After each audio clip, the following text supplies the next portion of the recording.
Good news is that the weather experts believe it's not too late for June to heat up. You hear that?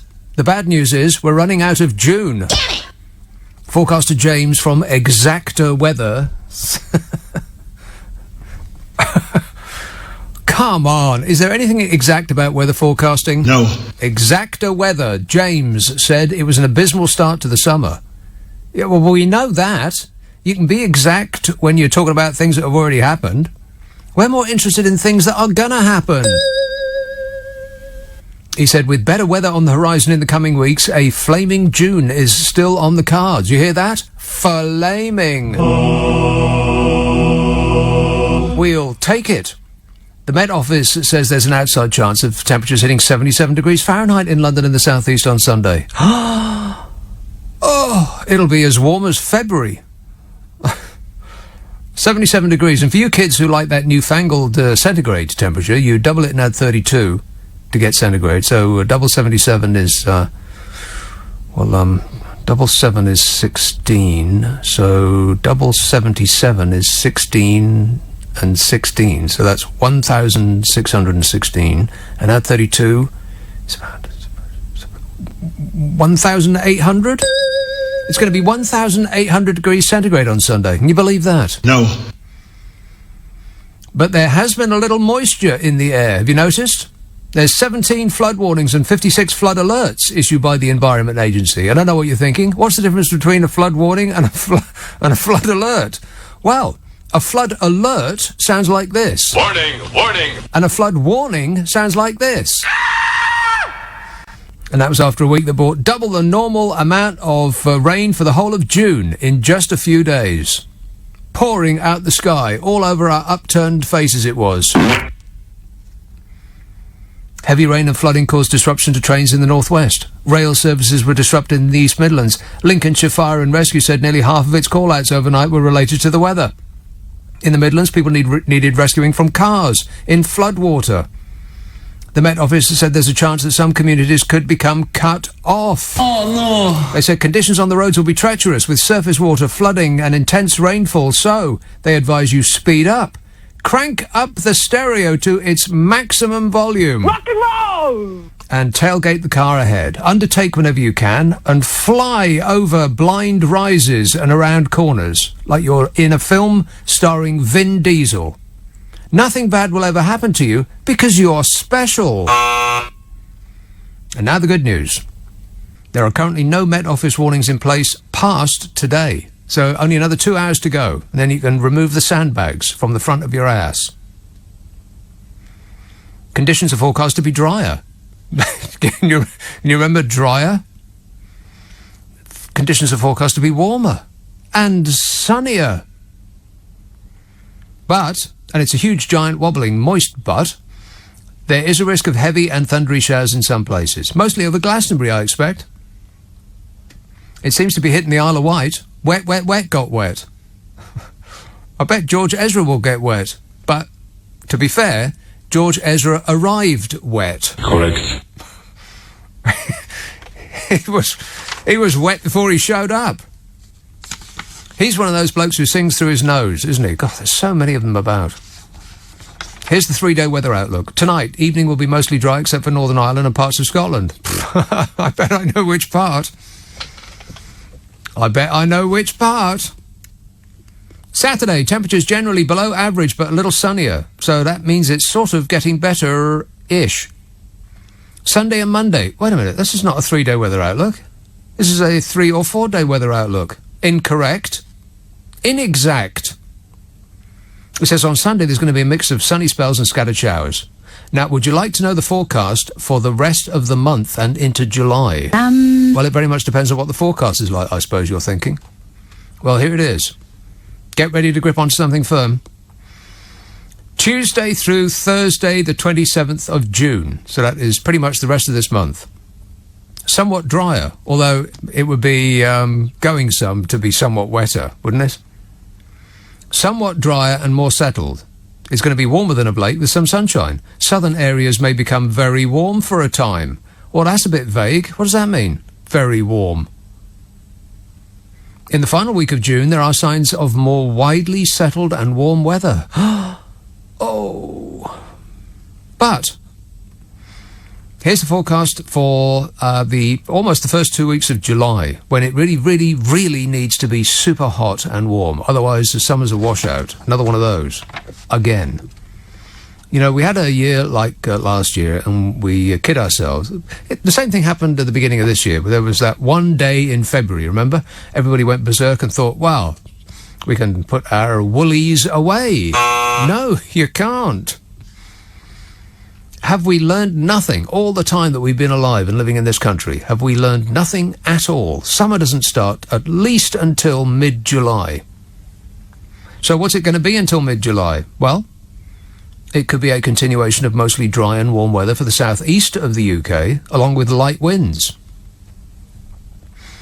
which would have a sound effect if only I had the right page up. Light winds, you say? I know a lot about wind. I know a lot about wind. Yeah, it's eating a dinner out of a bucket, Donny. Windier and wetter conditions are likely in the northwest. You know where that is, don't you?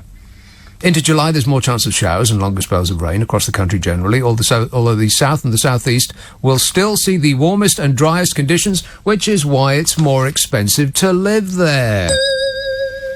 Listeners in Glasgow will get their own weather. Correct. And I can check for you while you wait.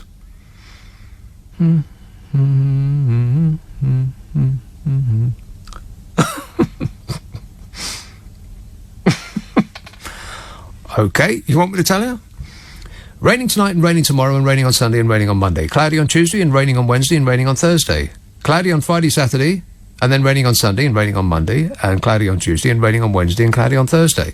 You ain't going to see the sun at all. Not now, not ever, never. But, you know, there's perhaps it has been overpraised, the sun. It's not that great. You ain't missing nothing. 0345 6060 973. You can text 84850. Email nick@lbc.co.uk. And if you're on Twitter, it's at LBC. Are these calls for me? They are. They're a bit keen, aren't they? Haven't even done the weather yet. Rude.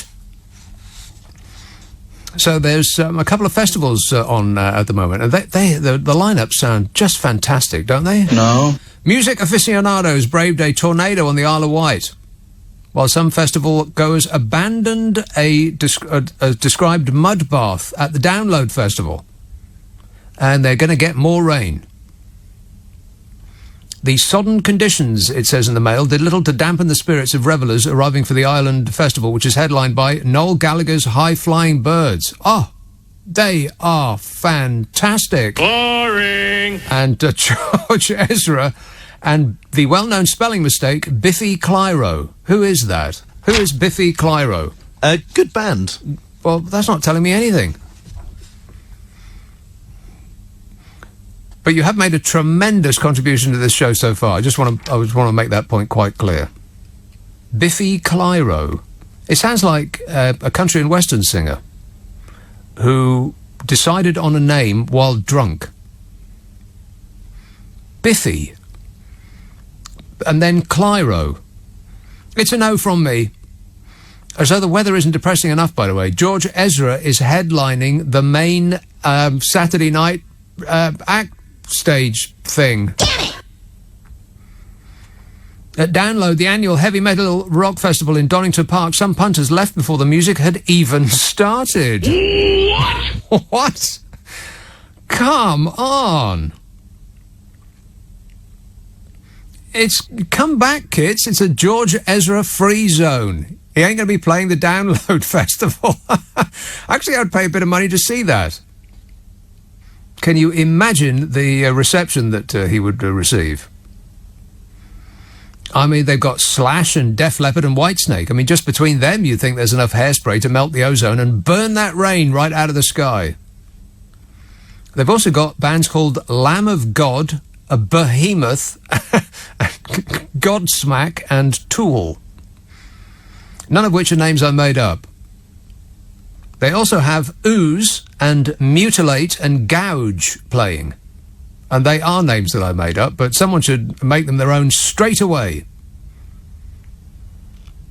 Just call yourself Gouge, write the music, form a fan base, tour extensively, release an album, make it a hit, and we'll split the profits 50-50. What do you say? No. Thought not. Sounds like a lawsuit in the making. So, the Met Office said that music lovers, they hope that music lovers have... sound like Alan Freeman, all right? Music lovers? I still miss Alan Freeman, you know? God, I wish that the Saturday Rock Show was still on. Wouldn't that be marvellous? I still think of occasional moments in my youth, like listening to radio that just really meant something to me. And there was one thing, I don't know why particularly, but he played Dark Horse by George Harrison.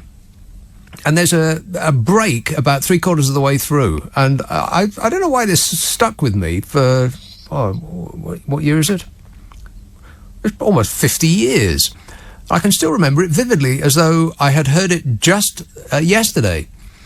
And the song ended, and he said, "Let's get cheeky," and then he restarted the song at the break and played the last 3 or 4 minutes again. Why does that... And I can remember him playing all of Wish You Were Here when that came out. Groovy. And he said at the end, "Well, I hope you enjoyed the experience, music lovers." How can I remember that? And I can't remember what I did last weekend. Still missing you, Alan. Anyway, that has nothing to do with what we're talking about. Well, a little bit. So, Gouge, Ooze and Mutilate are, as far as I'm aware, names that are still available for heavy metal bands. Rock and roll! I'm assuming that jazz outfits would deem them inappropriate. Chris says, never mind the country singer. It wouldn't surprise me if our next but one Prime Minister is called Biffy. I have more information about their name. Is that you? Is that you? That's me. Go on. So apparently they've got various stories about where their name came from. One of them was it comes from a footballer called Biffy Clyro who played for South Ayrshire in the 17th century. Another reason... How did they do, by the way? I have no idea.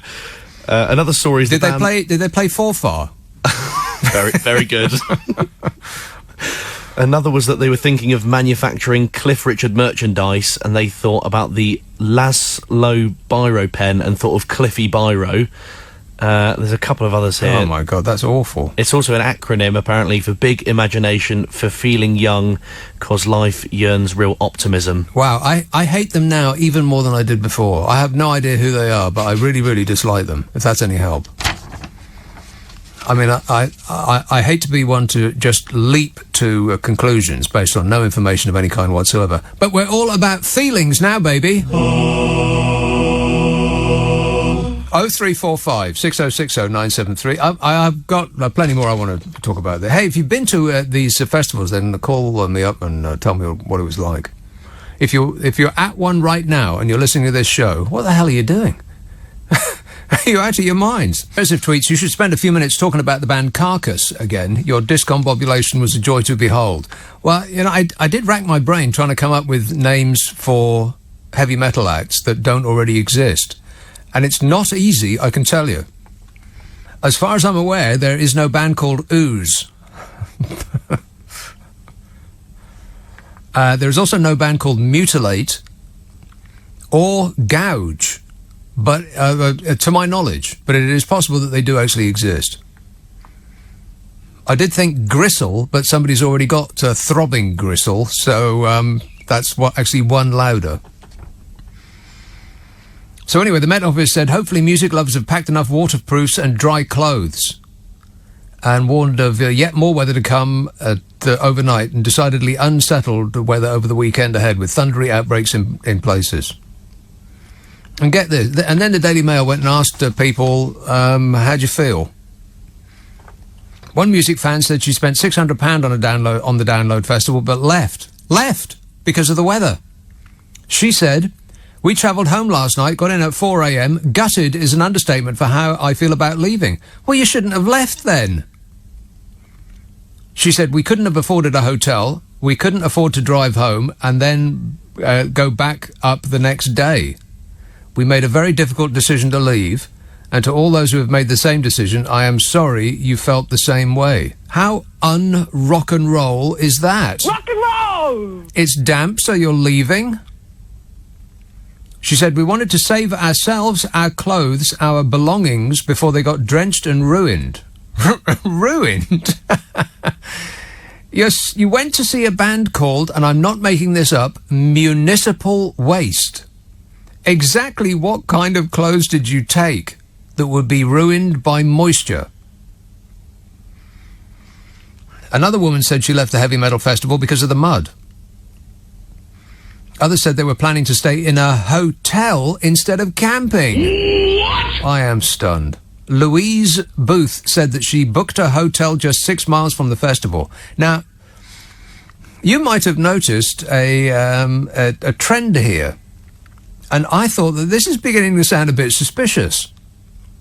Because I wonder why the Daily Mail chose to talk to only women at the Download Festival who had fled because of the weather. Because it rather paints a weak picture of female heavy metalers, don't it? But they must have sought them out. Because I bet that women aren't in the majority at a festival where you can wear any colour as long as it's black. I mean, I can understand people leaving the Isle of Wight Festival. But that's got nothing to do with the weather. I mean, does anybody want to hear Noel Gallagher sing? No. Unless you know otherwise, in which case you must correct me. 0345 6060 973. You can text 84850, email nick@lbc.co.uk, and if you're on Twitter, it's @lbc. Meanwhile, back with the issues, here is a call in Staines. Anthony. Good evening, and thank you for that. No, thank you. Yes. Well, you must be very pleased now, because we've now got double bubble. What does that mean? 2 orange blobs, one that side and one this side of the Atlantic. Oh. You've got Yes. twice the material now. Well, two hair don'ts. Yes. I'm rather worried about this boronation that we're having. Yeah, me too. I don't think we're in North Korea, but first we've had the coronation of the Maybot, which went well, didn't it? Yeah. And of course we had the coronation of Gordon Brown. Yes. Doesn't go too well. No, correct. So do I see a pattern developing here? Yes, precisely. Thank goodness we're getting our democracy back, eh? Gordon Brown Yes. was not elected by the people. Theresa May was not elected by the people, and our next Dreer leader won't be elected by the people. I mean, if you can say one thing about David Cameron is that he was actually elected, if you can believe that. I think this is nonsense. Have you gone? But we're being promised a glorious future by Stanley Johnson earlier. Did you hear him? No, I didn't. There's going to be confetti, there's going to be rice thrown, there's going to be garlands, there's going to be, glories we haven't ever seen before in this country. I think we heard something like that before, didn't we? After the Iraq War, Yeah, I can't wait. I can't wait for the good times to start rolling. That one nation conservatism, as soon as they get their ducks in a row, then we'll probably be seeing the benefits. Can't wait. All right, thanks a lot, Anthony. 0345 6060 973. Carlin Dudley says, I'm off to Blackpool for the week tomorrow. Does that count as the Northwest, or are you talking about Scotland? I'm just wondering about the weather. I may cancel the whole thing and go across the road to Dudley Zoo instead. They've installed some new meerkats. Installed? Is that the right word? Meerkats. Ah, so cute. They're not cute. They're just frightened for their little furry lives. That's all. They stand on their hind legs because they're not imitating human beings. They're just getting to the highest position they can in order to prevent themselves from being eaten by, I've got no idea, cows. Do cows eat meerkats? I think they probably do. This says Biffy Cyril, spelt wrong, did a song with Nick Knowles from DIY. Soz, don't you know? DIY SOS, probably. Biffy Cyril did a song with Nick Knowles from DIY SOS, don't you know? No, I don't know. Tony in Woodford says, Matt Cardle, the winner of X Factor 2010, and then my interest dissipates. Do you actually want me to read the rest of that sentence? No. All right, then. Nick, hi, Nick. He says, Matt Cardle, the winner of X Factor 2010, did a cover of a Biffy Clyro song called Many a Horror, which reached number 1. The runners-up in the X Factor that year was a group called One Direction. Oy, One Dimension, more like. Another bunch of singing haircuts. No observable talent whatsoever. Could have been anybody. They might as well just pick them out of a phone book. It's like winning the lottery. You don't need to have any ability to pick those numbers. You just have to be in it to win it, which is where I often make the mistake. I don't buy a ticket. Do you have to actually buy a ticket to win the lottery? You do. This says, Gary says, how about having a band ironically pleasantly named, like Buttercups, for example? Yeah, that's a good idea. Or Pussycats. I want to see a band who've had every movable part of their body pierced. I want to see them weighed down by the by pounds of metal sticking out of every part. I want them to be called Pussycats. I want them to be almost invisible to the naked eye that they're tattooed so much. I want them to be called Fluffy Bunnies. SJ says, I thought you were going to suggest the metal name of Gout there for a minute. Yeah, I did think about that, but it's not very... It's something that elderly people get from drinking too much port, or that's traditionally what is considered to be the causes of gout. Stephen Upminster says, I'm at a festival with Joe Walsh, Led Zeppelin, Neil Young, Roxy Music, 70s Genesis, ELP and Pink Floyd. My turntable is heaving. Liking it? Not half. God, if that was on right now, I wouldn't be here right now. Don't tell you that.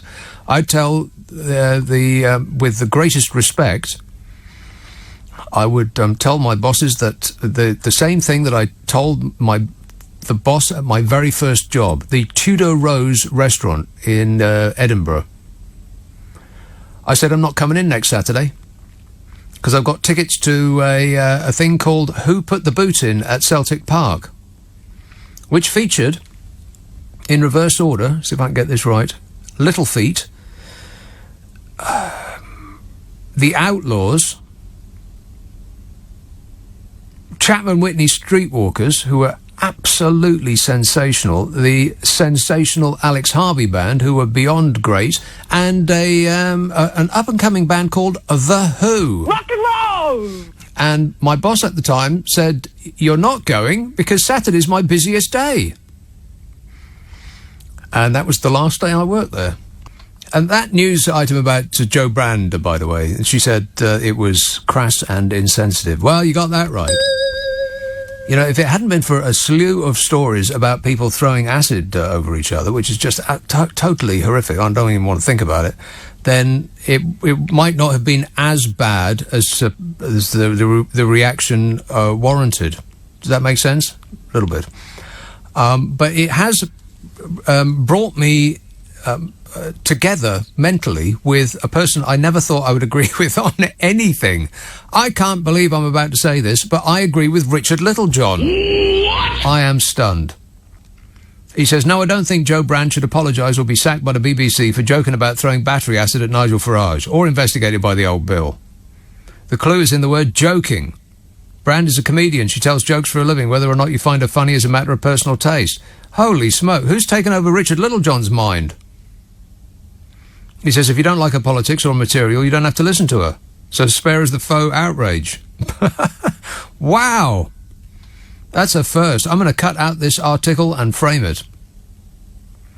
Said, nobody with any sense of proportion can seriously believe she was inciting people to throw acid at Farage. She says, Brand was talking about the fashion for chucking milkshake over right-wing politicians. Farage was on the receiving end while campaigning in Newcastle. Salted caramel flavour, I seem to recall, which is making a light out of that situation, it sounds like to me. It also sounds like a terrible waste of salted caramel-flavoured milkshake, which sounds pretty tasty to me. I never even heard of such a thing. But it does seem that the people who like to throw the word snowflake out a lot do seem to be the most snowflakey. Or am I hallucinating? Christine says, my son and his wife are at Download, and yes, it is muddy. They're both over 50, and so staying in a hotel. I don't think the hotel are too happy about the mud. Well, that's not going to a festival, staying at a hotel. You've got showers and everything there. That's just, I don't know. It just wouldn't be right, because you'd arrive clean every day, which is pleasant enough, but you'd spend the entire time trying not to get dirty again, which is the antithesis of everything that a festival is about. You want to get in there, rummage around in the undergrowth. Thomas in Middlesex says, Andrew Castle covering on Smooth Radio in the evenings this week. What are the chances of hearing you on Capital Extra soon? I'd say about 0. Approximately 0, there or thereabouts. Here's a call in Uxbridge. Hello, Lewis. Oh, hello, Nick. See, that's where Joe Brand and I went to university, Uxbridge. Oh, is it? Yeah. Oh, was it the Brunel University? Correctamundo. Oh. You know, I don't really... I think phoning the old bill is a bit far-fetched for it, but I have to say one thing, is I'm going to the Brexit rally on the 30th of June, and... You know, if someone decides to throw battery acid over my pretty face, I think I'll be. Aggrieved. Yeah. Nobody should throw battery acid or anything else, for that matter, over anybody. It's disgraceful. But anyway, moving on from that. Yeah. I'll give you my. What is this march you're going on? It's the Big Vision at the NEC in Birmingham. Tickets are £2.50. Too blooming much. What do you get for £2.50? Nigel Farage. Oh my God! But you get him anyway, don't you? On LBC. So you're paying £2.50, or he's paying you to show up? No, I'm paying £2.50. Right. In addition, I'm paying £22 for a return fare on the train line. Probably £12 on TfL fares. I haven't had any work coming in freelancing wise for about 3 weeks now, so it's probably not going to work out as financially feasible. So who is this? Who's organising this Big Vision? What is this Big Vision I hear so much about? What it is, it's Brexit's manifesto. The Brexit Party introducing manifestos. Oh, they've thought of one, have they? They have. Well, they're thinking of one. They've actually thought of a policy. Oh, that's nice.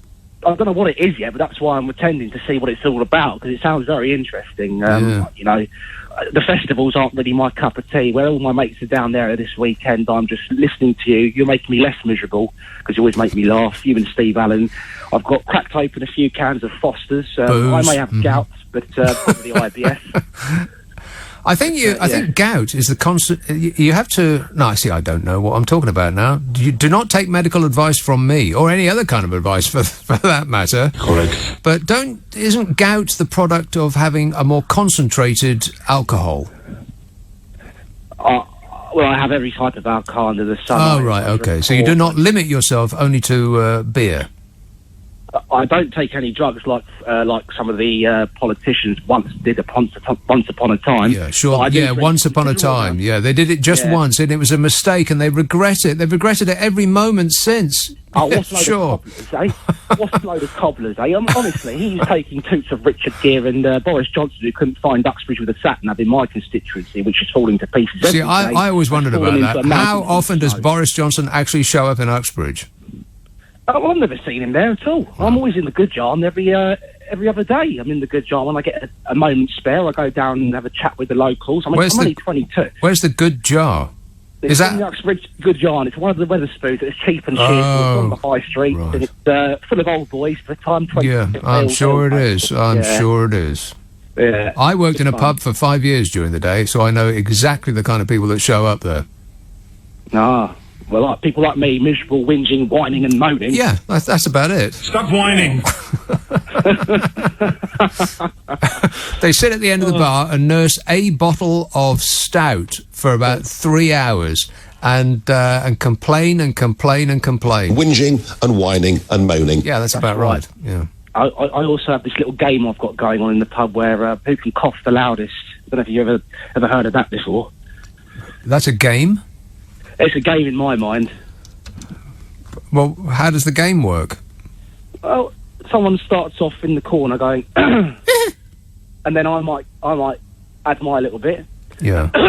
And then it will go round and round in circles, and it just won't stop. It goes on all night, all day.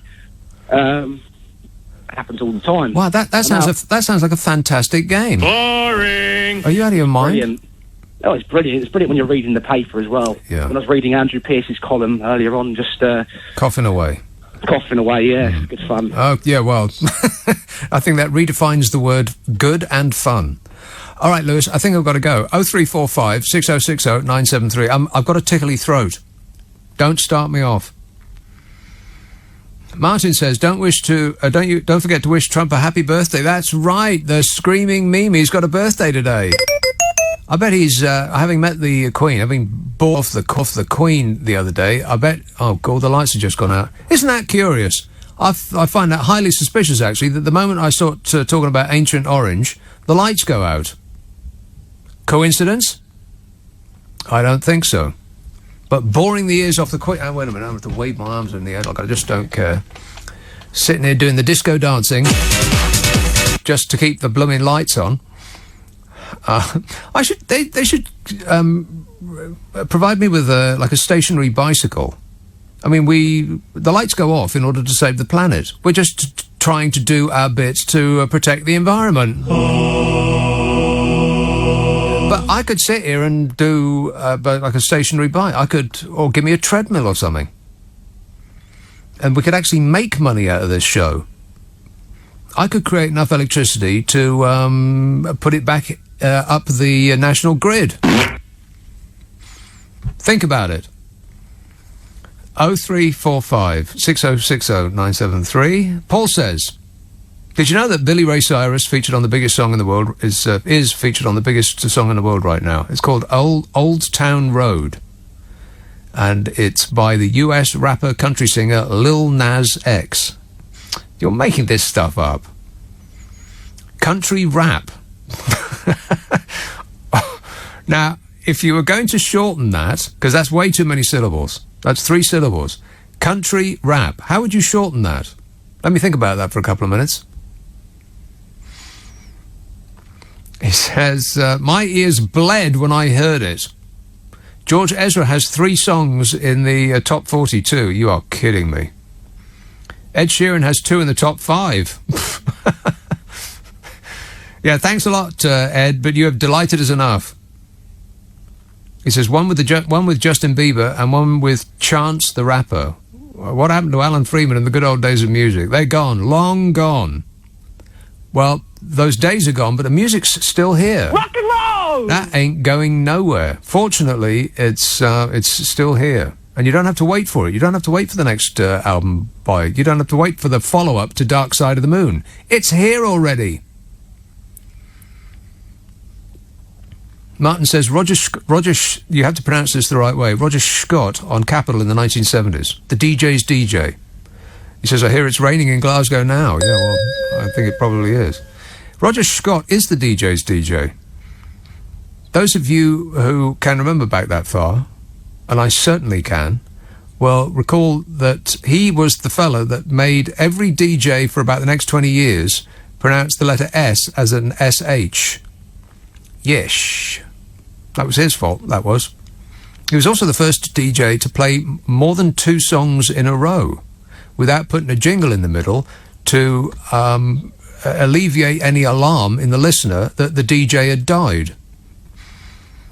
Because back in the day they used to go on and on and on and yakking and just never stop talking. It was all me, me, me. And then every now and again they'd be nice enough to play a piece of music after they'd stopped telling us about their blooming breakfast or the next stop on the road show. Roger Scott, on the other hand, he used to play one Bruce Springsteen song and then play another 3 after it. 4 in a row on the Roger Scotty show. That was a revolution. Thanks for the memories, Rog. Did you see this new poll? Oh my God! You think that if Bozo X of the FO becomes our new Dreer leader, it's bad, but it could be much worse than that. Guess who could be in the not too distant future the Prime Minister of this country? I'm a nutcase. Exactly. There's this poll out which is alarming. It should be alarming to each and every person in this country. Nigel Farage could be our next Prime Minister, or next but one. There's a poll out that suggests that it's not just at the European elections that the Brexit Party could be the winners. Labour and Conservatives, says the Daily Mail, are showing no sign of recovering popularity among voters as the Brexit Party continues to lead the way, a new poll suggests. Oh, no. Nigel Farage's infant outfit. I like that. His infant outfit remains the best backed party ahead of the next election. With more, if only we were having another election. Wouldn't that be awful? Yes. Thank goodness that we're taking back democracy and that we're not being allowed to vote for our next leader. Otherwise it could be you-know-who. It's the best backed party, is Nigel's, ahead of the next election, with more than a quarter, 26% of voters who expressed a preference, saying that they really, really love him. This is according to an analysis by YouGov for The Times. Now, of course, if Nigel Farage's infant outfit had not won this particular poll by YouGov, then his fans would be on the phone screaming that that YouGov are biased and they are not to be trusted, and it's not the poll that matters, and so on and so forth. But because he won in this particular poll, then no second referendum in this particular case needs to be taken. We should have a second referendum. The Remainer Lib Dems are still second. You believe that? What on earth is going on? Am I hallucinating, or is this real life? Labour and the Tories, you'd think that the last go-around would be a blip, that people who are single-issue obsessives would have gone out in small numbers, let's be honest, and voted for the Brexit Party, and similarly, in even smaller numbers, gone out and voted for the Liberal Democrats, because they're the only major party that seems to have made up its mind on this issue. Them and the Greenies. Yowza.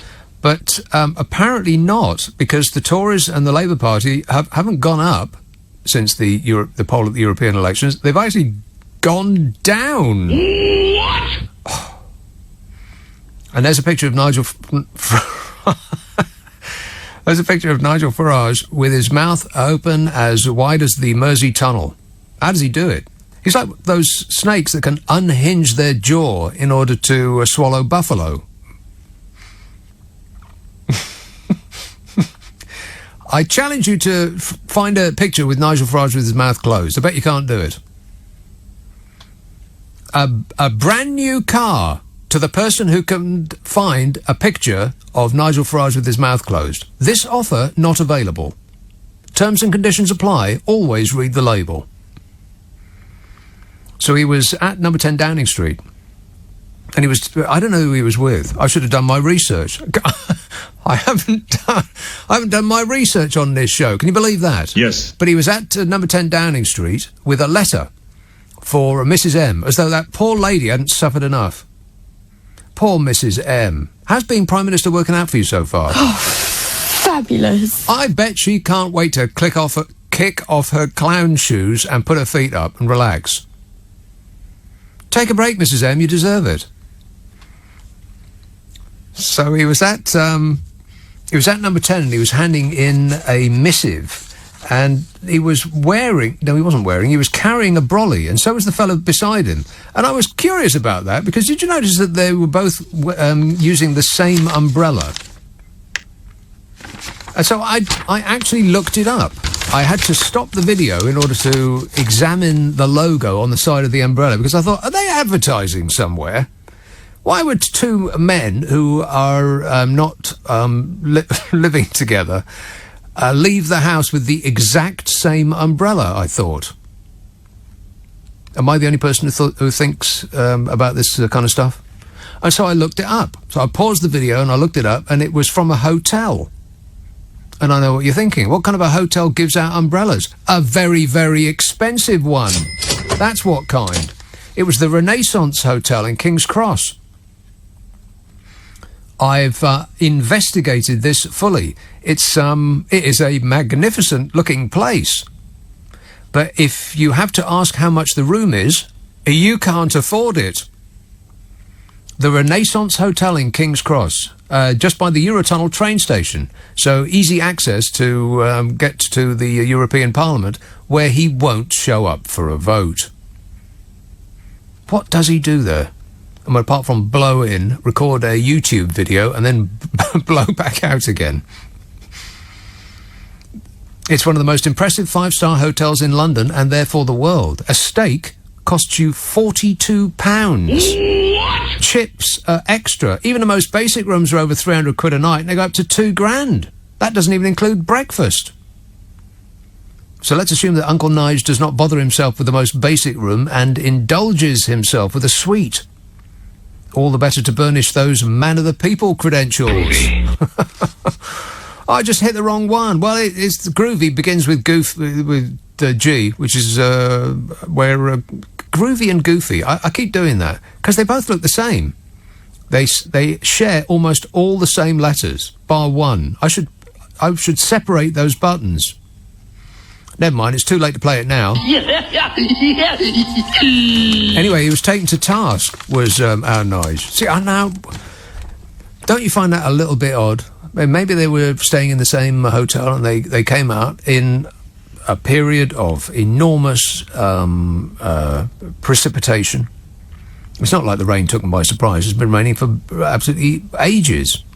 But they took a peek out, and then the hotel had to, because they arrived unprepared, if you can believe that, had to lend them their brollies. Either that or they bought them out the gift shop. Let's assume that they were a loner. But it looked akin to advertising to me, didn't it? Maybe he's getting a discount. I can carry an umbrella. Where's my discount?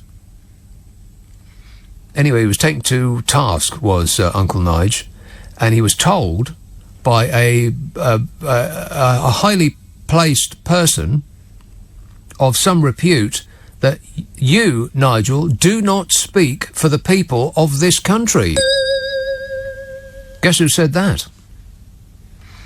Liam Fox. You remember Liam Fox, don't you? No! Yeah, that's him. The International Trade Secretary, Liam Fox, told Nigel Farage, our Nige, that he, Nigel, does not speak for the UK on the international stage. He said, and this is a direct quote, "Oi, Nige, put a Union Jack sock in it." It's not a quote, I just made that up. But Uncle Nige does wear Union Jack socks. And I was talking about this to somebody the other day. I only know that because I was in his presence in a meeting that we had. He's got no idea who I am, so I can say anything I blooming well like. He was sitting there looking absolutely spiffy. He does shine up very well for a gore-blimey man of the people. Everything about him looked incredibly expensive. Haircut, suit, shirt, cufflinks, the lot. Shoes. Of course they were polished. But he was wearing Union Jack socks. Please don't call in. Pedants can put the phone down right now. I know it's a Union flag if we're not at sea, but everyone says Union Jack, so that's what I'm going with. He was wearing Union Jack socks. Now, where can you get nice Union Jack socks? You can't. They don't exist. You get them. It's tourist tat, and it will be made of nylon. Probably be made in China, as his chum in the White House would say. Ron says, can we have an update on the status of your 2 cars? Just wondering. Oh, don't get me started, Ron. All right, then. The old one, the 20-year-old car, starts to shake like it's going to vibrate itself to bits when you go over 60 miles an hour. And the newer old one, which is 8 years old, doesn't work at all. It didn't work when I bought it. That's how stupid I am. I bought a car that doesn't work. And nothing has happened. I'm just swapping emails with the people that bought it, that sold it to me. Nothing to do with us, they say. And then it's just got down to, oh yes it is, oh no it isn't, that pantomime. Tom says, I turned down a cup final ticket to watch Little Feat. They were great, and my team, the Toon, got beat. Well, you made the right choice then, Tom. But it doesn't say much about your loyalty to the team. And Kath in North Wales says, I've got nice Union Jack socks from Sainsbury's, 5 pairs for £6. No, I'm sorry, but what does the word nice mean in that context? They can't be. A pair of socks for about £1. It says, how is your new old car? Yeah, don't get me started, Kath. I wonder how expensive are Steve Allen's socks, because he famously throws his away after wearing them just once, which, I mean, come on, Steve, that's not saving the planet. How expensive are his socks? Because you would have to assume that they're really, really cheap. Otherwise, is he out of his mind? That man's got more money than sense. Plus cotton, I mean, I'm assuming that they're cotton and not cashmere. Cotton is about the most damaging crop that humans cultivate. It has more fertilizer and anti-insect, what is it called? Insecticide? Oh no, talk about my car shaking itself to bits. I think it's shaking my brain to bits. Insecticide all over it's got. It is, I think, bar coffee, I don't think there's any other crop that takes more insecticide than cotton. It's just dreadful for the environment. And Steve Allen's is single-handedly ruining the ozone layer. Thanks a lot, Steve. So you'd assume that they're £1 each? I mean, 50p? I have thought about this a great deal. Am I the only person that thinks about Steve Allen's feet? No. Here's Clacton. Hello, Ben. Oh, it's really amusing. Thanks, Ben. Yes, what you have to have a reasonable amount of trust in a Prime Minister. Yes.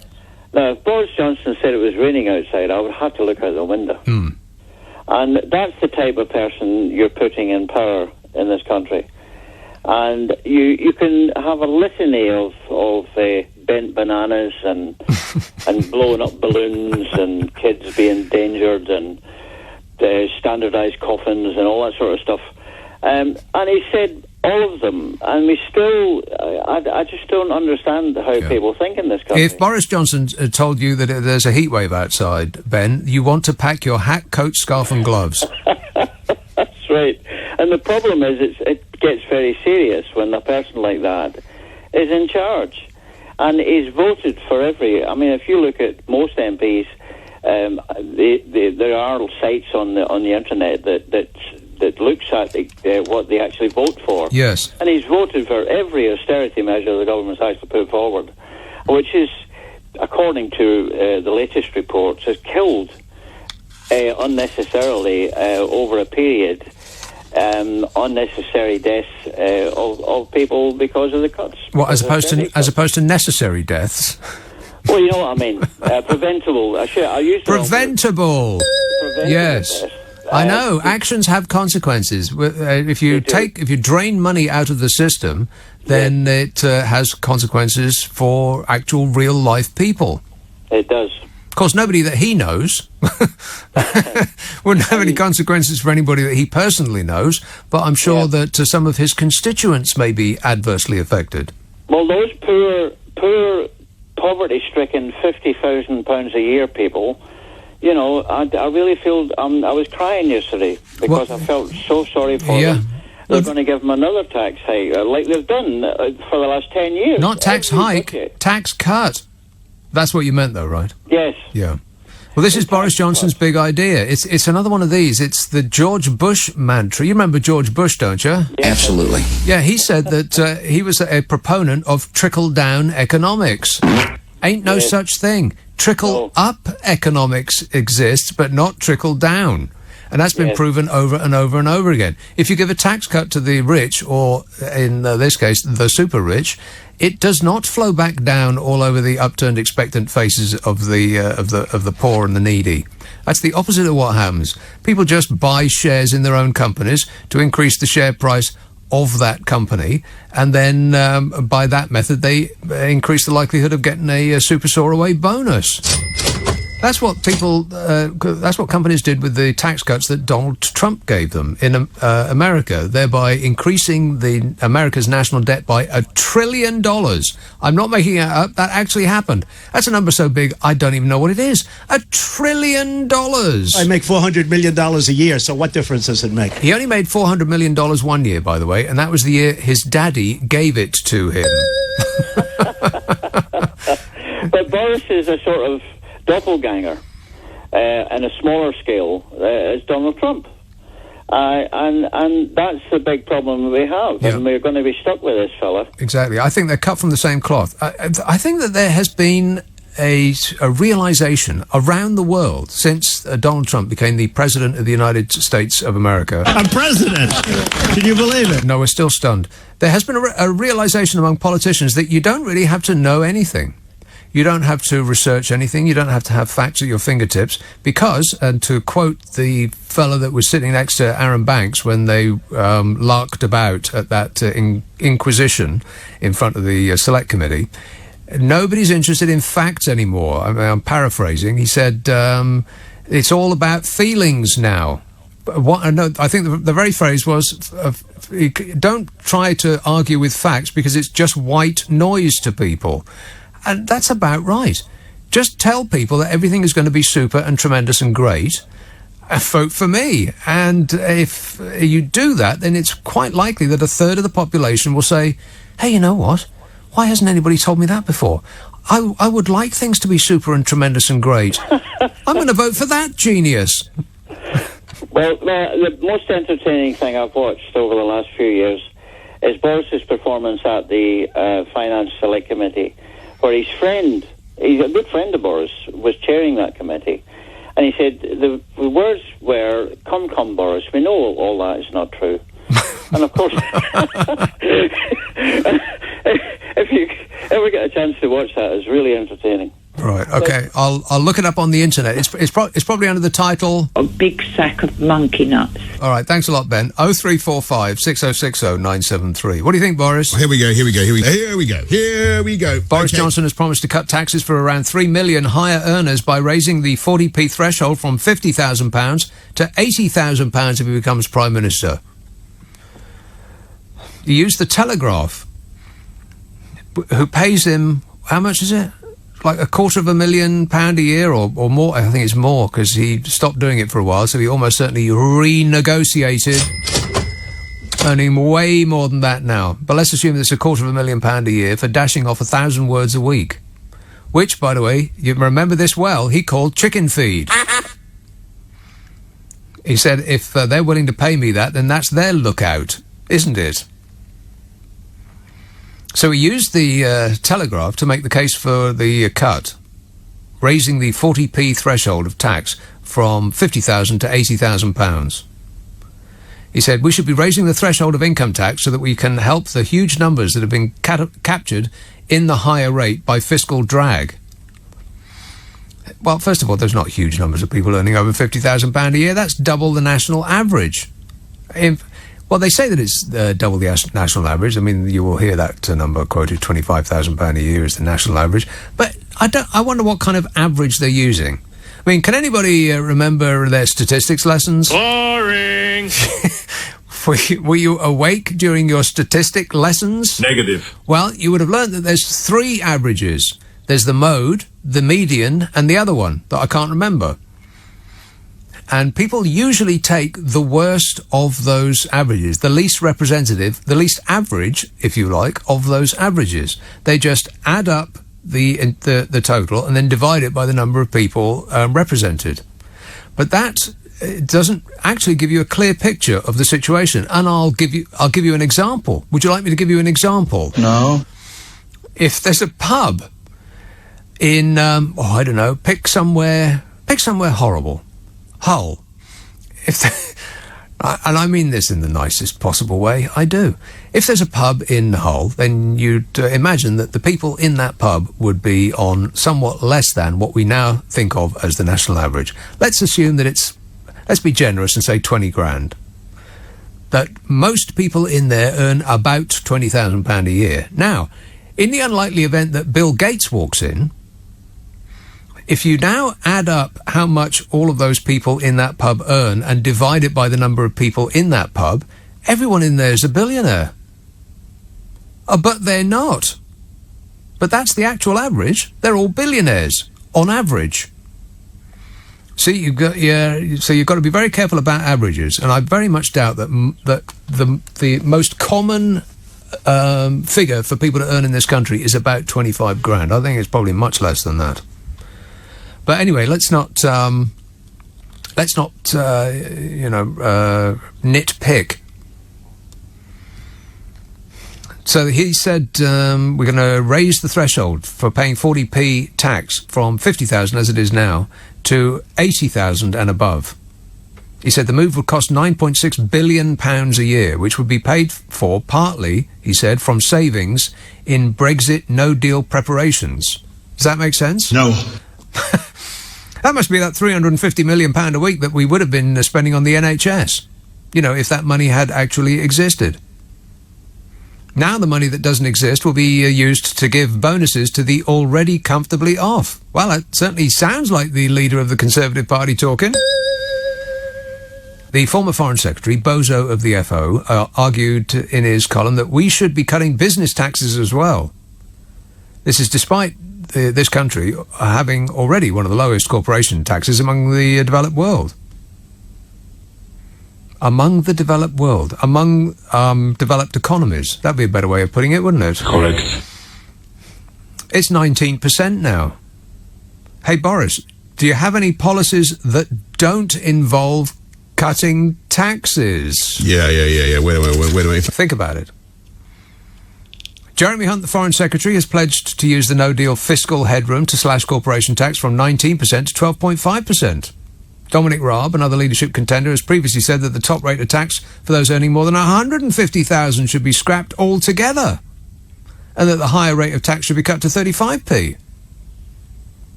See, this is where we're going, and it's just so blindingly obvious.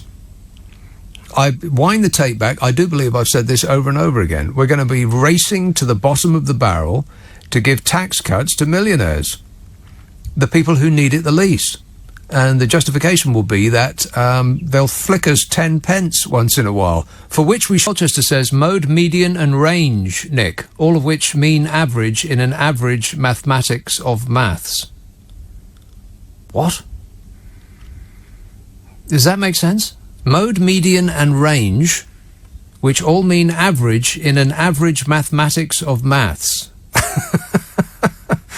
Meaningless. Words, more words. This says, why do you lot keep making fun of Hull? We were city of culture and very polite, you idiots. Well, he's got a good point. Or she, sexist. We were city of culture and very polite, you idiot. Well put. Be polite! And Squid tweets, raising the 40% tax threshold to £80,000 might have something to do with the fact that an MP's salary is £79,000. Yep, that sounds about right to me. Yes. Here's calling Tooting. Hello, Paul. Oh, hi, Nick. How are you? Good, thanks. Good. I was actually on the website, and I was looking at, I'm calling about something else, but I was looking at your photo because I thought I forgot your name for a second. Yeah, my photograph. And I was thinking, oh my God. I was thinking, like, my God, like, what's his name? So I scrolled back, and you actually look like a little bit like a snooker player. Well, which one? You've got this steely look on your photograph, looking towards you. It's not steely. And you look like you're chalking a cue, saying, "Come on." No, it's not. It's more vacant than steely, I think you'll find. So yeah, but you do have that look of a snooker player, I think, who's going to wipe the floor with you. Okay, I'll take it. So that's that bit. And now I'm phoning in about these wages at the end of the day, isn't it? So if you earn 40,000, you pay so much tax. Yeah. And he's going to increase it to 80,000, I believe. I think is it over 50,000 at the moment? Your tax supposedly goes up to 40%. Is it? No, I think no. It's 40%. I think over 40%, yeah. Over some fantastically large amount, it goes up to 45 or 120. Okay, yeah. Okay. You don't have to worry about that, Paul. But, I mean, if you think about like the roles people do now, they inject a lot of capital into their company, so they are worth the money that you pay them. Who? Oh, wait, who? What? Wait, who? Hang on. Like, if you think about somebody who earns over that amount, say 40, 50, 60,000, they're injecting a lot of their own personal talent into that company. And maybe they are, maybe they aren't. They are delivering like profits for that company. Well, the person who screws in a widget on the factory floor is delivering profits for that company. Yeah, but the people who are like involved in the decisions of who screws in widgets, for example, are like delivering that strategy to like better profits. Well, and wait a minute. You know who else is delivering? You know who else is delivering for better profits? Is the person in the van who is actually literally delivering the product. Why shouldn't they benefit? Yeah, but that can equally translate into a man who runs his own business, or a woman, it doesn't matter.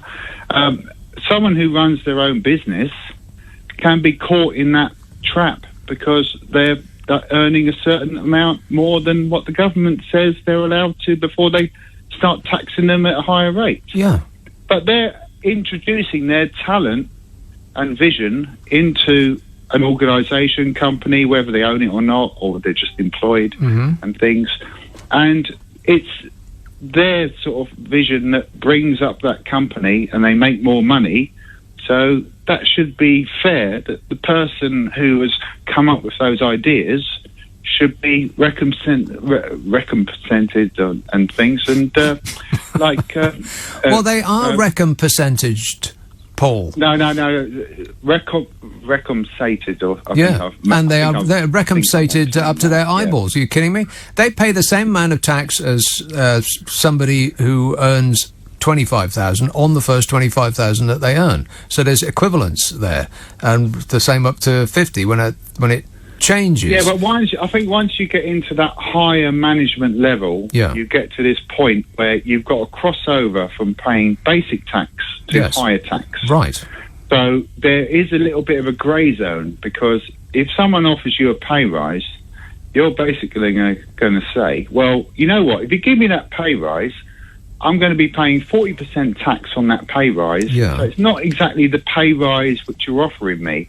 So you've got to look at it as your take-home pay as a pay rise. Yes, but you're still going to be. How is your take-home pay going to change? Yes, Paul, but you're still. Yes, Paul, but you're still going to be earning more money. This idea that you're earning more. Well, money. Let me finish a sentence every now and again, please. This idea that if you are given a pay rise or given the opportunity to do more work, and that work is taxed, even at a higher rate, that it will be a disincentive for people to work hard. I just don't buy that at all. That's just nonsense. Of course people are going to work as hard as they can or want to, regardless of what the tax take is levied on them. I'm not saying it's about people not working hard. I mean, that's a given. People work hard for their money. Yeah. But when you get into that zone of management, which is pretty much what we're talking about higher wages, you're in a management position, then that's when it starts to get into a little bit of a grey zone, because you go from 40,000 and suddenly you're jumped up to 60,000, because it takes into account the previous stuff about you'll be paying. Yes, but you understand that higher rate is only levied on the extra amount. You don't get the higher rate on all of it. No. Yeah, I appreciate that. Yeah, it's only up to the extra amount, but the extra amount is basically you've got to go from a little bit of a jump from the 40 to the 60,000. Yeah, I understand what you're saying, but introducing but it's still more money, though, Paul. Well, it's what they're doing is just sort of regulating the market in a way, because lots of industries and organisations now pay well in excess of 40,000 for a manager position, and that's what people dictate, and that's what the private sector dictates. And that they'll be happy to pay that, because, as I said at my intro, there's they said that but they want talent. They want talent and solutions. Yes, so okay, all right. Yes. They're happy to pay that. All right, yeah, I get all that, Paul. But there's no getting around it. Since the Second World War, since the 1960s, the bottom 90%, the income of the bottom 90% has flatlined. You can say essentially through lack of productivity and training, because we haven't invested in our people. Well, that's not the fault of the people on the factory floor. That's the fault of the highly remunerated management that you are defending. Yeah, but the management can only go with what the shareholders say. No, that's complete. The shareholder revolt. That's bunkum, isn't it? It just never happened. Just like the Arab Spring never happened, neither did the shareholder spring. We heard a lot about it, and then nothing occurred. But anyway, I got to go, Paul, but I might pick this up in a minute. But in closing, she works hard for the money. So hard for it, honey. She works hard for the money, so you better treat her right. Says we should just have a flat rate of tax. Everyone pays the same percentage, whatever they earn. That's fair, says Deborah.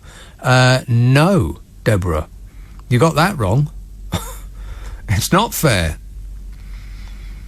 I bet you are just the sort of person that would complain about the state of the NHS. Stop whining. Well, how do you think that the NHS gets paid for? By people paying their taxes.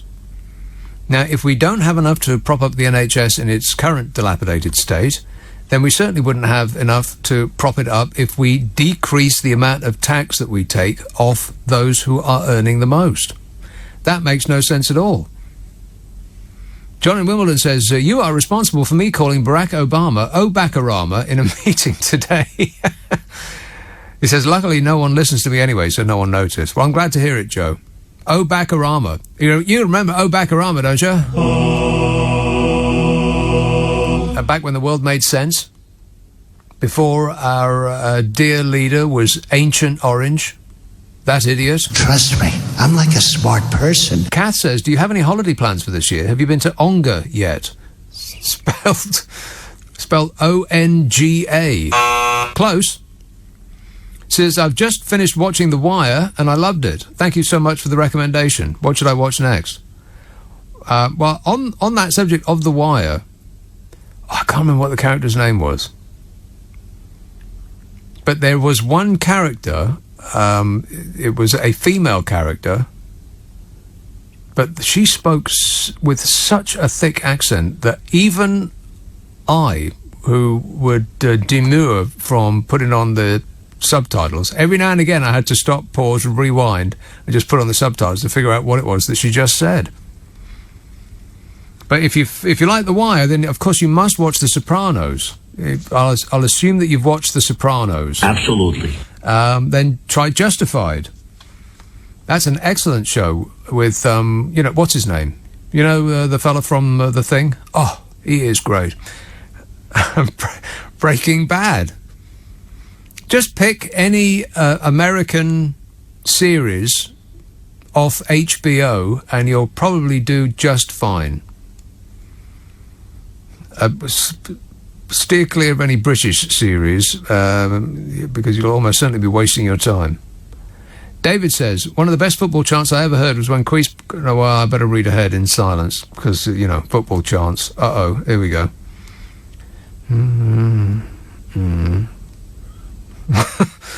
All right, then one of the best football chants I ever heard was when Queen's Park Rangers travelled from London up north to play Hull City. The Hull fans sang to the QPR supporters, "You're only here for the culture." And on that subject, Chris tweets, "I'm from Hull. How dare you call it horrible? Hull is not at all horrible. So much so that I'm tweeting you from Lanzarote." Here's a call in Stockton. Hello, Dave. Hiya. Hi, Nick. Dave. Hi. How are you? I'm great, mate. Good. My question was... Dave, are we on speakerphone? Yes, I am. Do you want me to turn it off? Oh, no. It's worse than I thought. Nick. Yes. Hi, Nick. Oh, it's like you just stepped into the room. You've just stepped into my life. Yeah, like you're here in person now. Go ahead. Hi, Nick. My general question is why do people feel that if people are earning more than a certain limit, they should pay a higher percentage? That to me doesn't really make sense. I don't understand why someone who earns more than X amount should pay 50% of their salary, and someone that earns more than a different amount should earn 25 or 30% of their salary. It doesn't make sense to me. Well, okay. Let me see if I can pick it apart for you. Do you enjoy living in an ordered society? Yes. Right. Do you enjoy leaning in times of emergency on the health service? Yes. Do you appreciate public education? I do. All of these things must be paid for, Dave. We are at the moment, even though we are constantly being told that this is the fifth or sixth largest economy in the world, we can't afford that. We can't even afford to keep the street lights on. And we've got people who are suggesting that we take less tax from those that can afford it the most. That makes no sense. I disagree, because why should someone that earns, say, £35,000 pay 30% when someone who earns £55,000 pay 50%? Yes. If that's the demarcation that's made, it just doesn't make sense. Okay, well, it does. But see, the one thing that people, I'm not suggesting that this is you, but there is a certain misunderstanding that people think when they hear that you pay a certain amount if you earn, say, £100,000, you pay 50%, say, yeah. And if you only earn 10,000, you only pay, well, you pay nothing actually. So 20,000, you pay 25, whatever it is. It's you don't pay the 50% on all of it. You only pay the 50% on that amount that you earn above the threshold. Now, I understand that you get that, but not everybody does. Yeah, I do. But the point is that the real rich in our society don't pay anything. They pay literally nothing. And that was proved by the Panorama documentary on BBC recently, where that ultra-rich Romanian who was a UK taxpayer paid £35.20 or something like that. But, the normal UK taxpayer pays his rate, and this is what the problem is why I don't understand why the normal taxpayer, the person like me and you that goes to work and does our work and, pays our tax at the rate that we should, because our company pays it for us, or, in your circumstance, probably your company, not the company. Yeah, in short, we have no option. Yeah, but the point is that why should there be different rates? Because those that... Well, okay, I'll put it into numbers. Those that can afford it the least, or the other way around, those that can afford it the most should pay the most. If we had a flat rate, let's say... Wait a minute. Wait a minute. If we had a flat rate of, say, 25%, if you apply 25% to, say, £10,000 a year, then that would leave you for the year with £7,500. If you apply 25% on 100,000, that would leave you with £75,000. So that's a bigger number. So those people can afford to. Yeah, but that's like, to me, that's poor mathematics. Because what I would rather do is work in a Norway type system where people got paid a fair rate. The person who was working, in a coffee shop got paid, significantly more than the person does in the UK. Well, then be very careful for what you wish for, though, Dave, because Norway, the Scandi countries, tax their citizens considerably higher. With the result that, I should point out, because this is very important, with the result that they are happier. See, people have the idea that if they're taxed less, then their happiness will increase. But it's actually the other way around. If you look at a list of the countries and you rank them on how much they tax their citizens, and then you cross-reference that with how happy they are with the World Happiness Index that comes out every year or so, you'll find that the countries that tax their citizens the most are, coincidentally, the happiest. And those that tax their citizens the least, down to 0% in in the Gulf states, those people are the least happy. So it's the opposite to how it's being sold to us. Yeah, I think that's fair. But I mean, the thing that I think we can probably both agree on is that the people that are paying the least are actually the people that should be paying the most, and it's how you actually make those people pay what they should pay. Is what the you're talking about the international criminal super rich and multinational corporations who play one country off against another in order to pay virtually nothing at all, who have located their head office on a moon circling Pluto for tax reasons. Those people. And the problem is that actually I mean, I hate to bring it back to this, but the EU system allows them to do that to a certain extent. The EU system? Yeah, the fact that the people can relocate to Ireland or to Luxembourg in order to reduce their tax burden. Well, I think you'll find that the EU is actually trying to do something about that. In that, for as an example, as you brought up Ireland, they are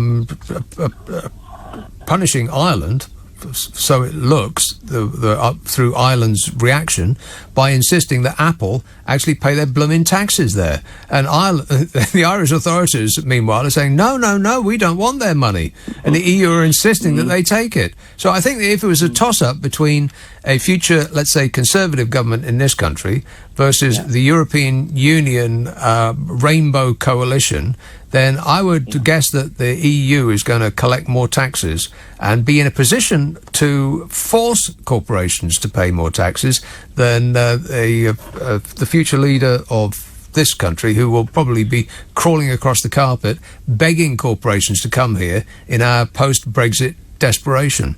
But anyway, Dave, it's been an inspiration. if not particularly funny. It is. Kath says, I watched Breaking Bad and The Sopranos on your recommendation.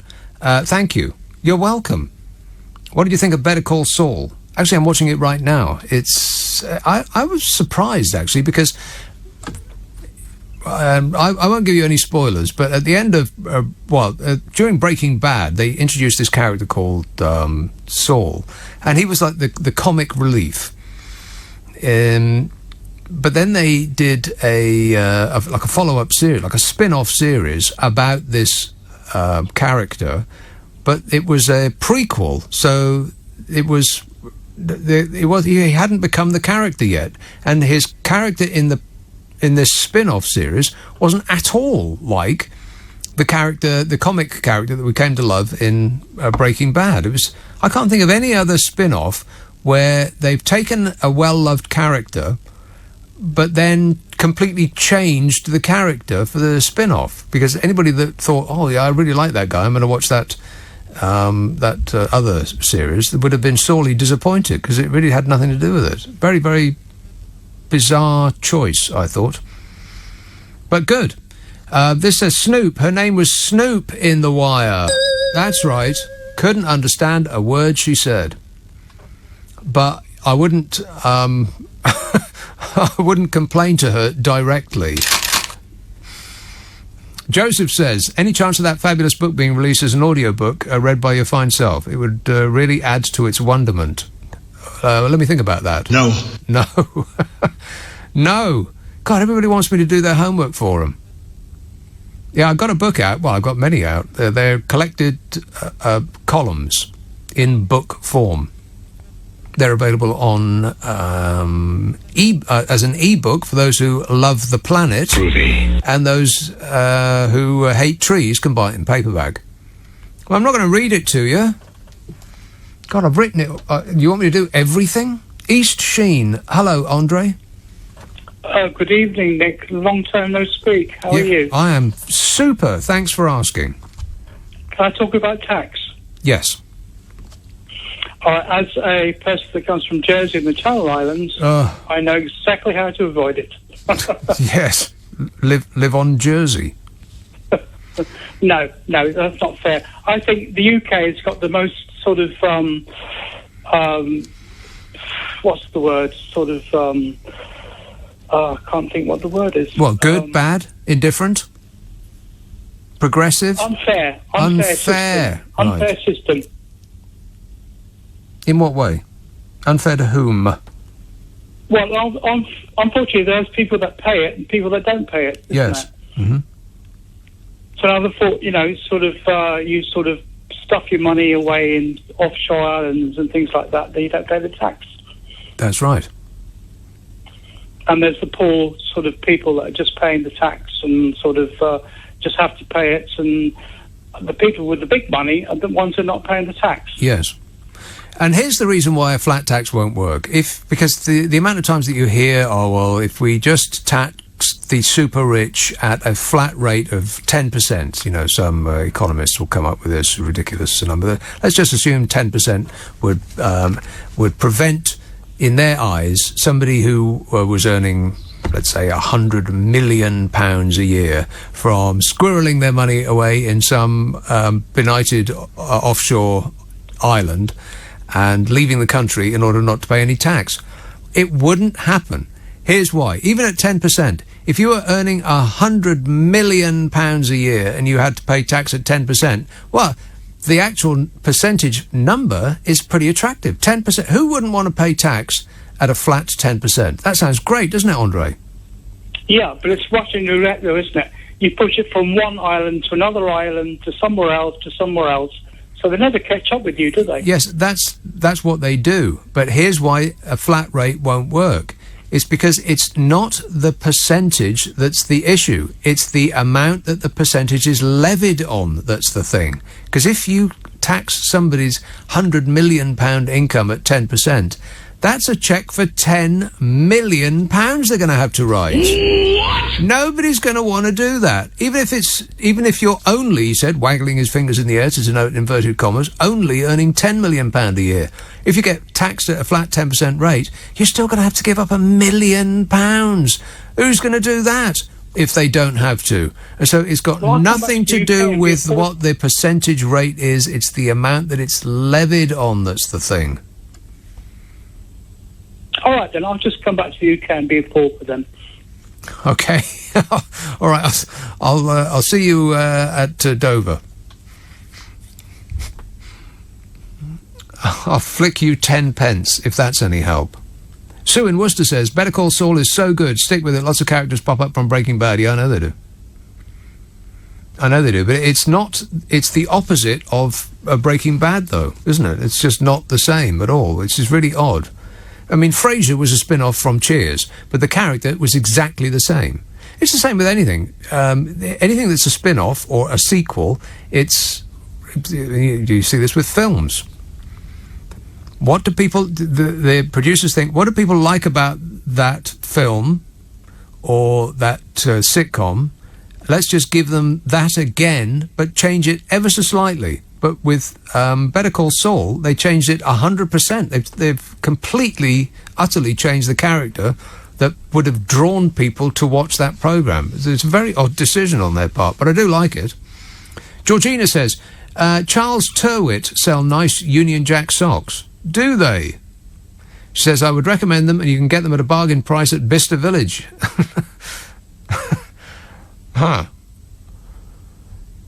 I don't know, there's just something not right about that, isn't there? Union Jack socks. I mean, it's putting the flag of this great country of ours on your feet.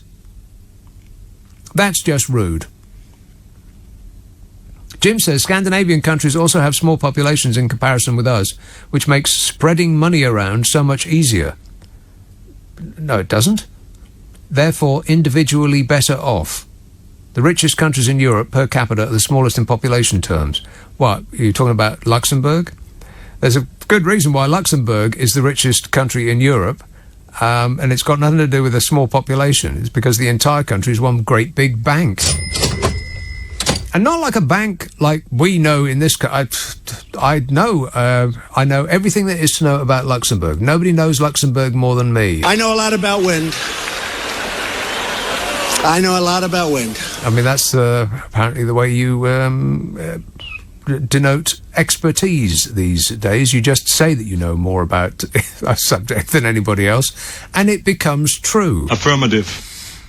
I know more about Luxembourg than anybody. And it's just really, really dull. It's so boring there. It's a lovely looking place. I'd like to visit it again for the weekend, but I lived there for, 10 years, 1 year. Ugh, so boring. Everybody works in a bank, but they're not the kind of banks that we have.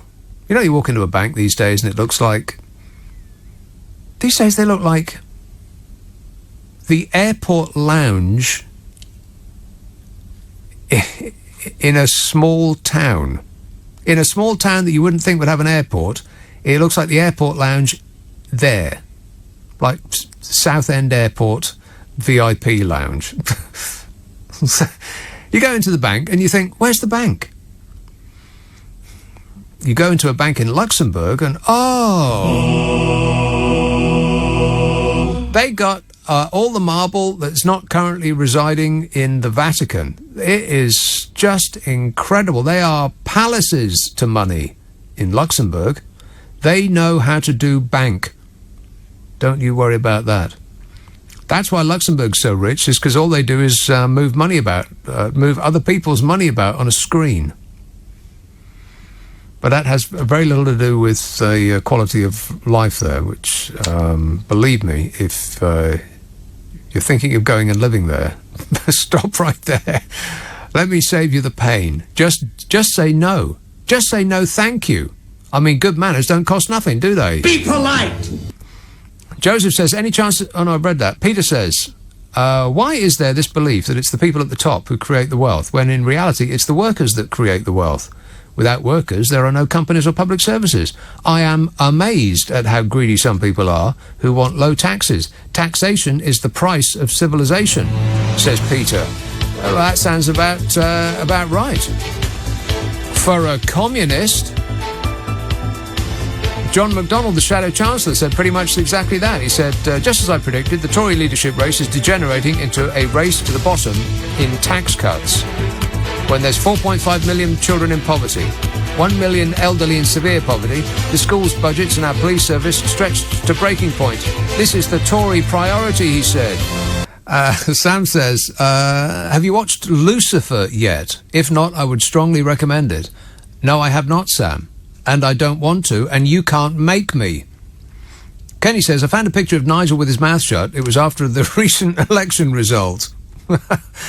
Still smarting, eh, Nige? Oh, well, better luck next time. We should have a second referendum. No, just the one will do in that case.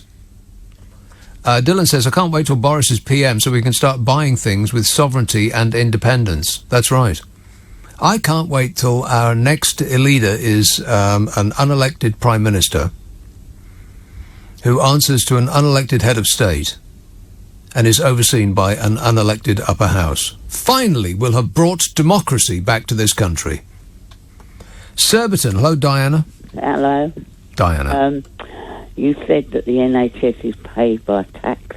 That's right. It's not paid by tax. It's paid by NICs, and that's National Insurance Contributions. NIC is National Insurance Contributions, but the NIC does not pay the NHS. Well, it's paid into the NIC contributions are paid into the Treasury. Yeah. So that means it does not go straight to the NHS. Wait, so you You've just changed your mind in the last 2 seconds. First of all, you said it did, and now you said it doesn't. No. But that was originality. When it came in, the NHS in 1948, Mr. Bevin, what introduced it, said that the way of paying for it, we're going to, each and every one which is earning a wage is going to pay NIC, National Insurance Contributions. And they are, because I'm 77, I don't earn... 77 years old. Yeah. You made it, Diana. And I don't... and as I say, it's quite a lot of money you do pay out your wages in NICs, isn't it? It's on how much you earn. Huge. Yes. But it doesn't have anything to do with the NHS. And I don't know about ancient history, Diana. Shouldn't it? Because where does all that money go? Oh, well, who knows? They just... I suppose it pays for their drinks round in the Exactly. Exactly. They just spray it up the wall. Yeah, that's it. Yeah. No, only a very small amount of the NIC goes to the NHS. And many other acronyms as well. Because I think National Insurance Contribution guesses about... I'll just have a wild stab in the dark, about £150 billion a year. I bet that's right. 140, 150, something like that. But the NHS alone is 100 billion. But most of the NICs go to giving old age pensioners, such as yourself, the luxurious lifestyle that you've become used to. Yeah. with your state pension. That's where most of it goes. Oh, I'm glad you look at that one.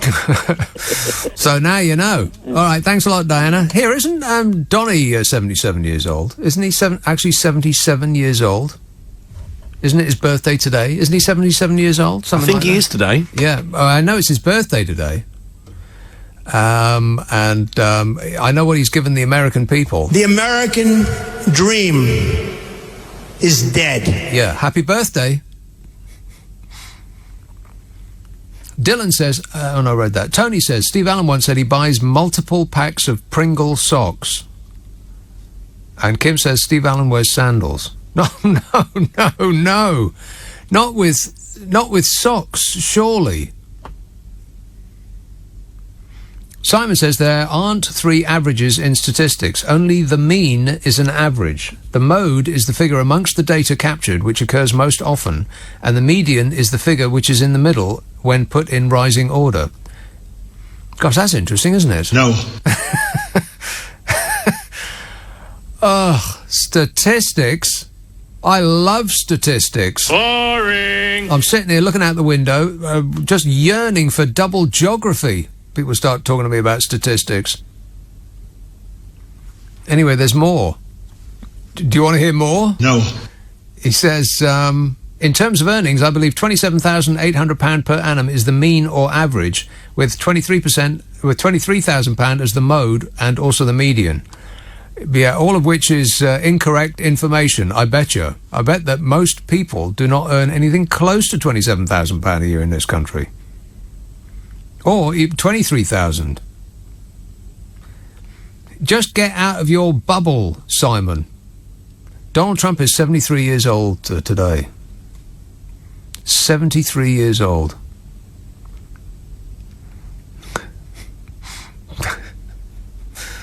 You'd think he'd have grown up just a little bit. He would have developed a thinner, a thicker, not thinner. That would be him. He'd be see-through if he developed a thinner skin. Oh, shut up! A thicker one. Just to become, I don't know, a bit more presidential. I can be more presidential than anybody. 0345 6060 973. Let's have... Who's been waiting the longest? Your beautiful downtown Brighton. Hello, Joe. Hi, good evening, Nick. Joe. I agree with you about the tax. I mean, it's only going to benefit the Philip Greens. Someone's doing a start-up company is not going to enjoy those kind of breaks in the first 3 years of starting the business. So I totally agree with you. It's a con job to do trickle-up economics, as you say. What they should be saying is that we're going to have a $5 billion startup enterprise fund like what Dubai did with Media City, encouraging people to start businesses to build up the tax what will be spent in this country rather than yachts costing 500 million. Yeah, and it doesn't matter how much money you spend on a yacht. You can buy a £500 million yacht, and you know what's going to happen? Bill Gates is going to park his £600 million yacht right in front of your sunset. Exactly. It's a con job. It's exactly what you said, what the Bush has done. And it doesn't work because they just find ways to filter out the money to all these hidden little places around the world. Here's the problem with giving well-off a tax cut. It's not an inducement to harder work or greater wealth creation. It's just a windfall based on what they already do. If, as you just described, if they give a tax cut to new enterprise or to spending money on research and development or, moving things forward, then that makes sense.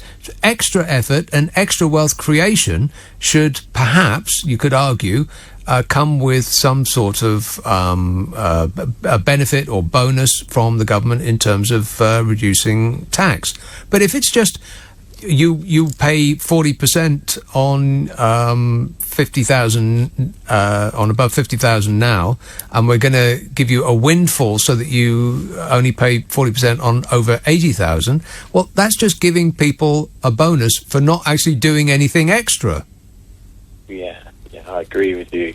I mean, I was a bit disappointed that Ledson didn't mention that. I thought she would have thought of some kind of enterprise scheme based on her background with Barclays. But no one's mentioned it. It's the obvious little con job tricks, what they mentioned about tax. I mean, to the average person, seeing all the high street shops shut down, I mean, it's not, if it's shutting down like this, what's it going to shut out when you pull it down that low? Every shop will be shut on the high street. Well, I think anything could happen in the next 5 minutes, really. I mean, everything's been thrown up into the air as far as the high street and just our way of life is concerned. So, I mean, people might decide en masse to turn their backs on internet shopping, but I kind of doubt it. And if they don't, then we can kiss goodbye to what the high street looks like now. I mean, it may turn out to be, in 10, 20 years, who knows what might be invented. It might turn into something even better. But the possibility is that it's just going to be a ghost town. There's a place called Kent Town in Brighton where they've mothballed all the shops. It's happened in Bournemouth. It's happened literally in every town on the south coast. Is like where they had the antiques district and all the boutique shops. They're being mothballed into homes. What, in Brighton? Well, yeah, the bottom of Kent Town. A lot of the shops are... I don't know where Kent Town is. You're not talking about the lanes, are you? That cute little tourist area. No, Arena. You've got quite a few little antique shops, but a lot of shops have been turned into homes. Right. But the lanes are thriving, and Brighton is such a good place. You have entertainment every night. It's got good scene. Well, I can't wait to go back there. I'm just looking for a break in the weather. I mean, fingers crossed, maybe they will get one before September. I'll have my yearly holiday, a day out in Brighton. I can't wait. All this, I'm way ahead of the schedule. I've got no idea where I'm going, but look at the time. Colm says, Hull City were briefly in the Premier League. I was living in London as a West Ham fan, and we once travelled to Hull City on an away game. Hull's a dump, says Colm. Well, don't sugarcoat it to Colm. Tell us what you think. Hull's a dump, he said. And after the match, on the way back to the train station, West Ham United fans were handing out £20 notes to all the Hull locals, saying, "Oi, mate, take this and go buy yourself a house." I very much doubt they were doing that. Moses said, "I think we should scrap income tax for everybody entirely and double the VAT. Why is work being punished?" says Moses. "Even rich people need to buy things. This way they would not be able to avoid paying taxes. If you buy more, you pay more. Simple." Well, you wouldn't get in remotely enough money that way, and it would punish even more those with less. I mean, if you're poor, you still got to buy stuff.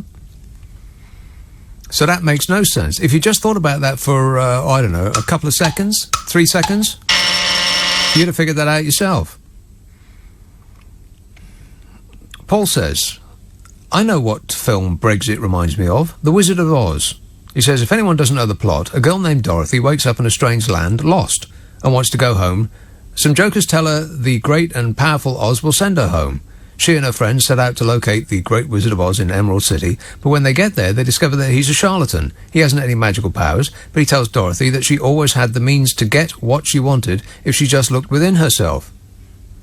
Oops, I should have said spoiler alert. Warning, warning.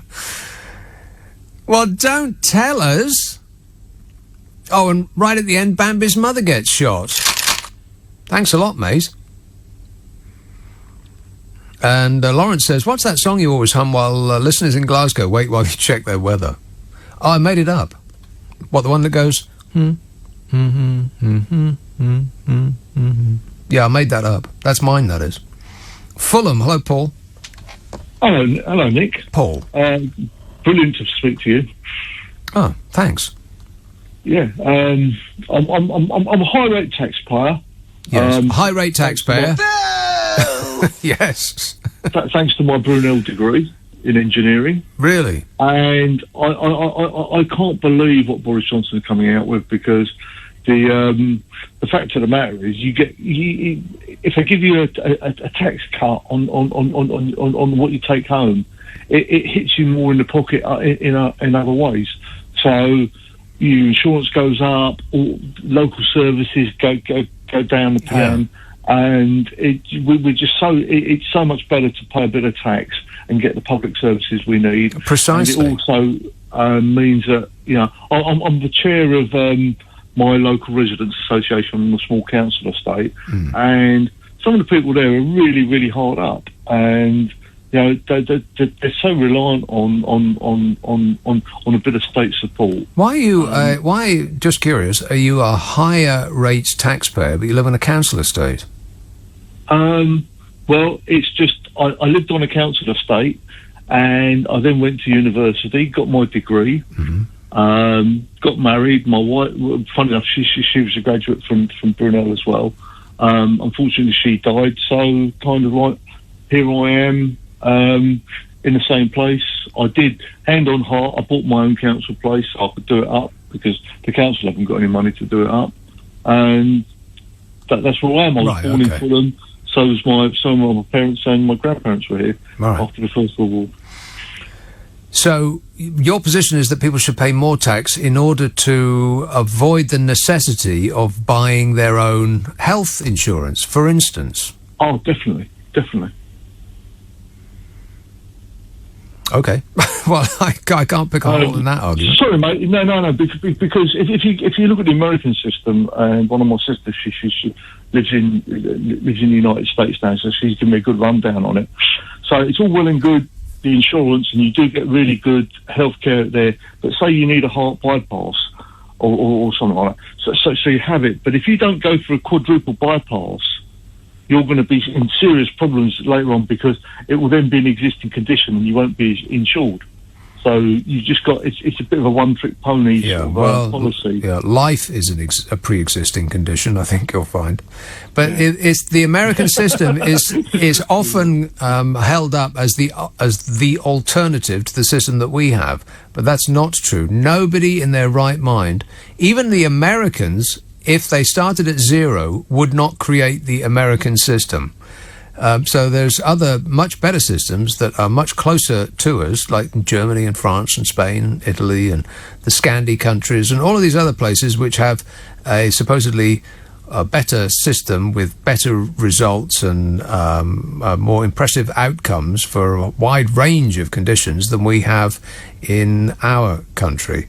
So it's not...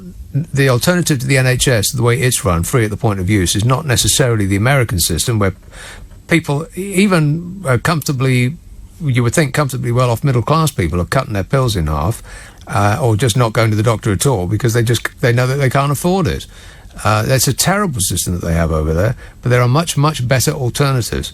But no, I agree that, and it's indisputable, really, a higher rate of tax, not necessarily the headline rate, but just in the overall, does appear to lead to a happier population, assuming that the government takes that money and uses it to good effect, rather than spending it on weapons of mass destruction, for instance. I think that really sums it up, and I would point out that when they brought the last, well, it's not really a tax cut, but they raised the thresholds for higher rate. What they did at the same time was they cranked up national insurance. So the net improvement was very, very small, unless you're right up in the sort of hundreds of grands a year category, which obviously I'm not. Most tax cuts, regardless of who they are supposedly aimed at, end up benefiting the top 10%. Yeah, and I think the core of the problem is the lack of money spent on public services. Yeah. And the only way you get public services is you have to pay tax somewhere in the system. Exactly. It's the things that we take for granted that are the things that create happiness in the population, because they create a feeling of security, and it's the sense that you won't, if you miss a payment on your insurance or you happen to get ill, you won't just drop through the net to crash on the floor, which is what happens in America. That's why people are somewhat on edge there.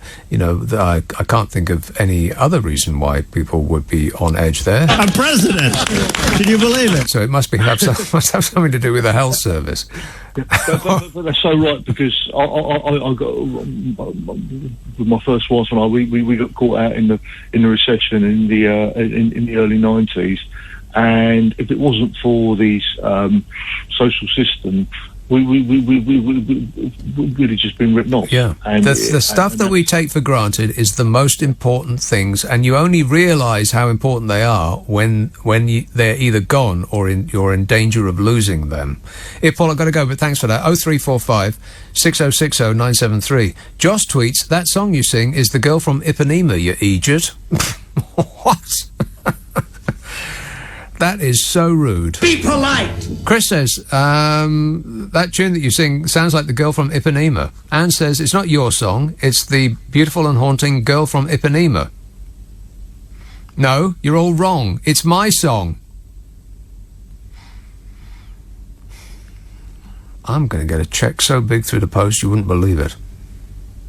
It's going to be a cheque as big as that one that Noddy Holder out of Slade gets in January after Christmas. All you got to do, you want to earn £1 million. Just write a song that everybody plays at Christmas. You only need to write one song, just one. Barry in Burton says, happy birthday to Donald Trump. I hope he had a great day. Roll on 2020. Yeah, what you mean, his impeachment? We're going to put him behind a wall. I'm building a wall, okay? I'm building a wall. I'm building a wall, okay? I'm building a wall. Yeah, it should be really, really high wall. And when you're presented with a really, really high wall, there really isn't anything you can do to get around it. If there's a concrete wall in front of you, go through it, go over it, go around it, but get to the other side of that wall. 0345 6060 973. Let's have Shadwell. James. Yes. Yes, James. Is that Nick? Hello, Nick. Yes, sir. I'd like to give you a different interpretation of the word meekness. What do you define by that? What do you construe? By what? Nick? Meekness. What do you construe by the term meekness? Meekness? Yes. What would you say? Well, it's just like 20 questions now. Well, this is one question. You want me to tell you the definition of the word meekness? If you defined the term meekness with the word money, what do the meek do? Week on week, year on year. After long, they make money. That's it. What do? They inherit the earth. Goodbye. Well, did any of that make sense? No. Well, it fitted right in. Thanks, James. We appreciate it. Just don't ever call the show again. What's the definition of meekness? I don't know. Being frightened. No, that's not quite right, is it? Meekness. It's a certain timidity. Oh, I bet I got that right. I bet if you look it up on the World Wide Web, it's the word timid comes up. I bet my glamorous assistant wants to do that straight away, if not sooner. He's going to look it up right now while we wait. I'll sing another song that I just made up.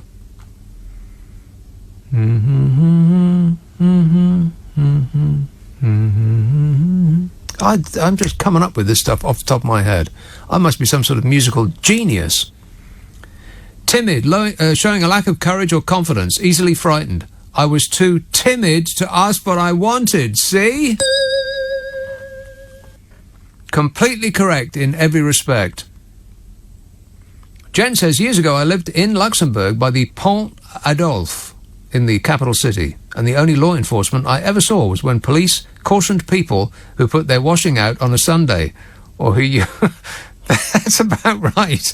Yeah, that sounds like Luxembourg. The only law enforcement I ever saw was when the police cautioned people who put their washing out on a Sunday or who used their noisy electric blinds in the blocks of flats after 8 p.m. Yeah, it's one of those places where everybody's got those metal shutters on the outside of their windows. It's funny we don't have that in this country, because apart from anything else, it keeps the light right out. And it enhances security. You can't break into that to that stuff. Why do we not have shutters here? Anyway, Jen says neighbours would call the police on each other for the slightest thing, and the police would always show up. There was no real crime for them to deal with. It was a surreal experience. Everywhere was immaculate and well run, but dull. I couldn't wait to get home again to the chaos of the UK, says Jen. No, me either.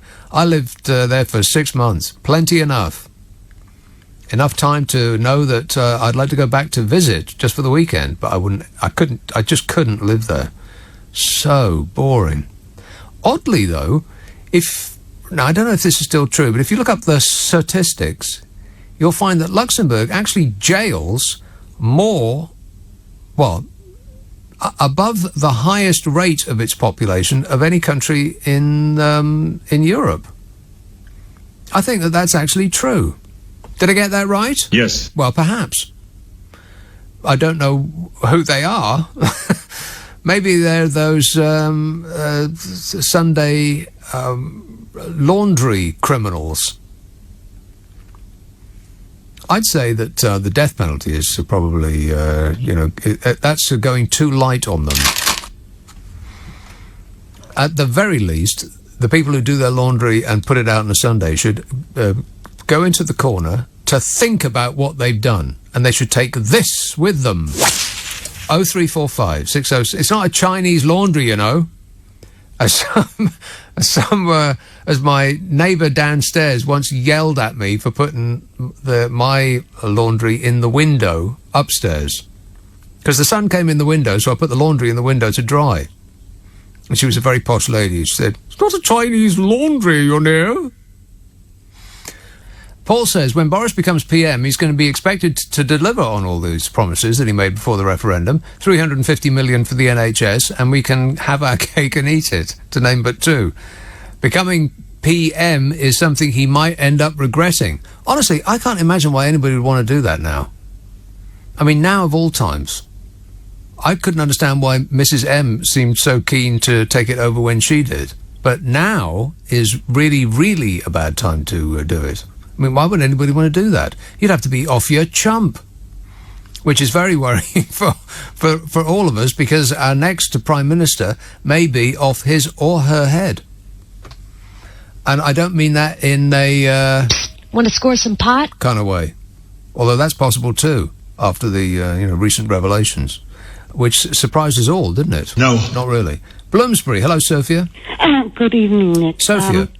Glad you are keeping us thrilled through this ludicrous situation that we have at the moment. Oh, thanks. I'm doing really well because I'm recording a lot of music on the microphone. What? And then after that, it's written on the... I remember it all, but they write it out for everyone else to see if they can sing it. But mostly I get the microphone back again. So that's progress. And then everyone is buying my novel. And my publishers are thrilled. And, well, some of them are actually buying it, but the others are all reading the copies that the first person bought. Right.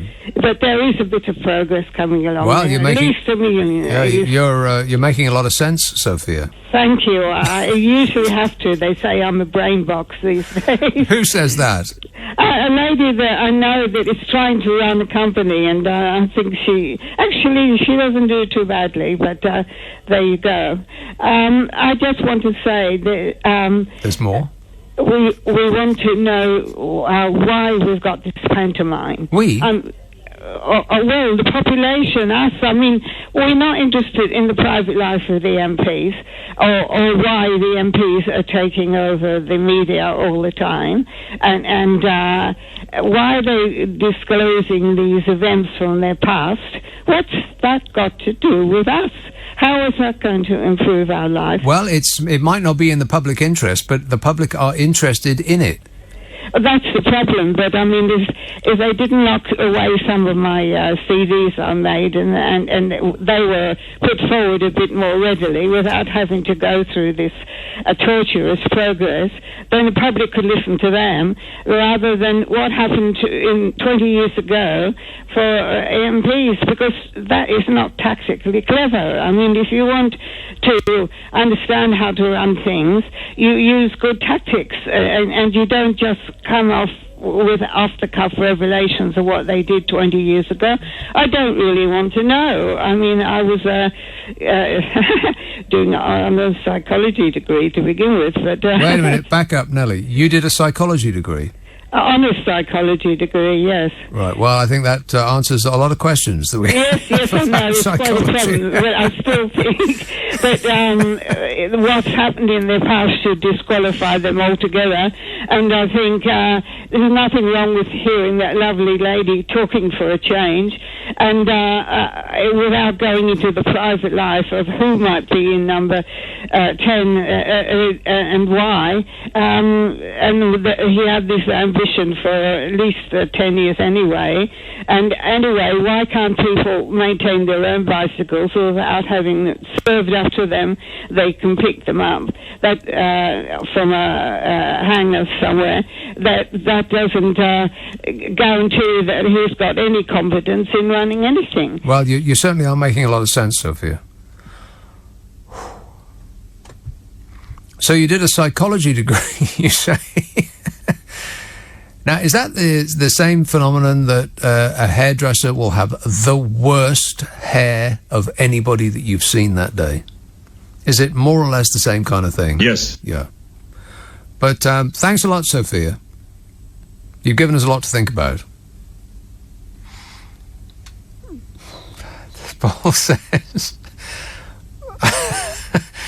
You know what I heard during the course of that telephone call? Mostly I heard a little bit. Paul says the best Pink Floyd album, without question, is Animals. Are you kidding? The second best is a tough choice between Dark Side of the Moon and The Wall. Well, yeah, it's a no from me. And furthermore... No. The best Pink Floyd album is Animals? Kath says Sundry Laundry Criminals are playing at the Isle of Wight Festival, aren't they? Sunday Laundry Criminals. That is an excellent name for a rock band. Somebody should definitely use that. Sunday Laundry Criminals. This says we can't have shutters because they're European and Brexiteers would go into meltdown if we had them over here. Oh, yeah. Filthy European window ornaments. Paul says, when Boris becomes PM, he's going to be No, I read that. Jim says, I remember back in 1976, or was it 5? Well, come on now, Jim. 76 was the greatest summer that there ever was. Plus, it was the beginning of punk. Nobody had heard of punk in 1975. Not really. And I don't believe the summer of 75 was anything much to write home about. So, be specific.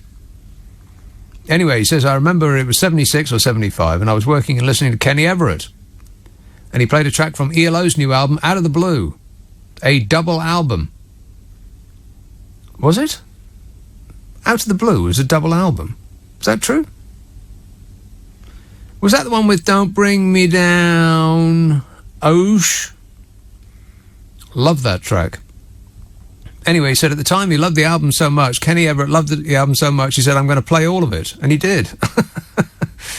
Yeah, that sounds like Kenny Everett. 80 minutes non-stop ELO, which, I like ELO, but in much the same way as I like ice cream, but you don't want a 3-course meal of it, right? Actually, I wonder if it's still available on the World Wide Web. You know that Leeds is either going to or has held the Commonwealth Games. Has it happened already? Commonwealth Games. Has that been and gone? I'm afraid I don't know. No, nobody really cares. If it's not got the Olympic rings appended to it, nobody's remotely interested. But they did a handover from the previous Commonwealth Games holders, who were, I can't remember, somewhere abroad, I forget. But anyway, the point of it is they did a live video, which is one of the best things I've ever seen. And it was to Blue Skies. Ding, ding, ding, ding, ding. You know, the sun is shining in the sky. That. It was the Commonwealth Games handover, and Leeds took it over. And was it Leeds? Yeah, Leeds. No, not Leeds. What's the other place? Oh, what's Birmingham? Birmingham is the correct answer. Not Leeds. I am such an idiot. Correct. It was the Gold Coast in Queensland, and they handed over to Birmingham, not Leeds, Birmingham. Affirmative. And Birmingham put on this show. They did a live video. It's one of the best things I've ever seen. It's still available on the World Wide Web. You should definitely go and check it out. It's to Mr. Blue Sky by ELO, and I LOVE loved it. This says, what is this? These are the songs on the ELO double album. And it is actually a double album, is it? I think so. Well, there's 4 sides. Yeah. Well, so that's two records of 2 sides. Huh. Of course, Monty Python managed to fit 3 sides onto Matching Tie and Handkerchief. Does anybody remember that? That was a bit of a shocker. If you didn't know it was on there, then you'd have been much surprised when you put the needle on the record and the drum beat went like this, as opposed to how you were used to hearing it. They put 2 grooves. So the needle would fit in either one of the grooves, and on the same side you'd hear a different side, if that makes sense. 0345. Does any part of this program make sense, yes? No. No. Well, we've got 15 minutes to go. But we're getting better in every way. Every minute that goes by, we're getting better and better.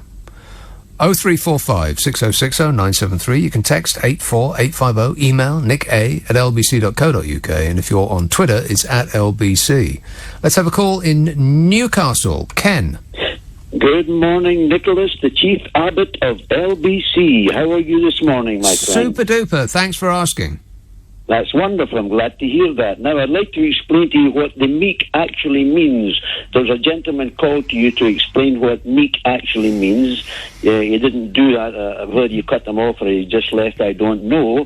But if you'd allow me, he had to go. Explain to you. Yeah, no, you don't have to explain to me. I've already given you the definition of meek. Timid. No, your definition was incorrect. It was completely correct in every respect. Timid. No, I'll tell you what it is. Meekness is timidity.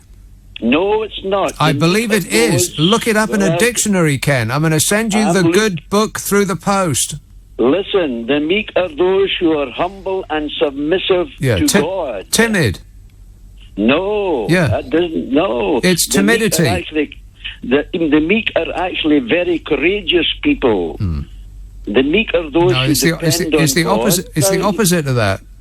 Now let me explain. If you are meek and timorous, then like a wee mouse about the hoose, then you are guilty of timidity, Ken. I think that you will agree with that. Fortunately, we are in concord on that issue. How did he squeeze in, by the way?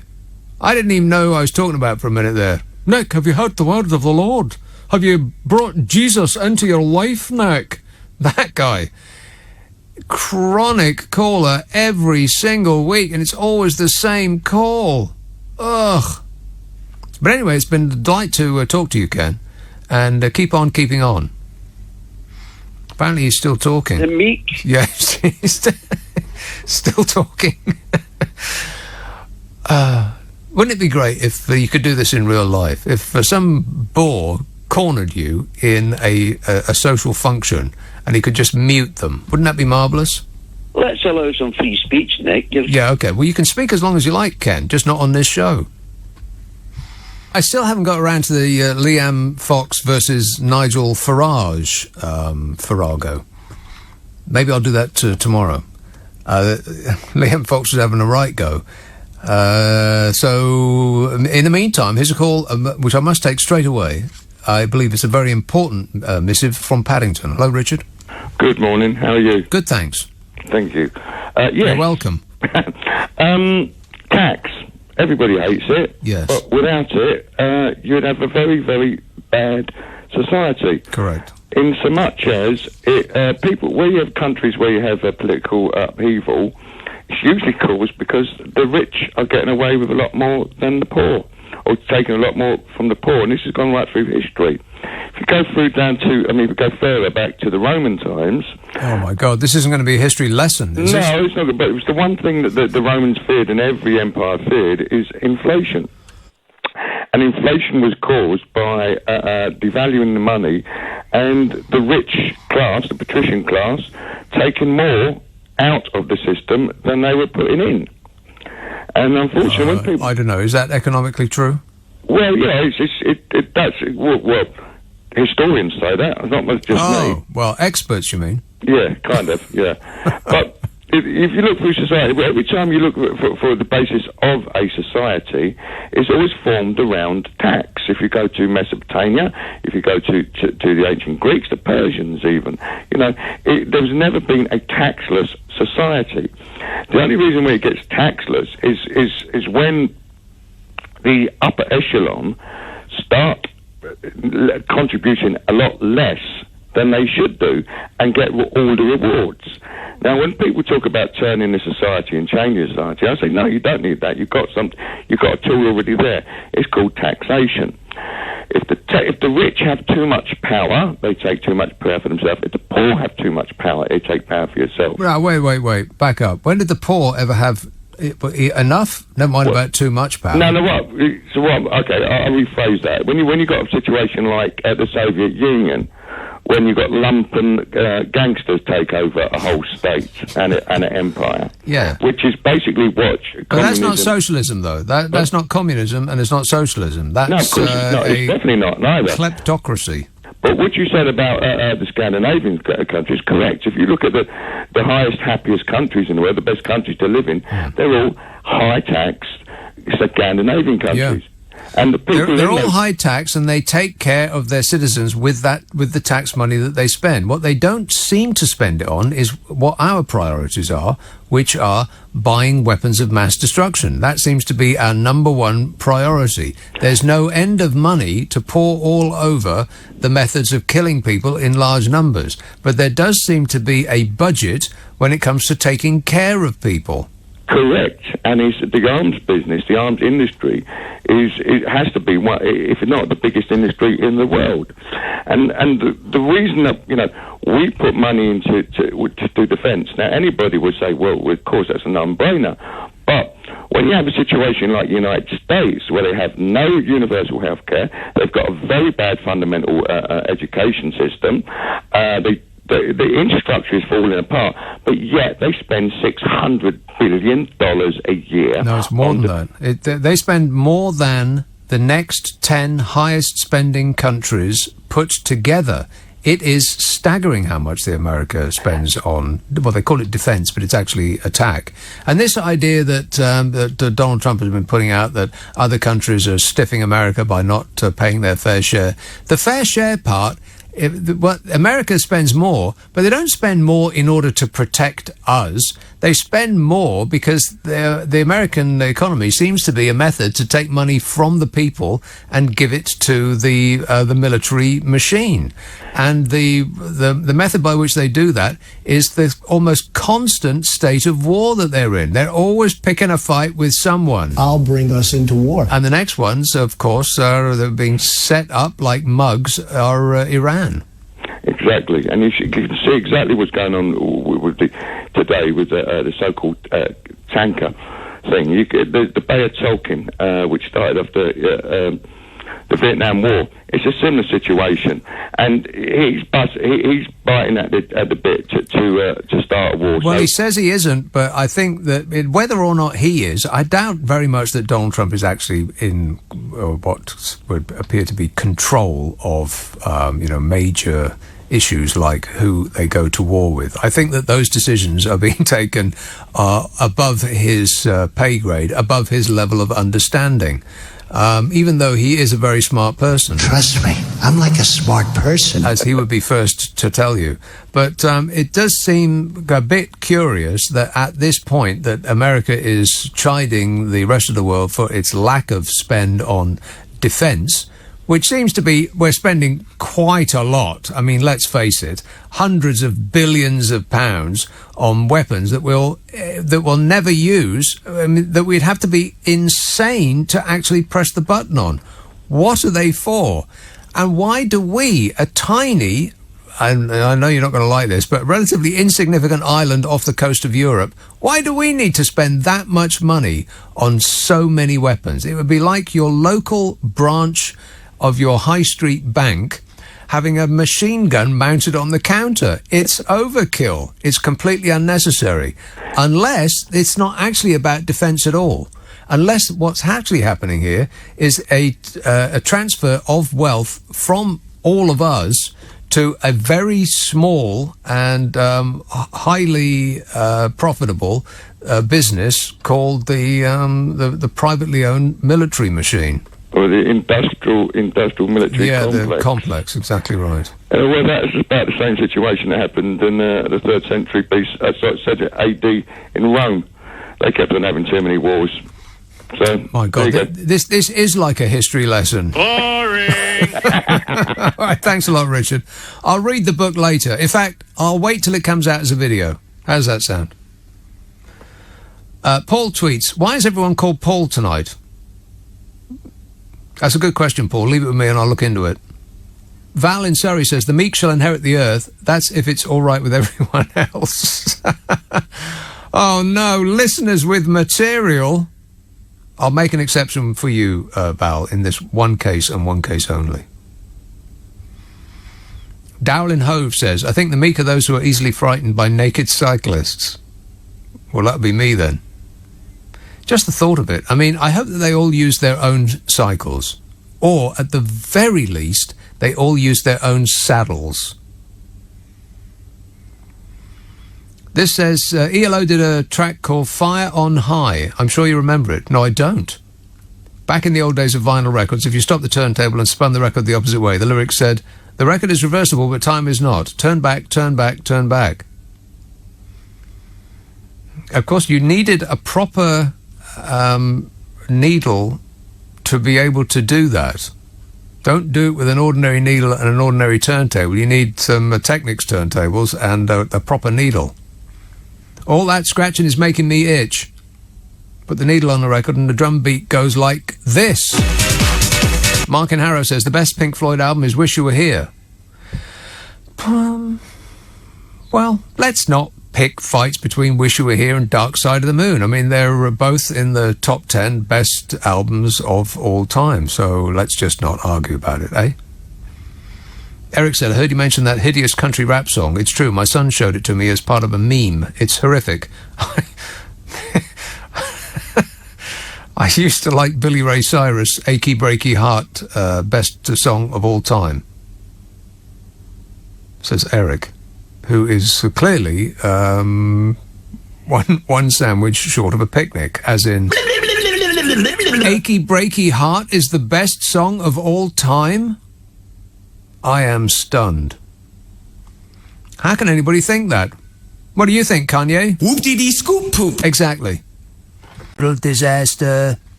Donald Trump reignited his feud with Sadiq Khan after London saw 3 murders in 24 hours. It is a nightmare out there. The US president tweeted, London needs a new mayor ASAP, as he warned that things will only get worse with Khan at the helm. He has read the runes and he feels the way the wind is blowing. I know a lot about wind. I know a lot about wind. You'd think that the leader of the free world would have more important things to do. But it was very humid in Washington today, and that moist air plays havoc with the cotton candy cloud that covers whatever it is that is on top of his head. Oh, shut up! The pair clashed when Trump jetted in for a state visit earlier this month, says the Mail, with the Mayor of London dubbing him a fascist before Air Force One had even taken off. Trump, of course, rapidly hit back. He branded the mayor a stone-cold loser. The Labour mayor then accused the president of playground behaviour. Well, I think there might be a lot of that going about, eh? Khan claimed Trump was a poster boy for the far right, but not the kind of poster that anyone would actually want on their wall. Even Melania wouldn't want one of those. And they're not available anyway, Melania. I don't care. So here's the facts. Anybody care about those? No. I'll give them to you anyway. 17,000 murders in the US in 2017.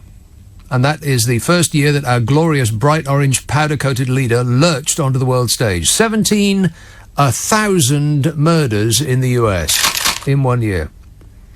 719 in England and Wales.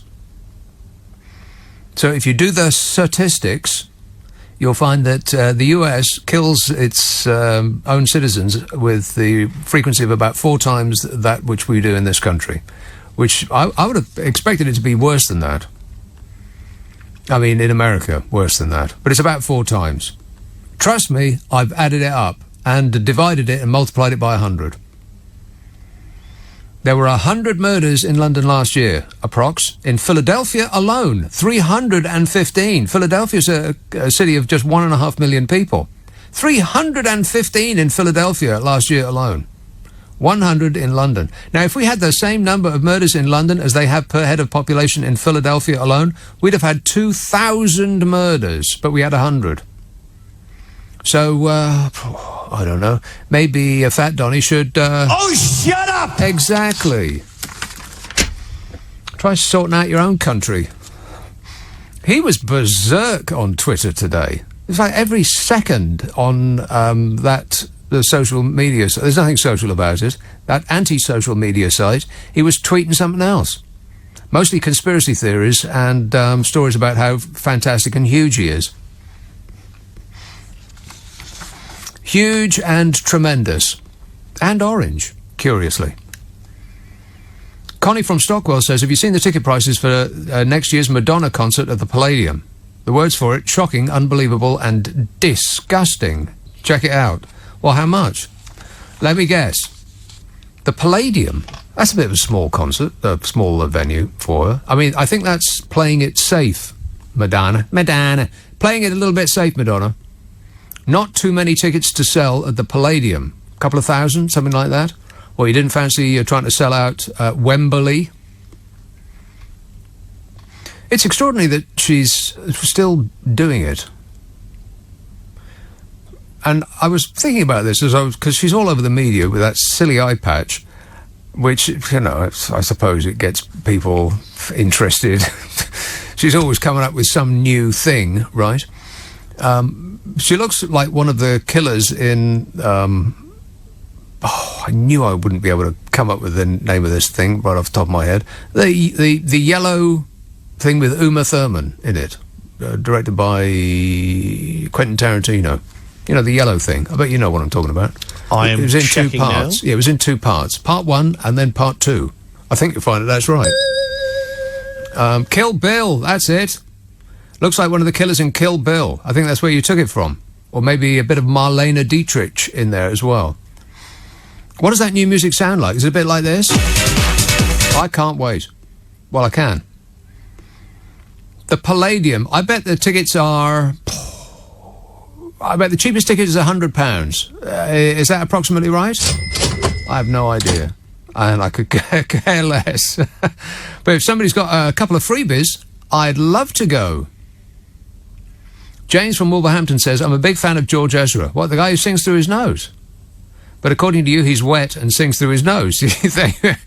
I should have read on. He says, can you suggest any alternative music that I should listen to? If you don't suggest anything, then it's Ezra and Biffy Clyro for me, I'm afraid. Well, the important thing to remember about this, James, is I don't care. I don't care. Now, where to start? There's an interesting story coming out of Colorado about marijuana. You know that Colorado was, I think it was the first state to legalize recreational marijuana in America. Want to score some pot? That's what they asked the citizens of Colorado, and the citizens of Colorado said, as with one voice... Yes. You know how much money Colorado has made since they legalized marijuana in 2014?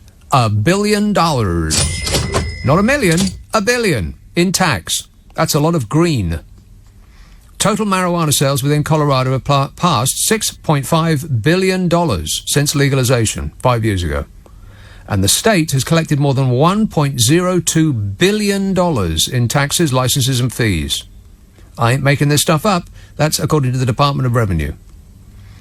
They have 2,917 licensed marijuana businesses and 41,000 individuals licensed to work in the industry. 41,000 jobs. 41,000 jobs and $1 billion in state taxes in a state that has about 5 million people. Now, the UK, meanwhile, has 65 million people. And I know you can't compare directly, but that would equate, if you could, to over 500,000 jobs and £51 billion in 5 years, which is about half the yearly cost of the NHS. But I know what you're thinking. Perhaps more people take it in Colorado than would take it here. And so I've done research. Can you believe that? No. According to our government's own figures, they state that marijuana is the most commonly used drug. That's according to the Crime Survey for England and Wales. 7.2% of adults aged between 16 and 59 have used it in the last year. That's about 2.4 million people. Now, in Colorado, the Department of Health says 15% of the population are using the drug. That's 15% of 5,750,000. They took in $1 billion in taxes with just 750,000 people using that product. We got 2.4 million people. You do the maths. That's a lot of money, honey. And it ain't just me saying it. Last year, a report suggested that introducing a legal cannabis market into the UK could earn the Treasury between £1 and £3.5 billion a year in tax revenues. Health Poverty Action, an international development organisation, claims that regulating and legalising cannabis in the UK is, quotes, an idea whose time has come, and that the windfall could be used to plug the gap in the NHS budget. It's not like we haven't got one. It's a gap as big as the Grand Canyon. Colorado Governor Jared said, "This industry is helping grow our economy by creating jobs and generating valuable revenue that is going towards preventing youth consumption, protecting public health and safety, and investing in public school construction." Well, wouldn't that be nice? If we had billions and billions of dollars to spend on health and schooling, fritter it away on stuff like that. Of course, we could buy weapons of mass destruction with it, put it to good use. Some of the cash that they make in Colorado goes to support youth prevention efforts and behavioral health treatment.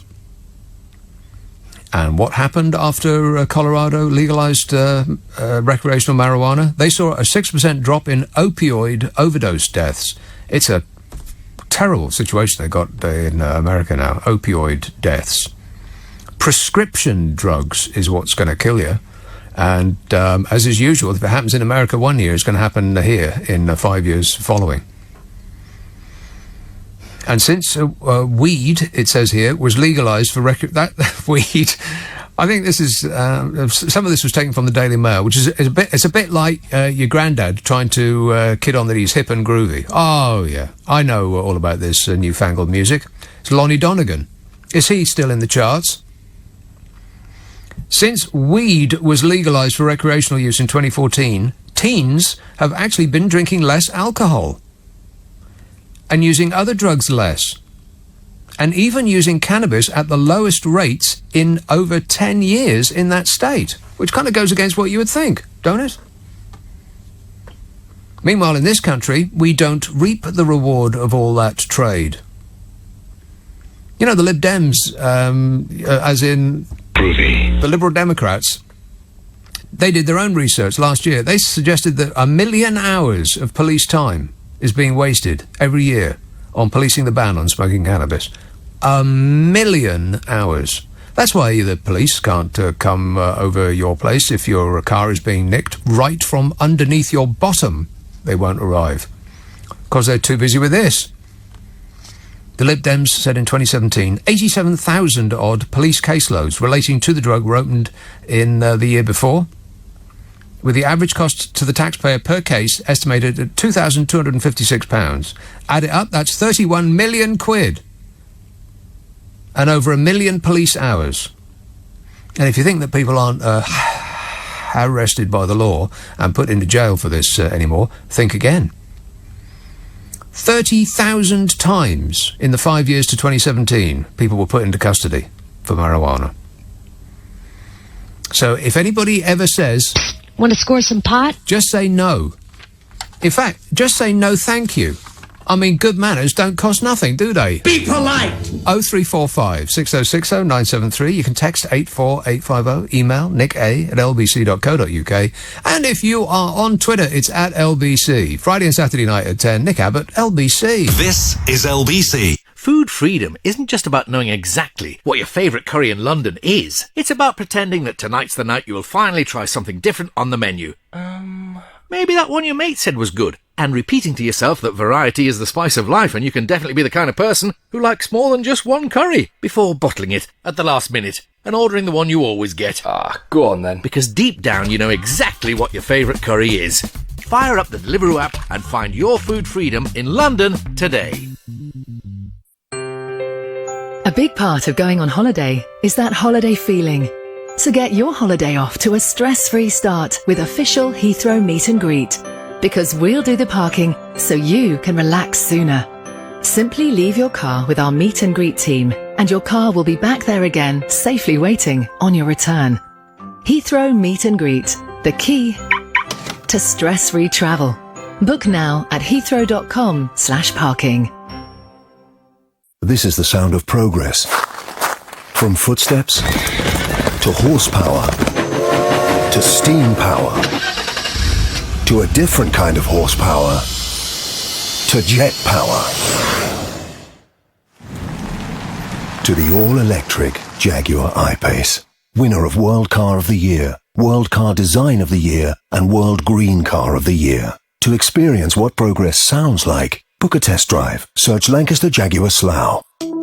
Few things in life are as important as your health. That's why Spire Healthcare has world-class experts when you need them most. You can see a consultant in as little as 24 hours for almost any medical condition at your local Spire hospital. There's even interest-free finance available, helping you spread the cost of your treatment. Appointments are available now at your local private hospital. Search Spire Healthcare and find the expert that's right for you. Let's hear it for Ozzy, the nature-loving pug. He thought he'd get a buzz out of eating a bum. David Williams' marvellous musical podcast. Classical music stories as they've never been told before. All the beef on balmy Beethoven. He once wrote a whole piece of music about a penny he lost. The magical maestro behind Harry Potter. So what's this Harry Potter about? And the composer who had a thing about... Ooh, I can't say that. David Williams' marvellous musical podcast from Global. It's baton-wavingly, trombone-trumpety, gong-bangingly good entertainment for children and the young at heart. Listen on the LBC app or Global Player. This is LBC with Nick Abbott. Call 0345 6060 973. Tweet at LBC. Text 84850. And he's a great guy, and he's an honest guy. That means nothing coming from you, but thanks anyway. Steve says, did you see Agent Orange? Agent? Well, I call him Ancient. It might sound like I'm saying agent, but it's actually ancient because it's a play on agent.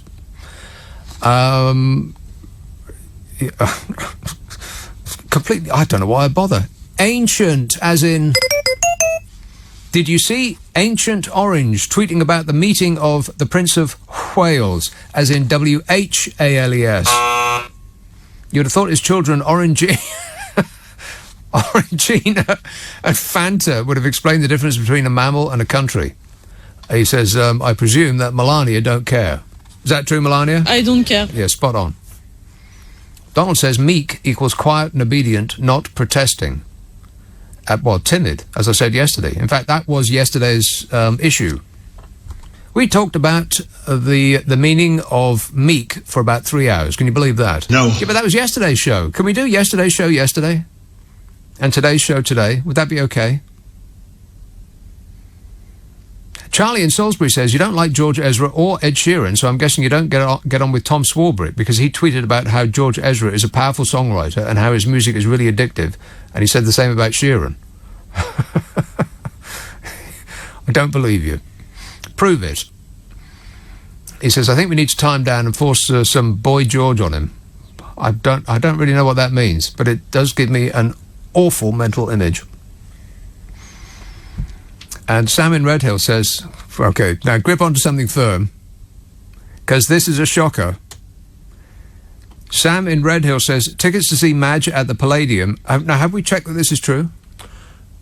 No, in other words. So we might be just disseminating misinformation here. Liar! In which case, I apologise in advance. I'm very, very sorry about this whole misinformation issue, Madge. I am very sorry that I screwed up. Well, I don't know if I've screwed up yet, but if it's true, then I can't believe it. You know, I said that I thought that the cheapest ticket would be about £100. Way out. Tickets to see Madge at the Palladium are between £400 and £3,572. What? I think I would want to take home the actual seat for that money. He says, I saw a decent punk band down at the pub last week for a tenner. Rock and roll! There you go. It can't possibly be, but the cheapest seats can't be £400. For what? She'll be miming through most of it anyway. And if that's not true, then I apologise for that as well.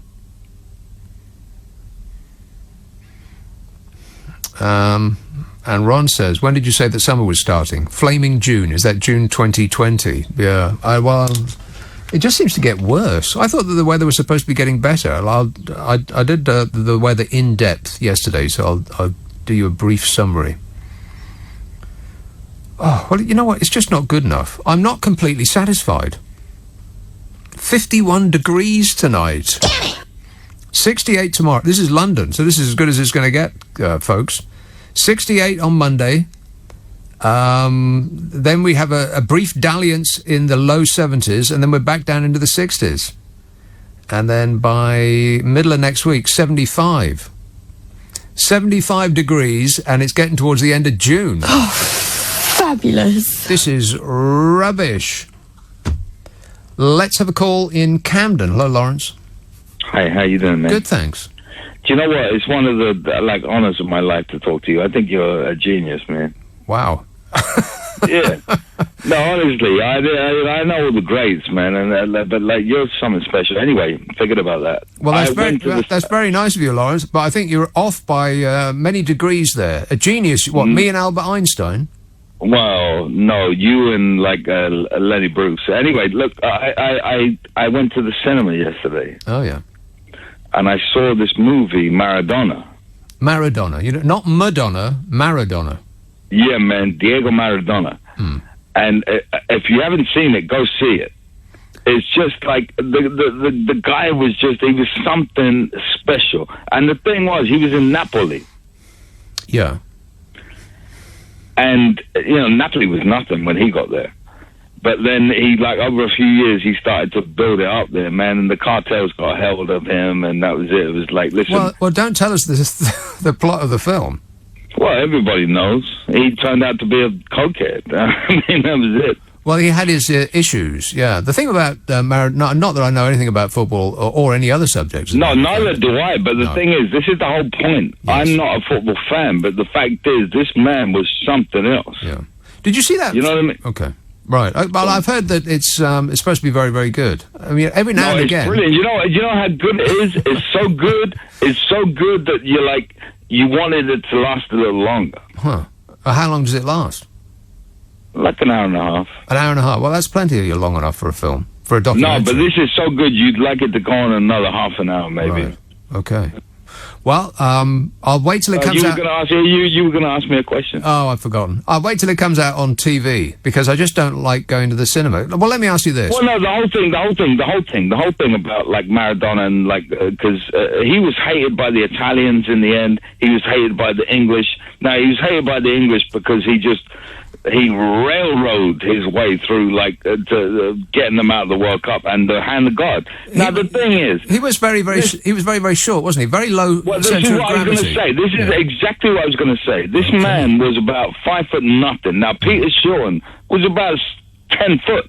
Now, he jumped. He leaped up and he overtook the man. And so, listen... Give him the goal. Now, Gary Lineker, to be fair... Well, wait a minute. You're not talking about the hand of God goal. We can't give him that goal. No, of course we can, because he leaped up, a 5-foot man leaped up over a 7-foot man, and he just banged. Yeah, but he used his hand. Well, he was in the air, and he just thought, what should I do now? And the answer came, cheat. Yeah. No, it's not. Listen, we're talking about Lawrence, cheat. It's called football, not handball. Have you seen what's going on in the... listen, you watch, like, I don't watch it anyway because I think they're a bunch of pole dancing, prancing... Don't say it. He stopped himself. I thought... you're not going to start talking about the Women's World Cup, are you? Well, I was talking about, like, the... Well, where have you gone? Please speak directly into the phone. Or maybe I should just leave that conversation there. For safety's sake. I think I'm going to leave that conversation there. He just forgot how to use his phone. Or maybe he ran out of money.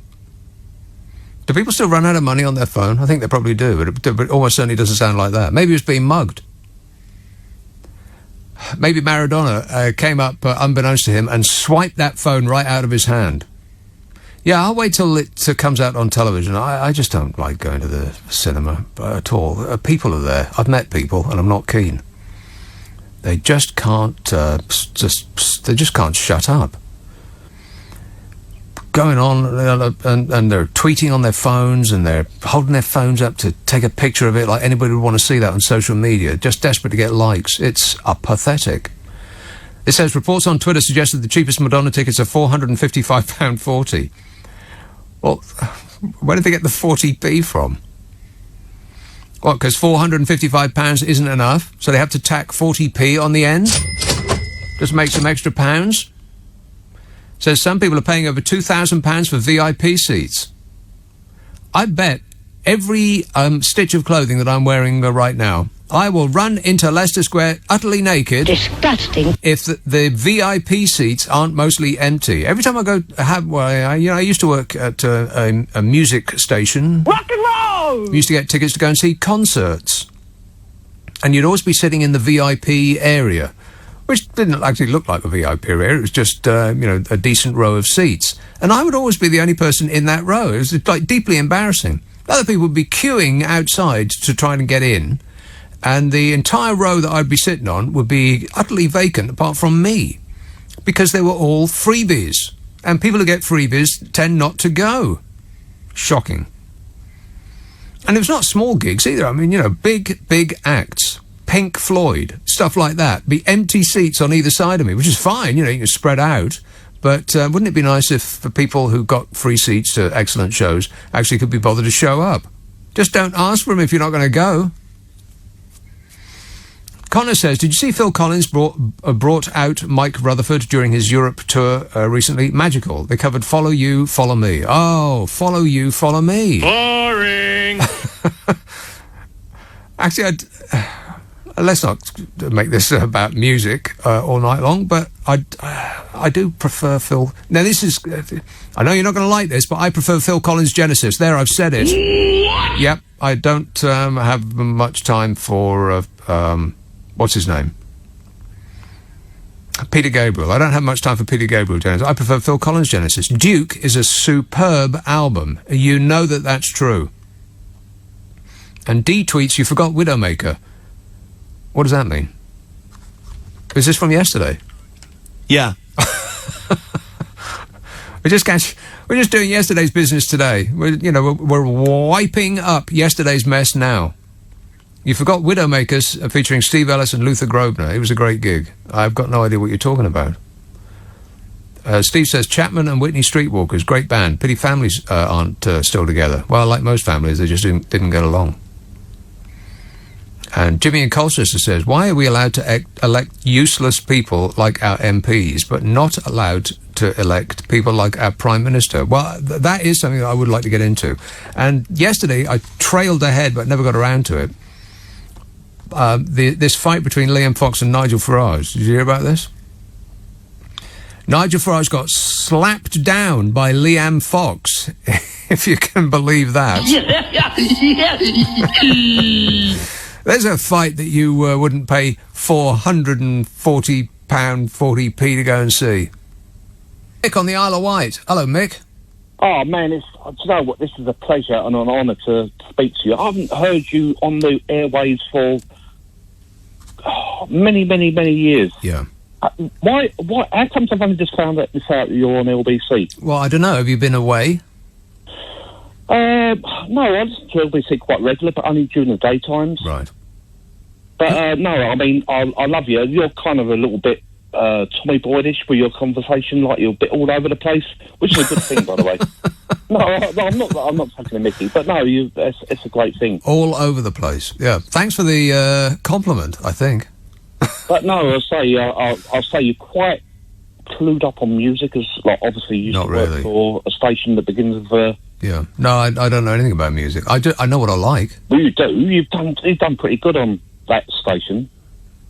It doesn't mean to say I know anything about music. All you do on a music station is press the big green button marked next.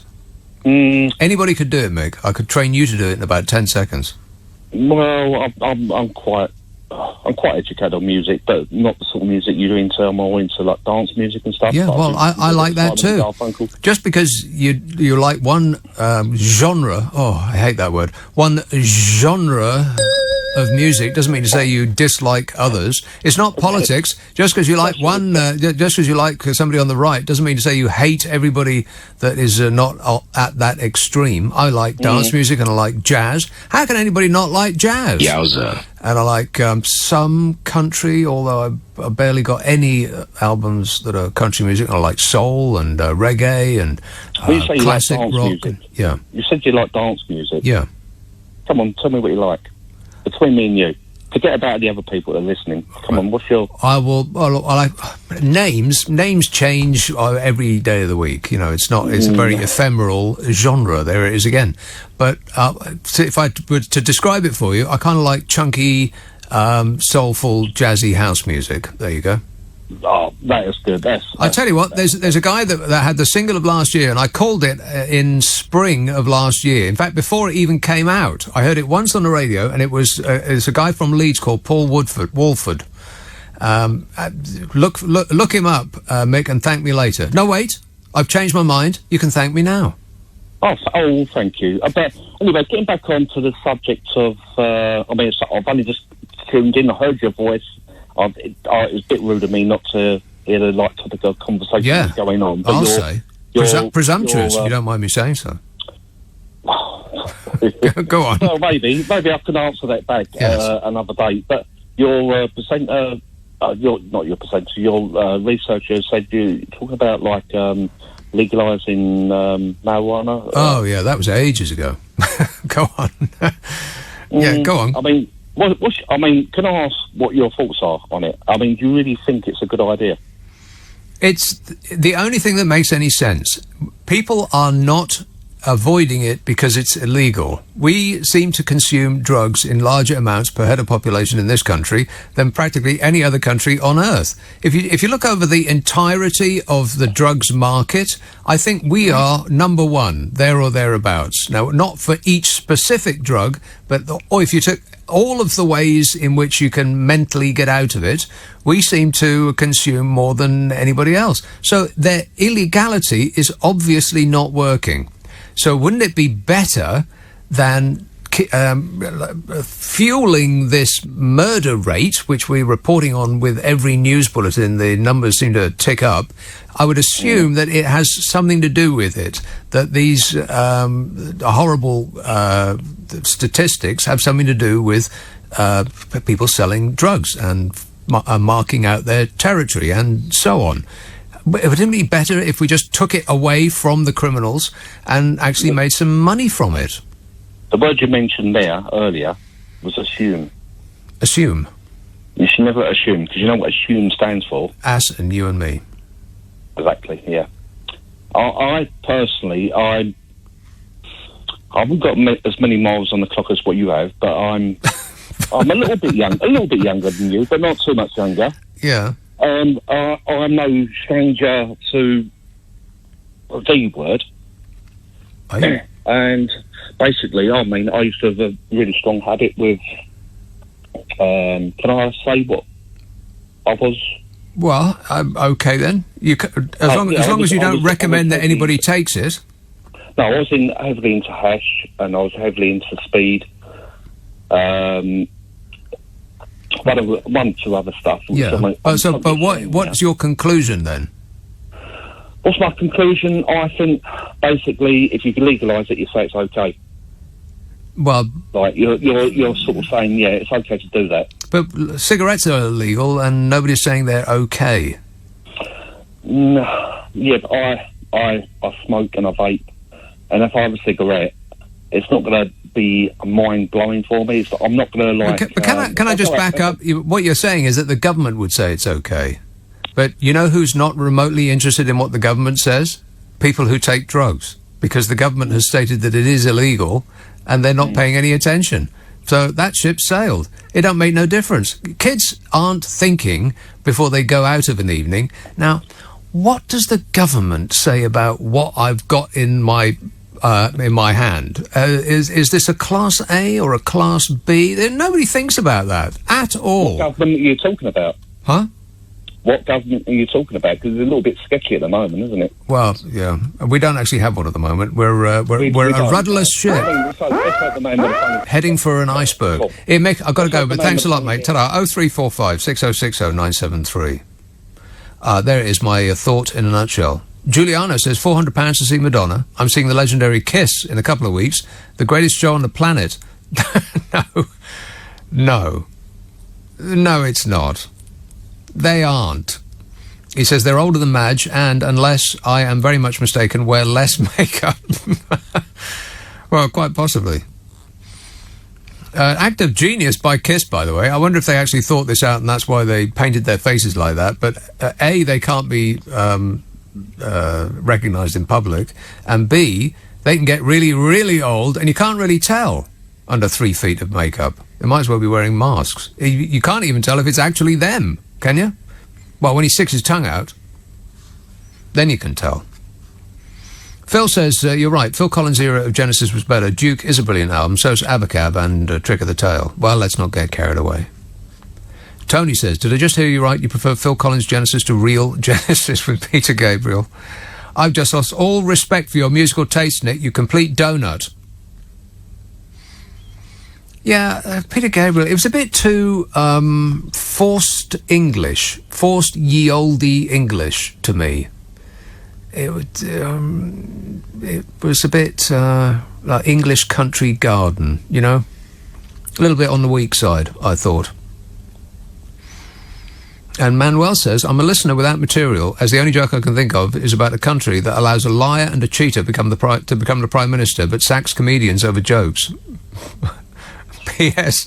Please say negotiations. Poor Mrs. M. Well, you know, she's gone through that, and now she's at the other side. She can put her feet up, kick off her clown shoes, and have a relax. How did the job suit you, Mrs. M? Dreadful. Yeah, that's what I thought. But now she can look forward to earning a boatload of money doing nothing, as is ex-prime ministers won't. They get about £500,000 a year just to do nothing, don't they? I can't remember what they call it, but I think that's what it is. We, poor penurious public, give our ex-PMs £1 million a year to do nothing. in order to... I've got no idea. They just thought it up and did it for themselves. You know, it's a little bonus for excellent work. I think in order to organise their office functions or something like that. I mean, they just came up with some excuse to award themselves a ton of money. It's a blooming outrage, if you ask me. I mean, even Tony, I assume that they all take it. I mean, because if somebody offered you £500,000, you'd take it too, right? So let's assume that they all take it. Can you believe that Gordon Brown is on £500,000 for his brief tenure in the top job? Never mind about that. What about Tony Blair? And now Mrs M is going to join their ranks. Not that she needs the money. I think she's loaded, isn't she? Tony in Inverness says, I wish I was filthy rich and I could buy every ticket for a Madonna concert and then not turn up. Why? Oh, God, the lights have just gone out. Maybe I should just do this show in the dark. It's actually quite atmospheric. I might get used to it. Waiting for you. Hello. Hello, Brian, in Stockton-on-Tees. Yeah, good evening, Nick. Hey, Brian. You caught me on a slip of champagne there, Nick. Oh, really? Shall I put you back on hold? Celebrating the coronation of Boris. The coronation. Yeah, isn't that an outrage? They look like giving him it, don't they? They certainly do. And, you just never know, though. You never know until the nags are all over the line. You just never know. Anything could happen in this race of asses. I looked at, like, jokey things in the future, and my vision is this, Nick, that he puts pressure on the EU, finally puts pressure, calls the bluff, and he says, no deal, you're not getting your 39 billion. Well, we can't not give them the 39 billion. No, just a sec. And then I see them all run to the toilet, right? And poor old John Claude Juncker, he's got to be the back of the queue. He can't hardly walk, no man run. You know what's going to happen, don't you? He's not going to make that toilet, is he? You know, I look at things like that, and I think there will.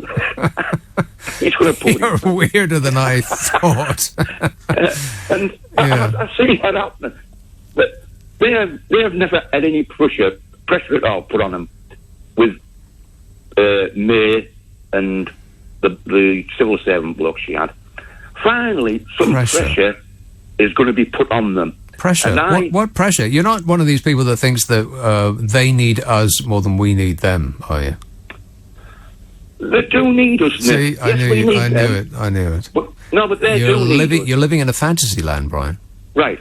We'll class it as a game of cards, shall we? This talk has been going on for 3 years. Now, I think they have still very little in their hand. They're a busted flush, really. Now, what have we got? Right. What I'm trying to say is, we've ended up in this position with this withdrawal thing because the EU want us to remain. No, they don't. No, they did. They do, really. Right? Well, most of the people in this country want us to remain. Right. Just let me finish first, then you can come back.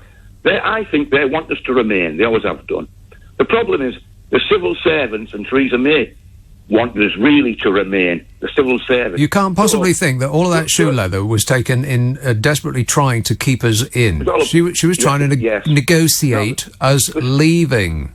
The civil servants, we know the Remainers. They wanted to remain, really.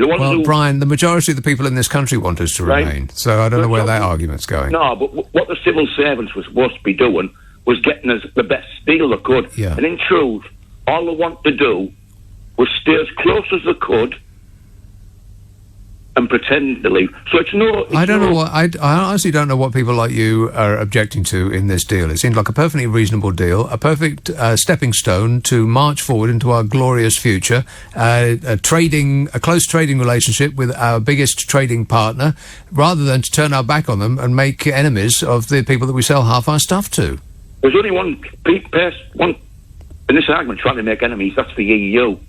You were the ones who tried to make... What is it that you object to about the deal that Theresa negotiated? You know, the only thing they have in their hand, in them deck of cap, then that hand they have in their hand... Is money. Money and jobs and trade and, everything that we rely on. That's the only thing they've got. The only thing they've ever done is threaten us. We're going to do this. We're going to do that. With what? Threaten us with what? What have they threatened us with? They have never, ever tried to negotiate a trade deal, which they need as much as us. Brian, we haven't even started on the trade part yet. This is the deal to leave. The trade part comes later. This is supposed to be the easy bit. No, we know, because the civil servants and Theresa May let them do that. Because they're still, in truth, they wanted to go along. How can you not know this after 3 years? The negotiation at the moment is leaving. The trade negotiations start after we've left. We know that, because it was all cooked up. It was a deal set between the EU and our civil servants. It was all a bluff, right? You've got Boris coming in now. I understand that there's this vague sense of having one put over on you, and you're being conned in some way. But I really don't think you've got any concept of what's happening here, Brian. Can I ask you a serious After question? 3 years, you weren't even aware that the negotiation that's going on at the minute isn't even about trade. Right. Let's tell the truth, right? The EU want us to remain, really. They do. They want us to remain. I think it's a bit. It's a bit charming, a little bit charming, and a little bit. You won't let anybody talk, will you? A little bit sad that you think that once we leave the EU, that your life is going to be somehow revivified. It's going to be transformed in some way. That finally you're going to achieve everything that you dreamt of in life. Brian, you can screw your eyes up and hold your breath, but you're never, ever, ever going to be a Kardashian. I hate to break the news to you. It's just not going to happen. Nick, to the working class, right, to the working class, £50 or £60 a week is a bonus, or £100. And that could happen if it's a success. So Wait a minute. You think you're going to get free money? You're talking rubbish again, Nick. You think you're going to get free money? I'm saying if it's a success and we make more money, this company makes more money, you could get £100 more working class than you wage back That's right, you could do. Or why stop there? You could get £1 million more. No, but we're talking realistically, aren't we? No, well, it's just as realistic. I'm just taking it a step further. All right, I'll row back a bit. We could all get £1,000 a week more. Nick, have you heard that new record that's coming out? I don't know. Is it the same as the old record? I think so. Rock and roll! All that scratching is making me itch. Put the needle in the record and the drum beat goes like this. Oh, I've heard that record over and over and over again. Change it, please. Phil says, Brian from Stockton-on-Tees versus Nick Abbott round 339 billion. Yeah, I know. It's the same call over and over and over again. I do think it is a little bit charming, a little bit amusing, but mostly sad. I'd say 25% charming, 25% amusing, and 63% sad. Correct. That people like Brian think that their life, that the improvement in their life hinges upon leaving the European Union. Now, is there anybody that is responsible for giving them that idea? I'm a nutcase. I can't think of anybody off the top of my head. International Trade Secretary Liam Fox told Nigel Farage that he does not speak for the UK on the international stage. You do not speak for the UK on the international stage, said Liam Fox. I'll put it in a nutshell for you. Oh, shut up! He said. This was after the state visit by the Screaming Mimi, President Don, when Uncle Nige said that the UK was behind the curve on plans for a post-Brexit deal with the US of A. And Liam Fox says, you're wrong about that, Nige. You're wrong about that, and plenty else besides. This is absolute tosh. Precisely. Liam Fox said, only the UK government speaks for our country internationally. But he said it in that publication of record, a tweet. Oh, no. Yeah, a tweet. I mean, did he include an emoticon? How about a cute puppy dog video? So we'd have something to look at instead of just a lot of boring words. And that's not all. Uncle Nige even suggested that we don't know what we're doing. As in our team of negotiators. Got no idea what we're doing, he said. The stuff he comes out with. He's a caution, ain't he? And Dr. Fox rejected that assertion. Rejecting Nigel Farage's assertion that the UK did not have competent trade negotiators, Dr. Fox insisted that he had a large team of expert staff. Yeah,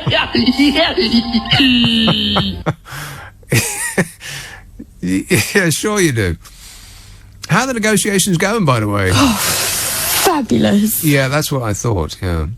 Our problem is that we don't have a large team of expert staff because we've had all our negotiations done for us. And you can't just magic them up out of nowhere because this is a highly complex and very skilled job. The EU, they got loads of them, which is why Brian gets the notion that they've been walking all over us. I honestly don't see what the big problem with the deal that we got is. Let's just take that deal and then we'll leave. And then certain individuals will, they'll calm right down. They might even blow away on the wind. I know a lot about wind. Leanne Fox, the International Trade Secretary, accused Nigel Farage of misleading people over what the UK was able to do while still a member of the EU.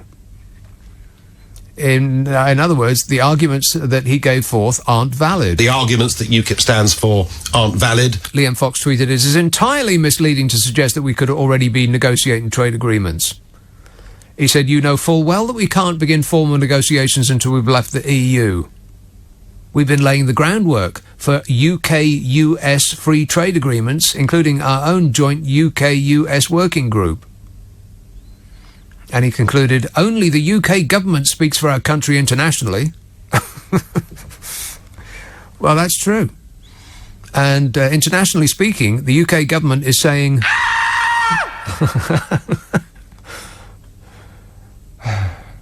And Leanne Fox called for urgent action to protect the World Trade Organization, the WTO, the thing that some individuals are desperate for us to leave on. Leave on WTO terms, they say. And then you ask them what that means, and they say, got no idea. They've got no idea what it means, but it doesn't prevent them from having a strong opinion about it. Leanne Fox highlighted how unilateral action or tariff hikes was making the problem for the World Trade Organization worse. Tariff hikes, which were put in place by you-know-who. Trust me, I'm like a smart person.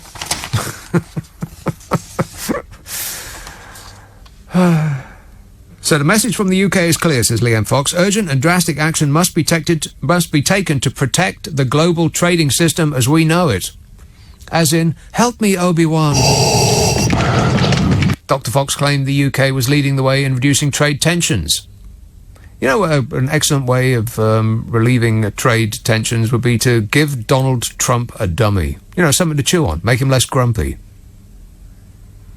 It looks like the stable genius who thinks that trade wars are good and easy to win might just be blowing up the whole foundation for stable world trade. But he won't feel the pain. The yeehaws who voted for him will. Makes you wonder why they stick with him, don't it? I love the poorly educated. Wayne in Basildon says, Nick Buddy. Oh, I don't like the sound of that. That sounds very aggressive right from the start, doesn't it? Nick Buddy. Buddy. I'm not a dog. He says, majority voted to leave in UK. It's Remainers in Parliament kicking the can down the road, but things will be different when Ancient Orange, Nige and the Boris take over and run the UK. Yeah, that's not going to happen. I'll tell you what the scenario is. Well, there is this poll that came out is just it's just staggering. Honestly, how can you not be interested in politics these days? Well, let me count the ways. It appears that people can be disinterested in politics. It amazes me How many... I forgot two things. I forgot to get my coffee, and I forgot to wander around, so the lights will be going out in a minute. So I'll preempt that by just waving my arms around now. So I'll get another 30 minutes out of the lights. We're just trying to save the planet, that's all. So now I've got at least another 30 minutes of light. I'm lucky I don't have to bring in 50p bits. Where was I? Oh, yeah, this poll that came out. It just staggers me. We just had the European elections, and what was the turnout? It was like 30%, something like that, like a third. A third. After all that yakking, all that fury, and barely anybody could be bothered to show up. They just had a by-election in Peterborough. Almost nobody showed up for that either. What is it going to take to get people to actually get interested? It's just incredible to me.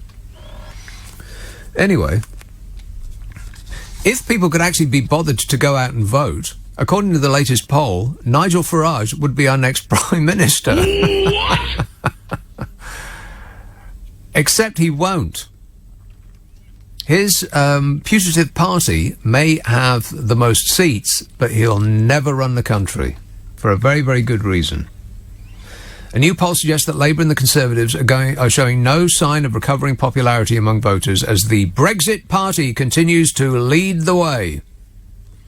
Nigel Farage's outfit remains the best-backed party ahead of the next election, with more than a quarter of voters supporting it. In other words, his support seems to be dwindling. I know that the headline for this story is that he's a super soaraway success. But if 48% of the population, which amounted to about a third when the referendum came round, voted for him, essentially, then now he's down from a third to 26%. Looks like it's going in the wrong direction for you, Nige. 26% of voters, according to the YouGov poll, support Nigel Farage's outfit. And I know that the other argument is that, it's just absolutely extraordinary that this new outfit, the Brexit Party, has come from absolutely nothing to leading the other parties. Isn't that incredible? No, it isn't. I mean, this claim that it's a new party is just silly. It's the same party as UKIP was when you know who was in charge of that. The arguments that UKIP stands for aren't valid. It's the same party as the Leave campaign. It's the Nigel Farage show. It's not come out of nowhere. It's the same act that people are voting for. And what's really amazing is that this is the really amazing part. This should be the headline grabber. The Lib Dems, they've come back. We missed you, not a lot, let's be honest. But they're back. They were out in the wilderness for a good long time. Hang on, I'm going to cough. They were out in the wilderness for a good long time, but it wasn't your fault, Nick. It was all your fault. Still, you've done very well out of it, eh? The Lib Dems are now in second place, according to this poll. I am stunned. It's incredible what's going on at the moment. Well, the whole world's gone crazy. 22% the Lib Dems are on. Isn't that amazing? And they're going up, not down. Up from 20% last week. Now they're on 22%. Meanwhile, all is gloomy for the powerhouses of the political scene. Labour and the Tories have both lost support, and it continues to go down, probably because no one's really sure what they stand on the issue of the day. They're too busy tearing lumps out of each other over Brexit to swing at any other party. It's almost like they're not very good at their jobs.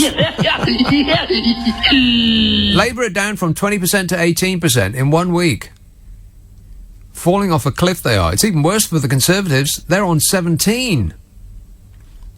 If I told you that this was going to be the situation 6 months ago, you would have looked at me like I was saying this.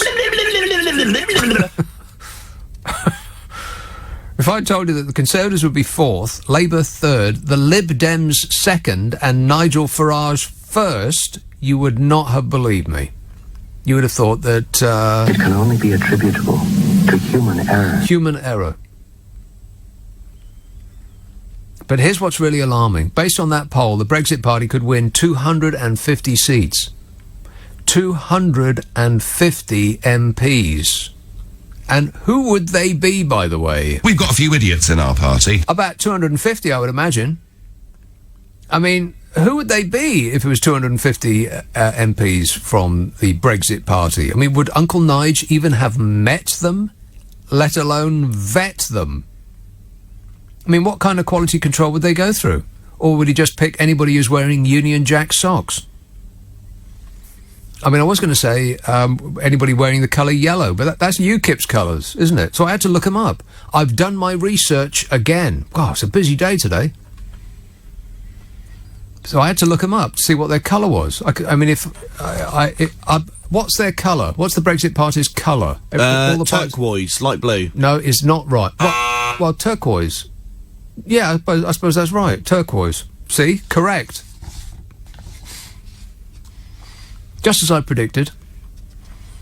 Turquoise. Kind of. Sort of, it's a light blue, yeah. A wishy-washy blue. You could almost say a Tiffany blue, but that wouldn't suit Uncle Nigel's Man of the People credentials. So let's say a co-op blue, which probably won't please the co-op very much. I looked it up on their website, and I noticed that the two pictures on the front page of their website aren't exactly of the kind of people that I would associate with that movement.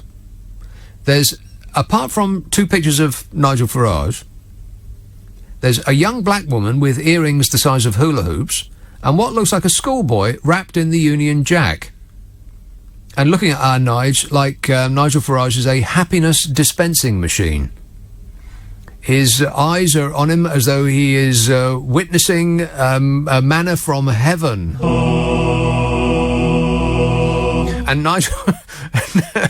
maybe he is just feeling positively about the thing that Nigel Farage has got in his hands. I'm not making this up. On the front page of the Brexit Party's website, Nigel Farage is cuddling a puppy. It's the oldest trick in the book. I can't believe it. Vote for me or the dog gets it. So the party of the Arthur Daley of politics would get 249 MPs if this poll was replicated in a general election, which it won't be. But let's fantasise for just a minute. 249 MPs from the Brexit Party, none of whom we'd have ever heard of, and they would be full of kooks and cranks, I bet you. I mean, some of them would be excellent people in every regard. But that wouldn't get them a majority. Not for 249 MPs. And here's the problem. No other party will work with them. I mean, UKIP, they poll 0, I think. And the reason for that is that all the Kippers were Nigel Farage fans, and now they're just voting for wherever he goes. It's like he used to be in a band, and now he's gone solo. Oh, he was actually always solo, really, wasn't he? So... even in this stunning result, if it were replicated in a general election, they still wouldn't be running the country, and no other party would work with them in a coalition. I bet there isn't one single one. So that wouldn't get them a majority. They would win, but they would lose. Because Labour would get about 216 MPs. And I betcha that they would team up with the Lib Dems, who would be on about 51. And probably the SNPists as well. And they would rule as a coalition. It's the will of the people. You lost. Get over it, Nigel. Unless, of course, you didn't like that result and you'd want a second referendum. We should have a second referendum. And the Tories would become the fourth largest party with 54 MPs. But it's not your fault, Theresa. It's probably the fault of your numpty predecessor who started this clown show. I think this is nonsense. And a potential coalition government between Labour, the Lib Dems and the SNP. Doesn't that sound not that bad? Labour, the Lib Dems and the SNP, all working together as a team.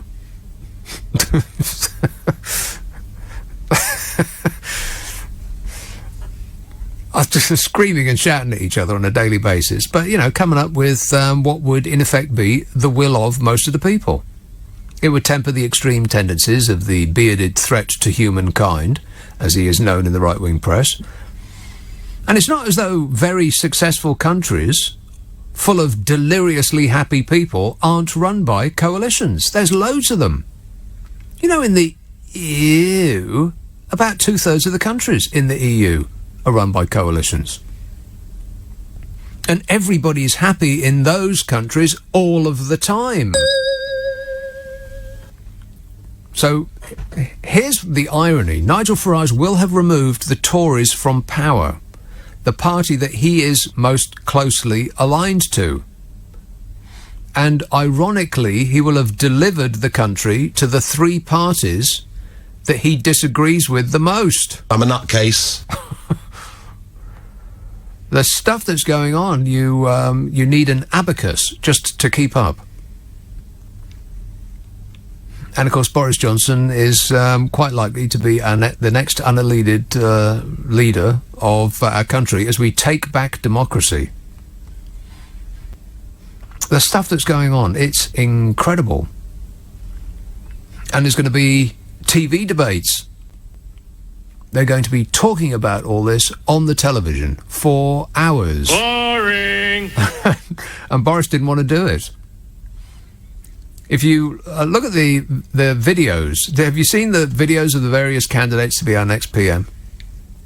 Some of them are risible. Like the Sadges video starts with a cute little puppy dog. Oh, stop with the pets, people. And, goes through that my old man's a dustman kind of thing, that routine. And the Michael Gove's video is kind of like an American presidential video. It holds the word Gove right at the end in what kind of looks exactly like that, like the posters for the American presidency. Just a big word Gove on a blank screen. And it holds it for what looks like a minute.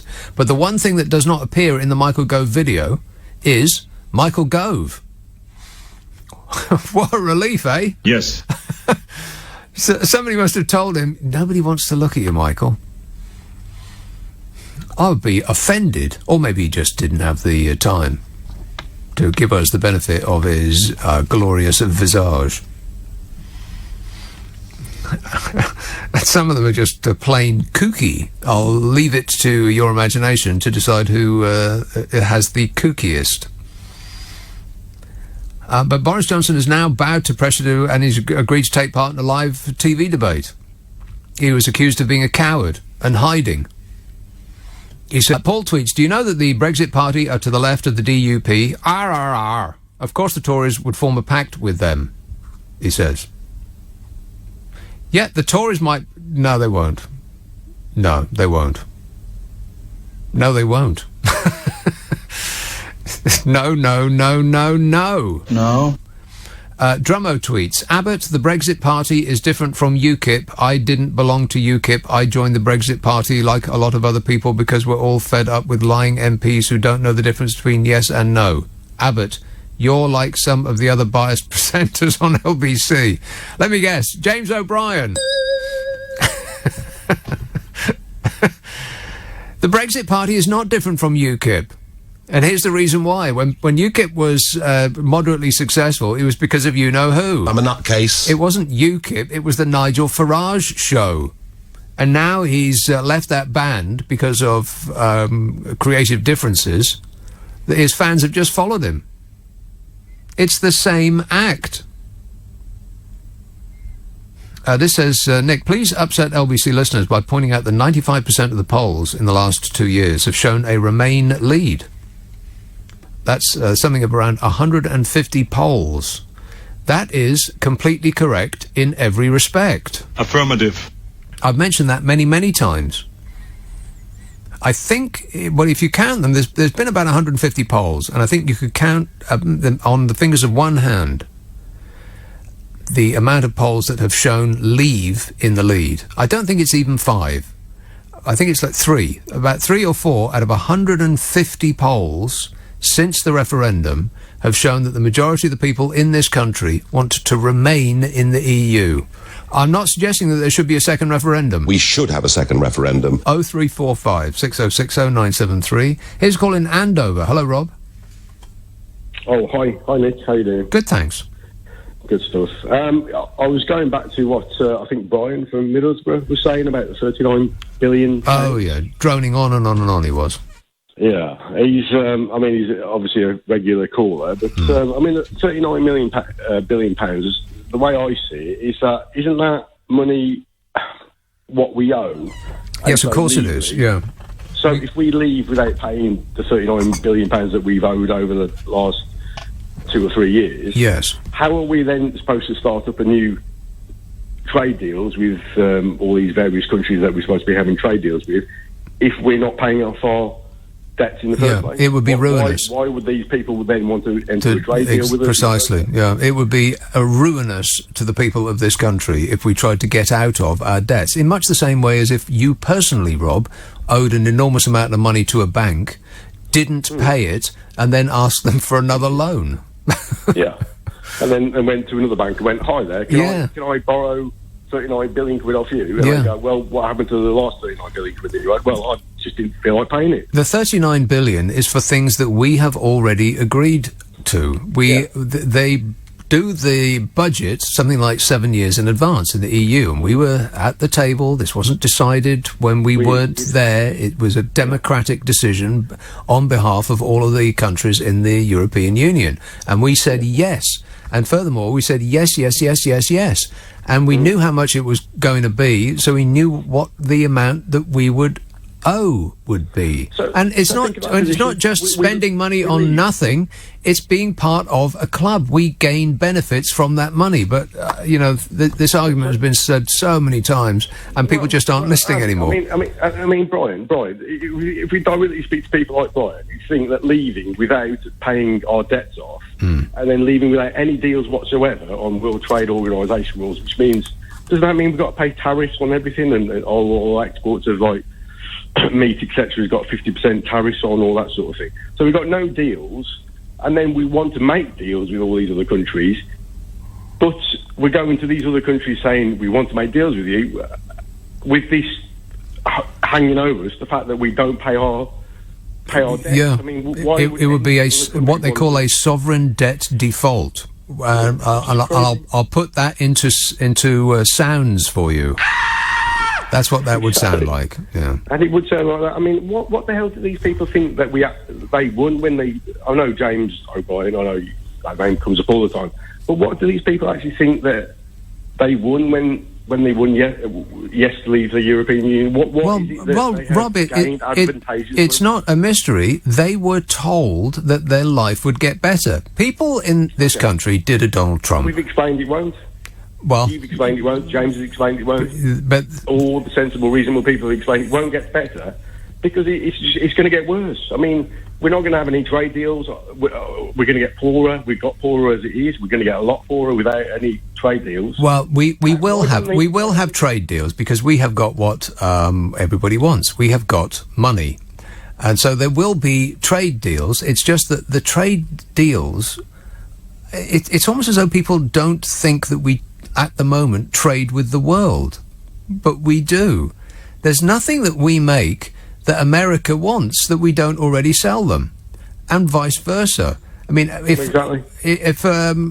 neither is there any trade organisation, any trade body, any group of countries or single country that could remotely make up for the amount of trade that we might lose if we make enemies of the European Union. It's half of what we sell. So, I mean, and we already...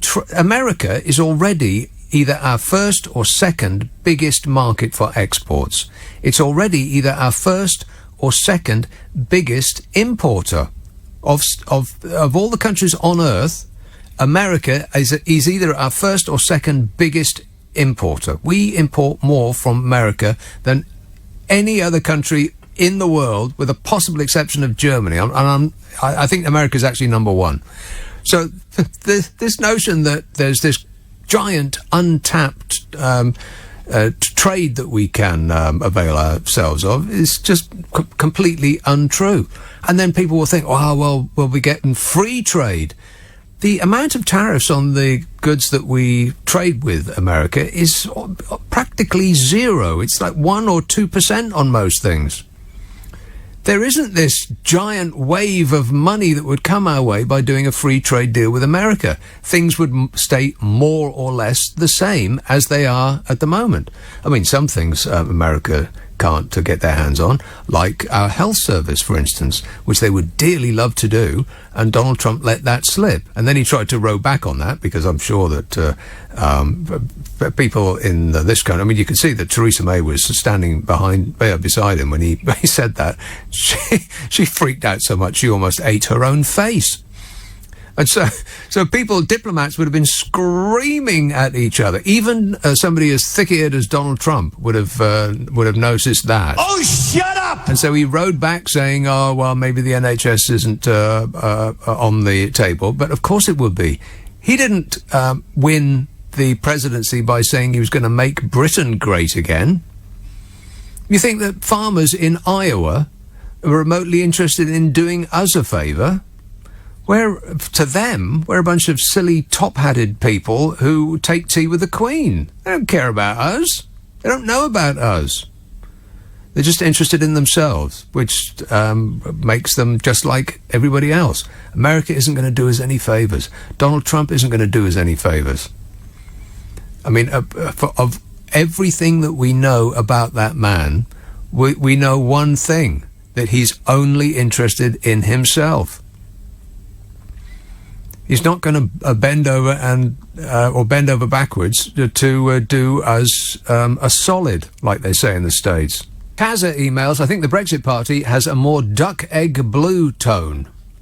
Really, is that their colour?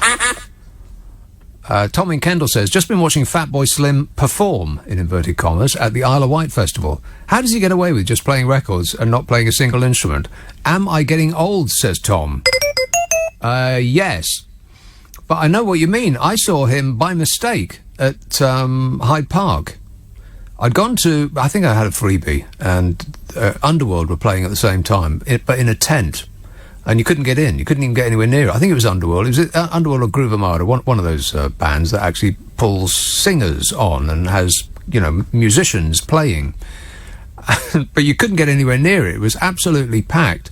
But Fatboy Slim was on the main stage. And it was I just couldn't believe what I was looking at. A perfectly ordinary-looking old bloke came on stage, and he didn't even make a fist of actually playing records. He didn't even pretend, really. I mean, he did that DJ thing where they stand behind the deck and they twist twist the EQ, pretend to turn the bass up, or the whatever it is they're kidding on that they're doing up there. They're not doing anything. He just came on and he pressed play, and then an hour of pre-recorded music came out. And every now and again he'd wave a record around and throw it into the crowd. That was an act. God, I couldn't believe what I was looking at. Fatboy Slim. He's a producer. Stay in the studio. Mike says, what about Chucker the Smooth and Change UK? He's gone and joined the Lib Dems now. What an opportunist, says Mike. I heard him interviewed, and he said he'd massively underestimated how difficult it was to set up a new party and get support from the politically homeless. But Uncle Nige did it. He says, I think Chucker is a bit useless. Well, that may be true. But Uncle Nige didn't really start up a new party. He just changed the name of his old one. He used to be a part of a group, or he pretended really to be part of a group, because UKIP wasn't really a group. It was the Nigel Farage show. But then he went solo and just took his fans with him. That's all that's happened. It's not really a new party at all. They just changed their name. Let's have a call in Enfield. Hello, John. Oh, good evening, Nick. Oh, good evening, John. Yes. What I'd like to say is that David Cameron is my whistleblower. I wrote him a long poem and recommended that he introduced a referendum. which he has, to expose everything, the corruption that exists in our government and other governments. You wrote him a poem? A long one, yes, a very long one, 2 pages.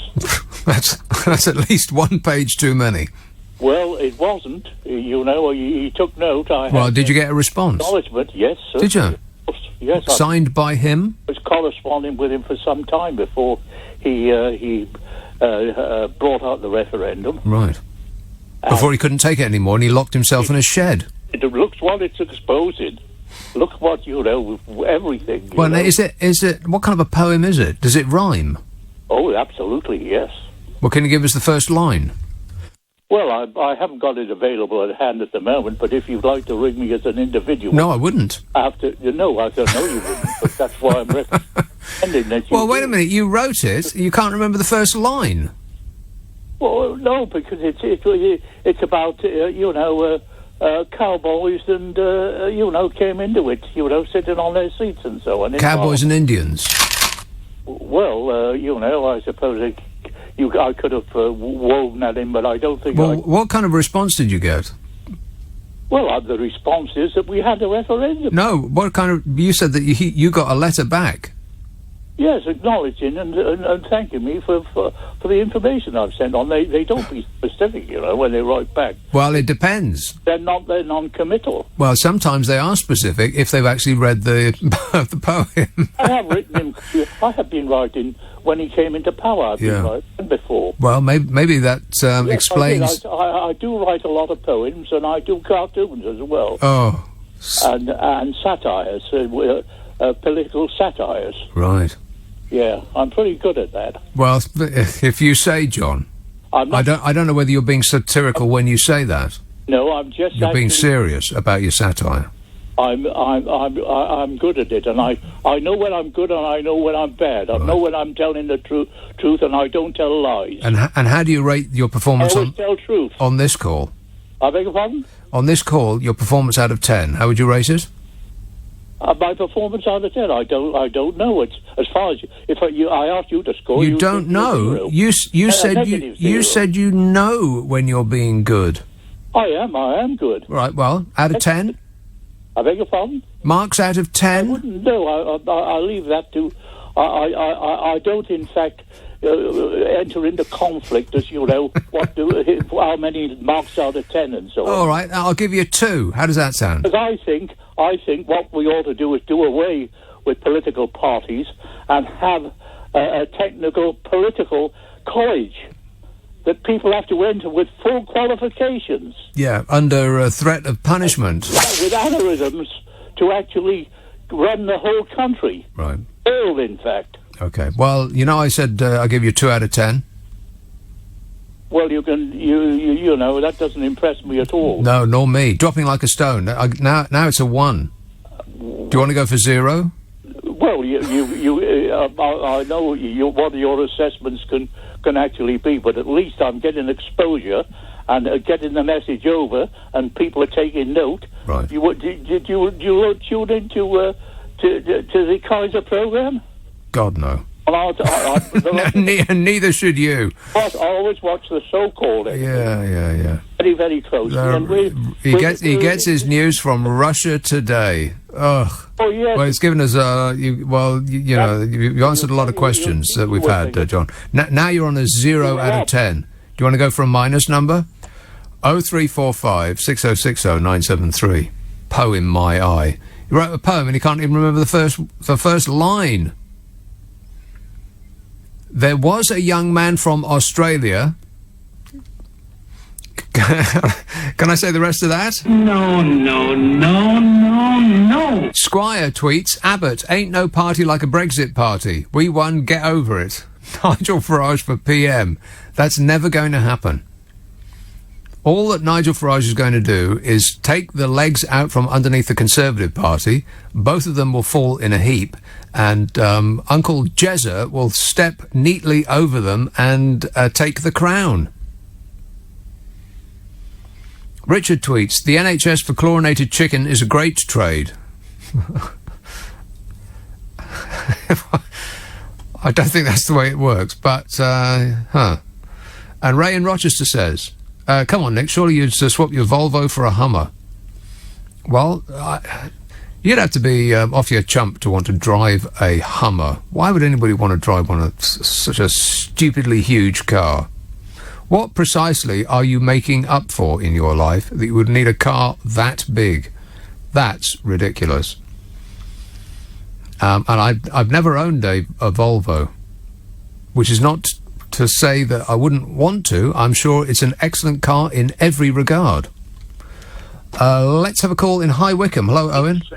No, but in antiques, a Volvo Estate M-Red was the ideal antique dealer's car, you see. People don't have appreciation of quality nowadays. Are you talking to me?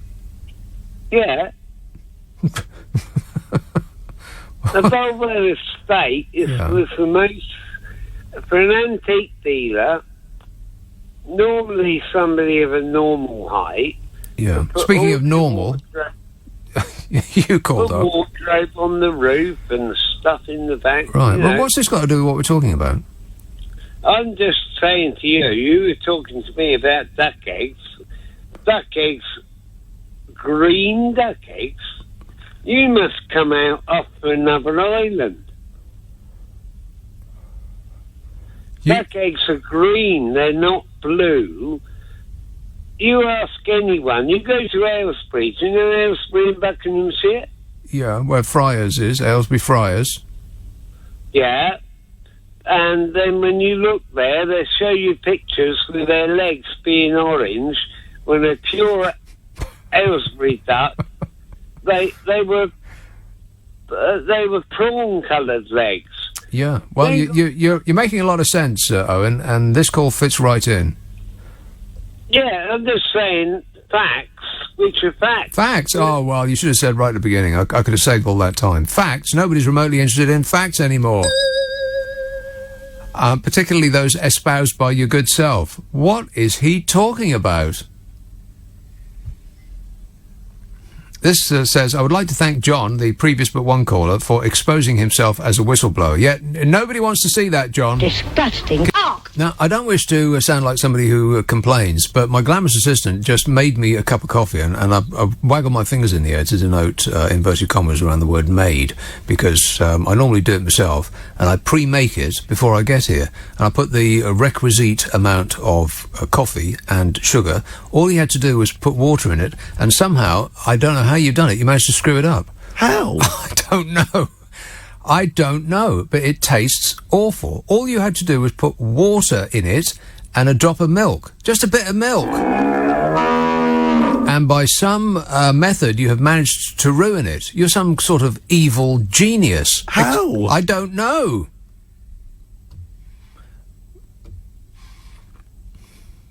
It's a mystery. Nick tweets, listeners with material. Here's a poem. There was a young man from Dumbarton.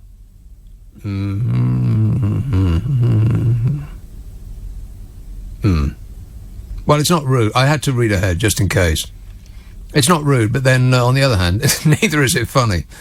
Wendy says, actually, duck eggs are green, Nick. Well, no, they're not. Just as the bird's green tits aren't green, they're blue. Duck eggs are not green, they're blue. Well, the blue ones are. You can even get blue hen eggs.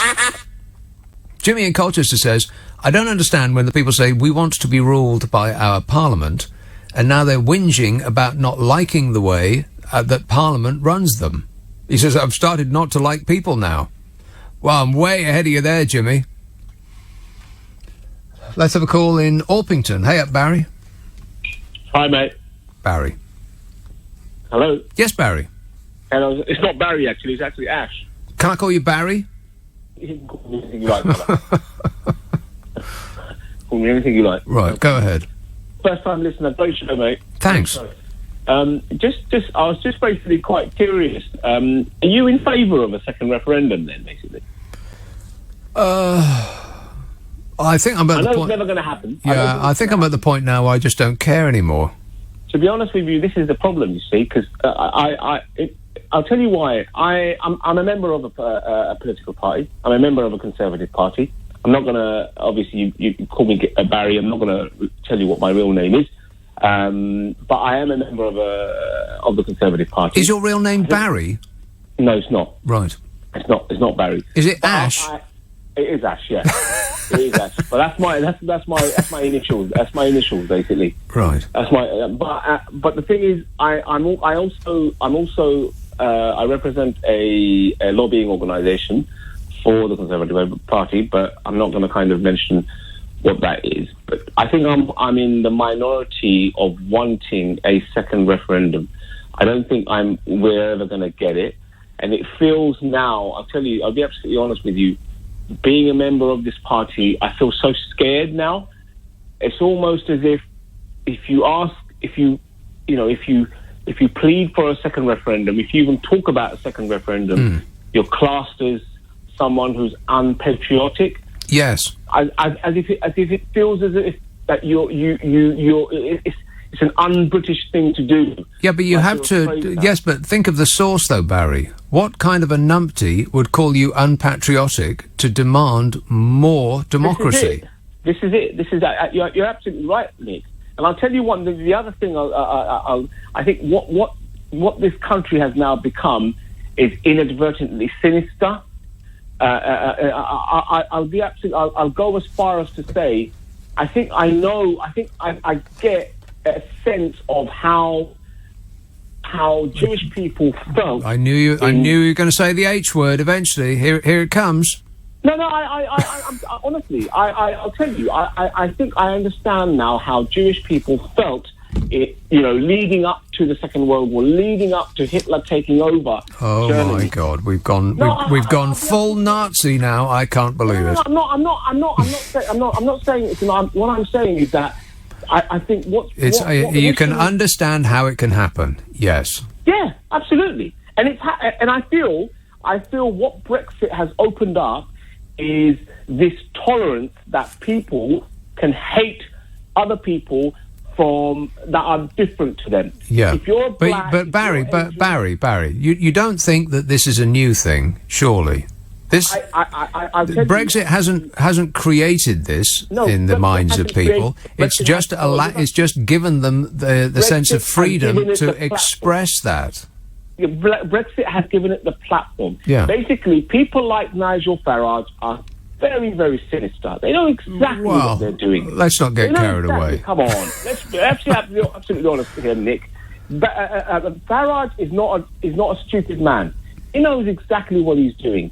Why do you think the Brexit Party has done so? You're absolutely right. The Brexit Party will annihilate the Conservative Party now. Well, I don't know that that's true. The latest poll says that that's true, but when the latest poll, when you know who takes over, anything could happen. Here we go.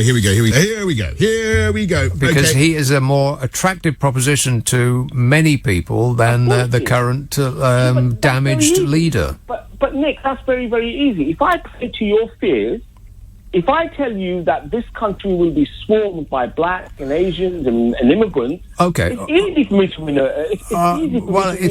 It's not easy, but the success of that discourse, that mindset is having a moment, and it's all because of a certain individual who is occupying the White House at the moment. I'm president. Can you believe it? Politicians, I mentioned this yesterday, it seems blindingly obvious. Politicians the whole world over have seen the screaming Mimi in the White House, and they thought, you know what? This guy's an obvious dope. He doesn't know anything. He just says that he knows things. He makes up things off the top of his head, and he says them out loud, and people, even his fans, don't believe him. But he's become a sort of, I don't know how to describe it. He's like there's sort of talisman. He's like a Pied Piper. Nobody believes him, but because everybody knows that he lies about everything. I make $400 million a year, so what difference does it make? I know a lot about wind. I know a lot about women. I'm very highly educated. I know words. I have the best words. Trust me, I'm like a smart person. I am a young, vibrant man. Every single thing that he says is the opposite of the truth. And politicians have realised you don't have to know anything. Why have we been wasting our time learning things? Just tell people, vote for me and everything will be huge and tremendous and great. And furthermore, the reason why it isn't at the moment is because of those people's fault. Just point to any easily identifiable minority and tell the majority that it's their fault that you haven't achieved everything you want in life. That's all you got to do. And that kind of thinking is having a moment worldwide. A bunch of chancers have realised that that's how to get ahead. All you have to do is bring a third of the population with you. And that third of the population is also easily identified. I love the poorly educated. It's the poorly educated. The people that have been left behind. Tell them that they have been wronged. And then tell them that you are the person, and only you, who can right that wrong. It doesn't mean that you can actually do it, or that you're even remotely interested in doing it. You don't have to be interested in the people whose lives you're promising is going to get better, and you don't even have to deliver it. What Donald Trump is doing now is serially failing at everything that he's promised, but blaming the other party for his failure. It's still Hillary Clinton's fault. That's why he keeps going on about her. He beat her, 3 years ago now? But he's still keeping her in his fans' mind as this Beelzebub character. Still going on about her emails and Benghazi and the nuclear trade shenanigans and all of that made-up stuff. Because it keeps the enemy in the people's minds. And he just relies on people who have put their faith in him. A kind of Oz character out of The Wizard of Oz. That's exactly what he is. He's the fella that is behind the curtain. Just don't pull back the curtain. Because, you might see him without his hair done proper, which must take forever, actually. He's a totally ridiculous person. Eventually, you would think that people are going to have to admit to themselves that they've been conned, but the sense of loss of face is so damaging to people's psyches that they will do anything in order not to admit that, which is a gift for somebody like him. He can fail them over and over and over again, but they don't want to admit that they've been conned because that makes them feel stupid. And the one thing that keeps coming up over and over again is that people, the liberals, the people on the left, are calling them stupid. Donald Trump actually calls them stupid. I love the poorly educated. 3, Tony says, what I find incredible is that the Spice Girls can fill Wembley Stadium. The last time I went there, it was to see Pink Floyd, one of the greatest bands of all time. It's like comparing Leonardo da Vinci and Banksy. Where are all the amazing bands now, or am I just getting old? That rings a bell. Have I read that already? I've been forgetting things lately.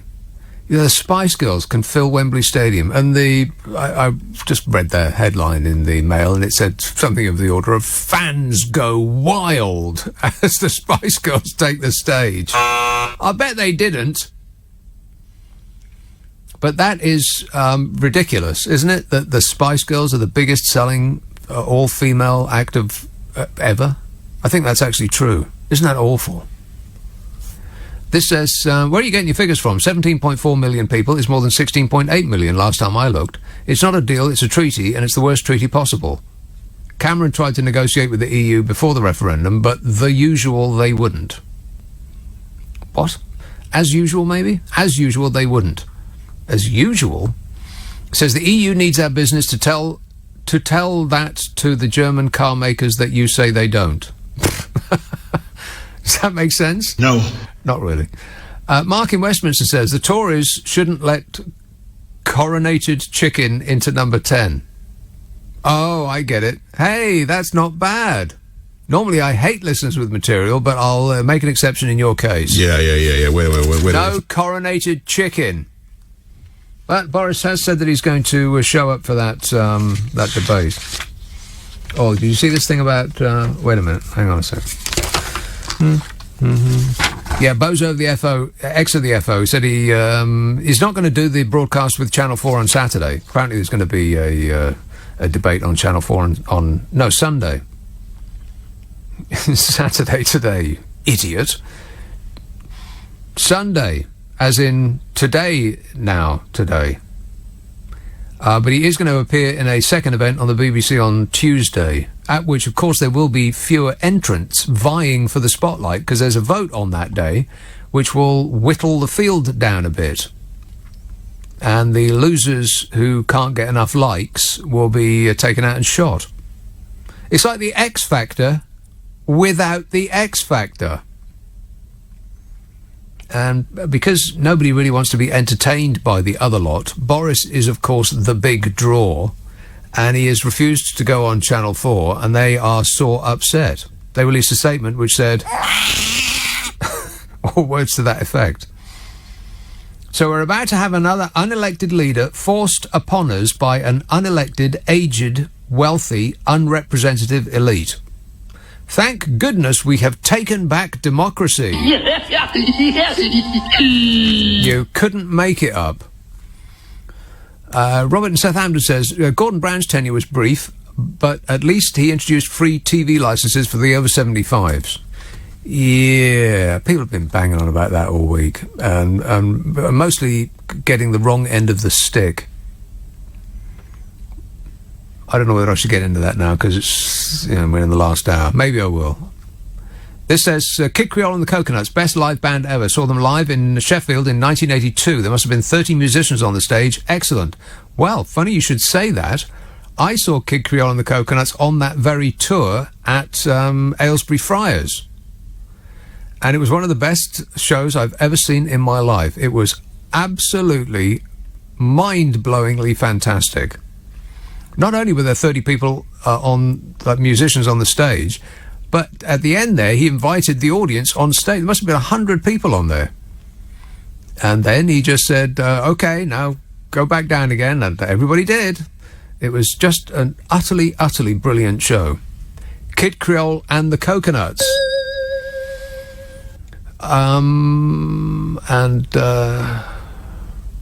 Tommy says, I bet you can't name the third Genesis singer without looking it up. The third Genesis singer? Who's the third Genesis singer? Glamorous Assistant says, I know this. Who? Ray Wilson. Ray Wilson? He did the final album, which was... something that nobody heard. Calling All Stations. Exactly. So I got that right too. Let's have... Who's been waiting the longest? Ipswich. Hello, Gary. Hello, Nick. All right? Yes, good, thanks. I've become a bit of a scabby on the tickets because I refuse to pay such high prices for good seats, because unless you can see the whites of their eyes, you don't really want to go to the concert, do you? You want to be up the front? Yeah, you want good seats, and they're very hard to get at good prices. Well, the reason for that is, I think, that the good seats aren't sold to the general public. The good seats are freebies given away by the record company and the artiste. Well, a lot of them are brought up by ticket companies. That some of them, they actually stipulate if you want a good seat, you'll pay an extra premium, and we admit to doing it. A lot of them will say that. Well, they do that in the theatre now. It used to be that it was a one ticket price for the stalls. Now, there's this golden area in the middle of the stalls, about 3 or 4 rows back, and then for 10 rows back, and in the middle, where you pay absolutely stupid money to sit in front of something that might not actually be that good. Well, even in the FA Cup final, where the good seats are behind where all the managers sit and where the Queen's box, lots of that was empty. I find it very suspicious that whenever the Queen shows up, she's always got the best seats. How does she manage it? She must be on the phone. As soon as those tickets become available, she must be bashing that number out on the phone. I know, and she's a lucky lady to see everything up front. But this is what you were saying earlier. You said you were in a front row seat, and you were the only one there. Yeah. And all the other seats around you, and everybody else is crammed into tiny areas where they're all. And you think to yourself, well, where's the fairness in that? And they're paying the humongous amounts to. Here's the reason why. If it's free, people treat it with the respect of something that they've got for nothing. If they haven't paid anything for it, then they don't treat it with any respect. So they just say, "Oh, well, it's raining out," or "Ugh, I'm tired," or "I can't be bothered, so I just won't go." Well, we'd like to see Michael Ball and Alfie Boe in Les Miserables, which is going to be in a theatre in London soon. It's only going to be a small theatre, and the tickets, well, they start from about 150 quid. That's just crazy. I know, and it's going to be, a lot of it's sold out already. But I'll sit back and I'll look for someone's misery when, if they've had a partner die or something like that. I'll be looking on Gumtree to see where I can find some tickets. But, I know. I'm a scabby. I'm a scabby. That is awful. If you were a fish, Gary, you'd be a bottom feeder. Well, I live on other people's misery. Yeah, a cheap holiday in other people's misery. Rock and roll! Yeah. Well, life's hard enough as it is without having to pay 100 quid to see Alfie Boe. Yeah, and, just say no. I mean, if you don't go, you won't miss it. No.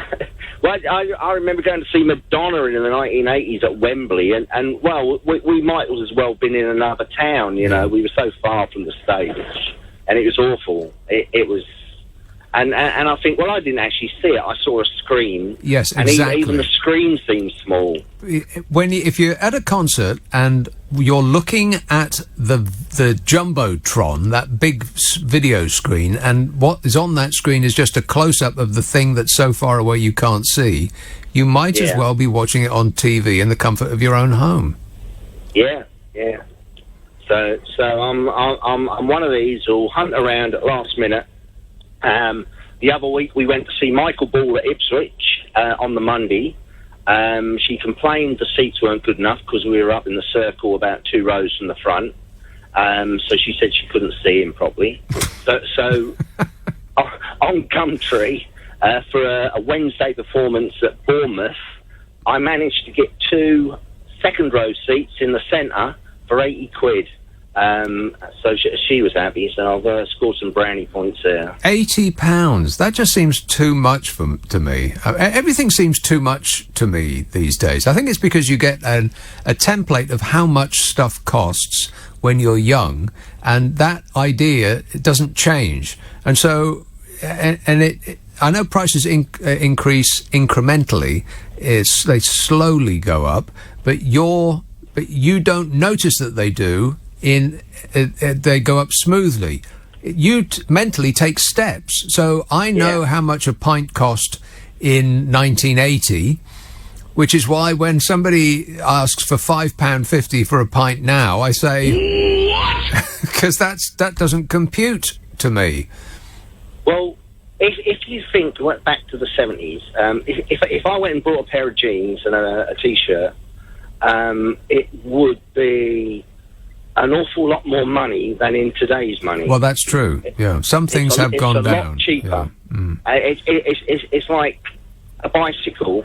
My dad used to take a year to pay for our bikes as kids. Yeah. He had it on HB from Curry's or wherever. And now you can buy a brand new bike for 100 quid. You can steal one for nothing. Well, if that's your thing, Nick, because I know now you haven't got a car. No, just don't do it. I was in some place down by the Thames, like a posh place down by the Thames, and I was sitting outside a pub, and some blokes came along and they were riding a bike, and they just leant the bike against the benches outside, and went in to have a pint. They didn't lock it up. It was the oddest. I just thought, do you guys know what you're doing? Maybe it's just not. Maybe it's just a London thing or a city thing. But I just couldn't believe it. It was quite an expensive-looking bike, but they didn't. There was no attempt to secure it at all. They just leaned it up against the outside of the building, and they went in and had a drink. It was just the weirdest thing I've seen in a long time. But maybe it's just my suspicious nature, my suspicious mind, Gary.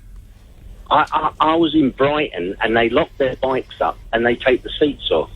Yeah. So they take the seats with them. So if you're going to steal it, you've got nothing to sit on. Right. Serves you right. Okay. Yeah. Julie tweets, I've just come back from Wembley. They were awful. You're talking about the Spice Girls. Says it was more like karaoke down the local boozer. Well, what did you think it was going to be like? It was the Spice Girls. I really, really, really want a zig-a-zig. Blech. Bell says, I think we agree on most things, except Liam Gallagher and Kylie Minogue, who are both rather good live. No, they're not. I saw Liam Gallagher live with Oasis, and they were so dull. D-U-L-L boring. They just didn't do anything. They just stood there, stock still. Having it. So boring. Richard says, I've been arguing for Collins-era Genesis for a long time. I started my music listening with Gabriel, though, so I have a fondness for those albums, too. You haven't mentioned Wind and Wuthering yet, a superb album. I'm assuming that you accept that Yes is the greatest band that ever graced or will ever grace this putrid planet. I assume you're joking. Oh, I mean, And You and I is a good track, but Yes is the greatest band that ever graced this putrid planet? Yes? No. No. It's a no from me. And furthermore... No. This says, Duke was the first Genesis album I bought as a kid in the mid-'80s, and I still love it now. Yeah, me too. I think it's my favourite Genesis album. Pavel says, when will you acknowledge the truth? I can't handle the truth, Pavel. He says, Ross Kemp is the best person to make us out of this Brexit mess. Ross Kemp is the best person to take us out of this Brexit mess. He fought for us in Afghanistan, says Pavel. And Paul says, I saw Wings at Brunel Uni for 40p in 1972. Wow. Is that true? I mean, all of it. Wings played Brunel. What, the Kingdom Room? I think it was called the Kingdom Room, wasn't it? As in Isambard Kingdom. Let's have Chelsea. Hello, Peter. Oh, hi, Nick. Is that Peter. me on now? It sounds like you. All right. I must be one of the poorly educated. Because what I was taught about history was since the dawn of time, human beings, it seems to be in their DNA that they form tribes and then they go to war with one another. Yeah. And they do terrible things to one another. Mm-hmm. They've always done that. They always will do it. But apparently, this all began, I've got it all wrong, it only started 3 years ago when Donald Trump took office. Did it? Because he's getting the blame for everything. Yeah. But only the things that he's responsible for. Sorry? Not getting the blame for everything, but there's a long list of things that he's responsible for, so we'll blame him for them. What about before he became president? Who's responsible for that? All the trouble that's been in the world. I don't get it. It's many people were responsible for it. George W. must take some of the blame. Absolutely. Well, what about before? What about Hillary? 600 years ago. Yeah, what about Obama? Obama killed a lot of people. Yeah. But he gets passed. We know that. But in America, before the Europeans went there, the tribes were butchering one another. Mm-hmm. But we can't blame George Bush for that. So we don't. No, we can. We can blame George Bush. George Bush was one of the most ridiculed and reviled presidents in history. He didn't kill the Native Americans. They were killing one another before he was born. Yeah. So that's the point I'm trying to make. Human beings, this is what they do. And my experiences, I've only experienced nasty people in my life, including myself. People can be very nasty. And it's nothing to do with any politician. It's like calling people. But that's not. That's a. That's a. human But beings. that's a silly thing to say, Peter. It's nothing to do with any politician. A politician will create the atmosphere that other people will take a lead from. So where were the politicians 2,000 years ago when they were all slaughtering one another? There were no politicians. There was no speeches. People did it by instinct, because that's the point I'm making. No, there would have been leaders at that point. Sure, there was always leaders, but so that was their version of a politician. Yeah, people are glad to follow them. People enjoy it. That's Right. So we want better from our politicians. We don't want our politicians to base their appeal on appealing to our basest instincts.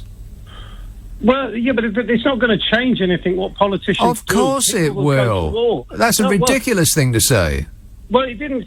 Politicians didn't kill the 3 guys in London this weekend. Oh, for crying out loud, Peter, your position is that because politicians weren't responsible for every death that has ever existed, then they're completely blameless. I'm not saying they're blameless.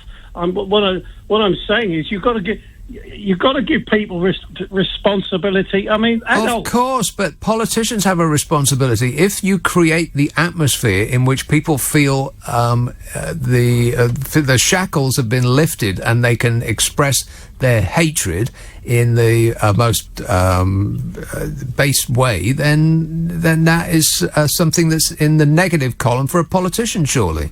Yeah, but the hatred is in the people. That's right, but certain individuals let that hatred out. They encourage people to express that hatred. Well, it's like keeping the lilo down under the water in a swimming pool.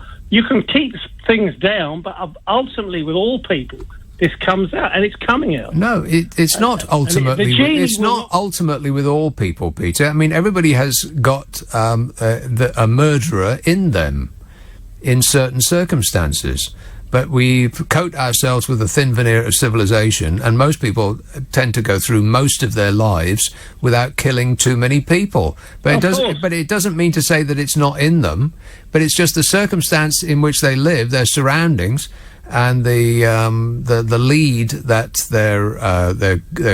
their leaders give will determine their actions in life.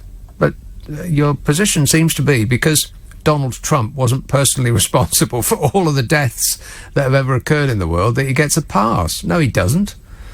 But thanks for the call, Peter. Paul in Mansfield says, Metallica on Thursday in Manchester. I am beyond excited.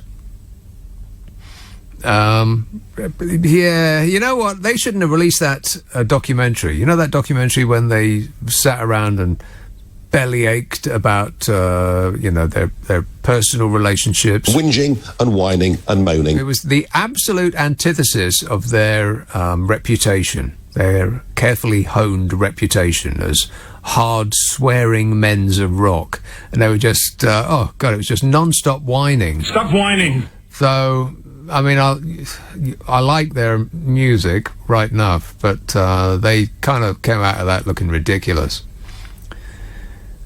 Don't pull back the curtain. Graham in Rochester says, and you know what? In that documentary, the lead singer, what's his name? I don't know. I've been forgetting so many things lately. Anyway, that guy at the front, he swears at the exact same moment in every show he does. That and they cut that together as well. He was saying the exact same swear words at the exact same part of the show in Stockholm and in London and in New York and every show they ever did, which kind of looked pathetic as well. But you know, the Black Album's a great album, no doubt about it. Although purists would say that that's not their best album. Too commercial, they'd say. Graham says, when I were a lad of 21 in 1967, a quid would buy 10 pints of lager. He says, mind you, I was on £20 a week, so I suppose a fiver for a pint these days is about right. Yeah, I suppose so. Still seems a bit much to me. Graham in Rochester says, you don't want good seats at a gig, you want sound. Sit or stand right in the middle where the speakers are pointed. Next to the sound engineer is a good bet. If the band's any good, they're too old to bother looking at anyway. Well, that is a good point, yeah. Gaff says, maybe they nicked the bike themselves. I did have that thought, because they did look somewhat disreputable. But even if you'd nicked the bike yourself, you'd think that you'd want to lock it up so that no other crim would nick it from you. But that did occur to me. So it's not just me who thought that. Right, okay. Yeah, the guys that came up to the... Because only one of them had a bike, and there were 3 of them. So maybe that's exactly right. They stole the bike and then weren't that bothered about securing it because it wasn't their bike. I think that's probably exactly what happened. Neil emails, Brown may have given free TV licenses to the over 75s, but he taxed pension funds via dividends and sold the gold reserves. So the over 75s suffer far more because the pensions are taxed. Yeah, well, I know that the over 75s aren't going to like it, but you're the luckiest, probably the luckiest generation that will ever exist. Because the generations that come after you will not have been able to buy their house for £5,000, for instance. And they won't have the same kind of pensions, and they won't have savings, or any of the things that the current pensioners enjoy. The generations that come after you will be considerably less well off than those pensioners are now. So, really, if you think about it, why should the young people who do not have the same wealth and will never have the same wealth that's built up or has been built up by current pensioners, why should they pay for those pensioners' TV licenses? Because when 20-year-olds get to be 75, ain't nobody going to pay for them. They'll be still working when they're 75. 75-year-olds retired, in a lot of cases, when they were in their 50s. So why should they get a free TV license, for crying out loud? Plus, the other side of it is, the only people who watch BBC television are pensioners. You know what the average age of your BBC One and BBC Two viewer is? Average? 62. Isn't that incredible? So if you can't get pensioners to pay for TV licenses, then you won't get no BBC no more. And I personally would miss the Antiques Roadshow. But apart from that, I can't think of a single thing I watch on either of those 2 channels. I bet if I got the TV listings right now, I bet there wouldn't be one single thing that I would watch tonight on either BBC One or 2. Not one. I'll do that maybe. I think I've got the schedules in my bag. I'll check it out. I'd be stunned if I would turn the TV on, lean forward to reach towards the remote for anything that was on BBC's One. Hi, honey. How are you? Whoops. Lawrence says, have you noticed that the dog on the Brexit Party website looks really worried? Yeah. He really doesn't come across like a fan of Nigel or the young lad draped in the Union flag, the poor little pooch. Yeah. Put that dog down. I mean, I don't mean that way. I don't mean like that. I mean, put it on the ground. Leave the puppy alone. Stop using pets as a prop. Austin in Croydon says, I booked to see... Austin in Croydon says, I booked to see Lynyrd Skynyrd in 2 weeks. £105. I got bad news for you, Austin. Lynyrd Skynyrd are dead. Are you kidding? Which members of Lynyrd Skynyrd are still with us? He says, it was good value for one of the great bands. Well, not really, because Lynyrd Skynyrd won't show up. They're not here no more. Apparently Status Quo are supporting, he says. Well, many of them aren't here either. What else? Nick, we live in a nice part of southwest London by the river. A friend's daughter parked her bike outside a pub before popping inside to see her parents. Unlike the riders that you noticed, she came out and the bike was gone. Well, maybe the riders that I noticed had nicked her bike. That is a possibility. I'm beginning to come around to that thought. Suffolk, Andrew. Hello, Nick. Andrew. Hi. It's something just popped into my head. Actually, it's not the main reason I called you, but regarding the television license fee. Yeah.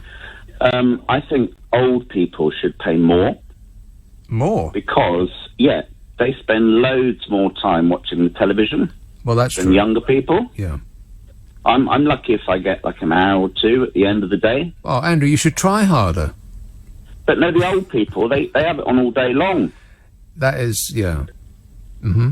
So I think they should pay more, if anything. Right. Well, if they don't pay, then young people won't pay because young people aren't watching television.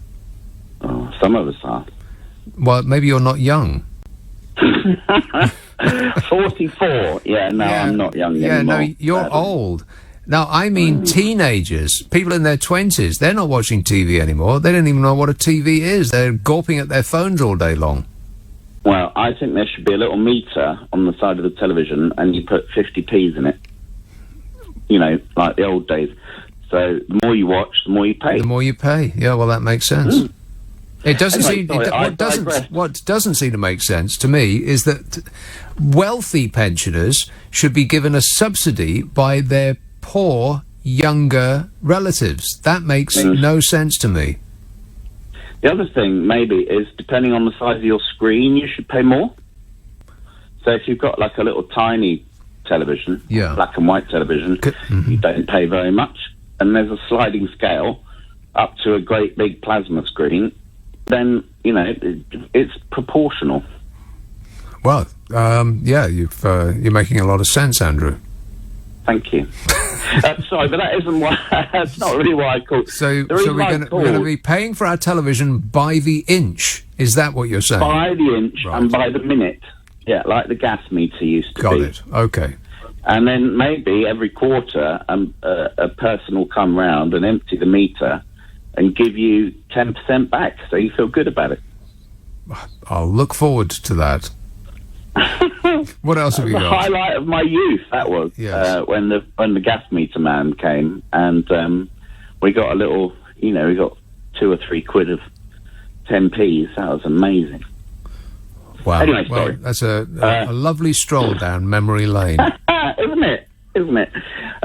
But the reason I'm calling is I am absolutely fed up and exhausted by politicians of every stamp and persuasion. I hate them all almost equally. Almost.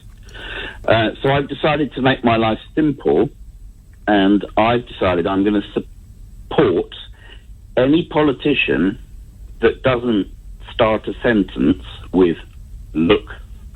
Well, that's Tony Blair out for a start. Yeah, well, he started it. He was the seed. He was the poisonous fungus that started it all off. Yeah, he said, "Look," as if you weren't listening. Mm-hmm. Oh, and the only thing worse than "look" is "listen." That's the most patronising. That's the worst. But that's kind of gone out of fashion. Nowadays, it's more likely to be, "Look, I'm going to tell you something that you've already heard, and I'm going to be really patronising, but I'm going to start it with an explosion to make me sound, you know, dynamic." So I'll assume that you aren't going to be sitting in front of your television, of whatever size it might be, and watching the debate later on this evening and on Tuesday. Well, no, I will. I'll be looking at my 10-inch black and white television and watching it. Yeah, right. And watching out for people that start their sentences with "look." Right. Okay. Well, if that is what you're going to be watching it on, then we probably owe you money. All right. Thanks, Andrew. 0345 6060 973. This says, what do you think of big old Lord Sugar saying that Boris should be jailed the other week, and now he should be PM this week? How on earth does that add up? I'm unaware of his pronouncements in that regard. I can't say I follow what he says. But there is somebody else who mentioned something about Boris Johnson, which is a little bit alarming. The chairman of the Conservative Muslim Forum vowed to quit the Tories if Boris Johnson becomes the next leader. Mohammed Amin said the former Foreign Secretary was a buffoon. who was not sufficiently moral to be the Prime Minister. Mr. Amin said, popularity is not the test. Well, I think it is. I think it is literally the test. It's a popularity test.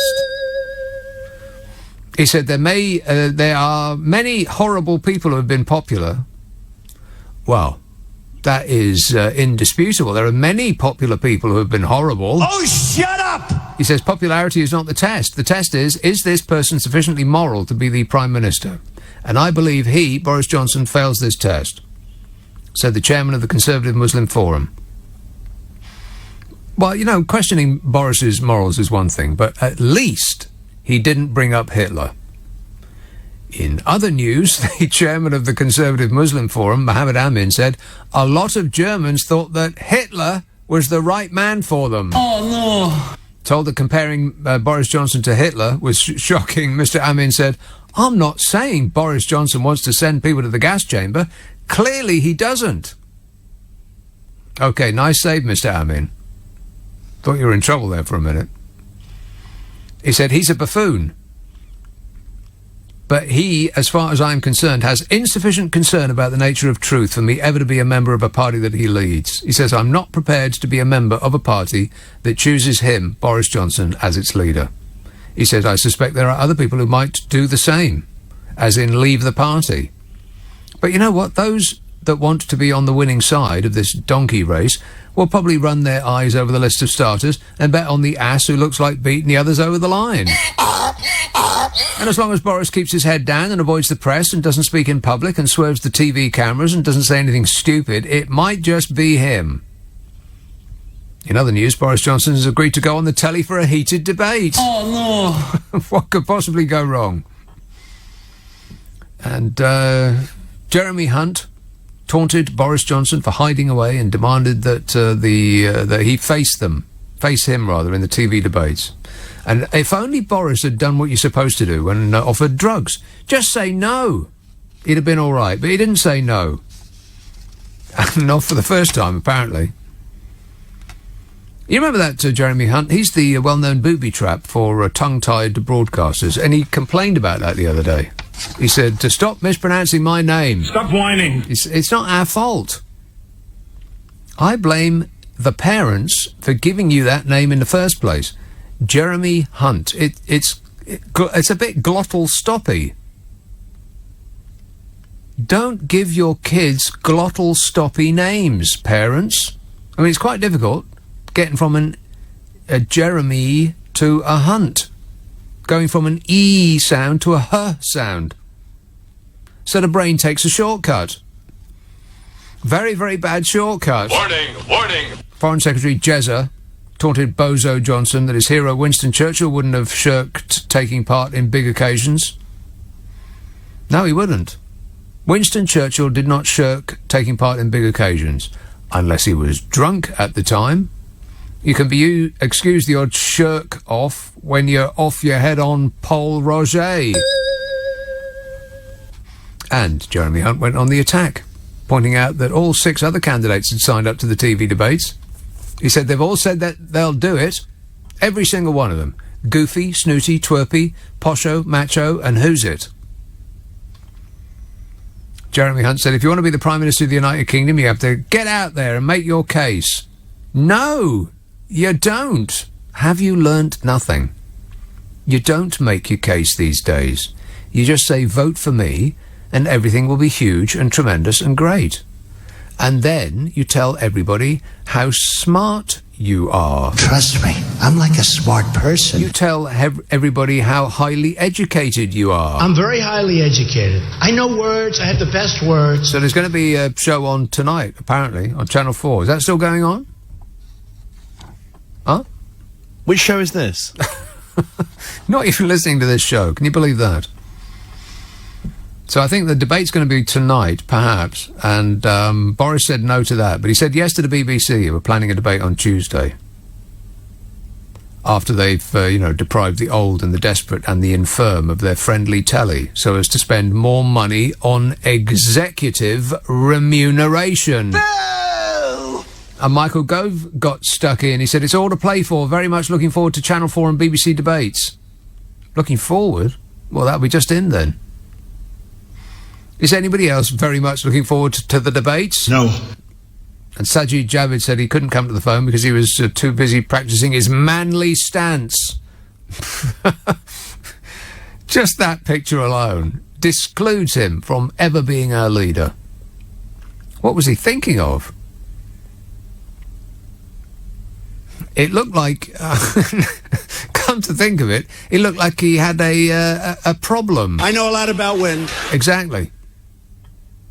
Dominic Raab said, I'll be travelling up from Dover, wherever that is.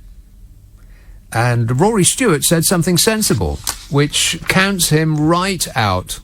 Kim and Polly, the budgies, say, maybe the two gentlemen that you saw prop their bicycle unlocked outside the pub there by the Thames had stolen it to begin with. P.S. A couple of weeks ago you were going to tell a story about some extraterrestrial findings, but I wondered if I missed the story if I left the room for a moment. Also, I tried to buy your books at the bookstore near Oxford Street, Tottenham Court Road, but they were not on their computer. Can you tell me who sells the books in paper format? I know they're available digitally. Yes, you can get it. I'm glad you asked. You can get it on Amazon. It's available in the Kindle store. It's not available in a bookshop. You have to order it online. I've got about... Actually, I can't remember how many books I've got. Like 5 or 6, something like that. They're collected columns written over the year. And they include the A to Z of that year in the back. So it's a record of how the year went. How did last year go, by the way? Oh, fabulous. But it was funny. And the most recent is called the Car Crash 24-Hour-Day Multiple Newsgasm. And it's, like I said, it's on the Kindle site. Thanks for asking. Janet says, my son went to Brunel, but I didn't get your connection to it. Well, I went there. That's my connection. I studied there. It says, also, my ex used to be one of the experts on the Antiques Roadshow. Huh. Now renamed the Fiona Bruce Show. Oh, leave Fiona alone. She's lovely. Belfast. Hello, Lucia. Good morning. How you doing? I'm killing myself laughing here. You started up when I tuned in. I forgot you were on tonight. I've got my days all mixed up this week. And people watching TV all day. This lady doesn't have the TV on till The Chase comes on at 5 o'clock. The Chase. I quite like that show. I love it. I love quizzes. I love information. Well, you got to keep your brain sharp, ain't you? Oh. I know I haven't. Oh, you have. Not really. Your brain's razor sharp, believe Not me. really. Oh, don't try to fill us. We know I've been listening to you. It's a dull instrument, Lucia. No. What's the crack with the car? Is it defunct? Yeah, it is. Yeah, both of them, pretty much. I bought my old car that I've had for 20 years broke down. And, yeah, I know that, and I know you got a new one and it broke down. It was broke. It was broke when I bought it. That's how stupid I am. I bought a broken car. What an idiot!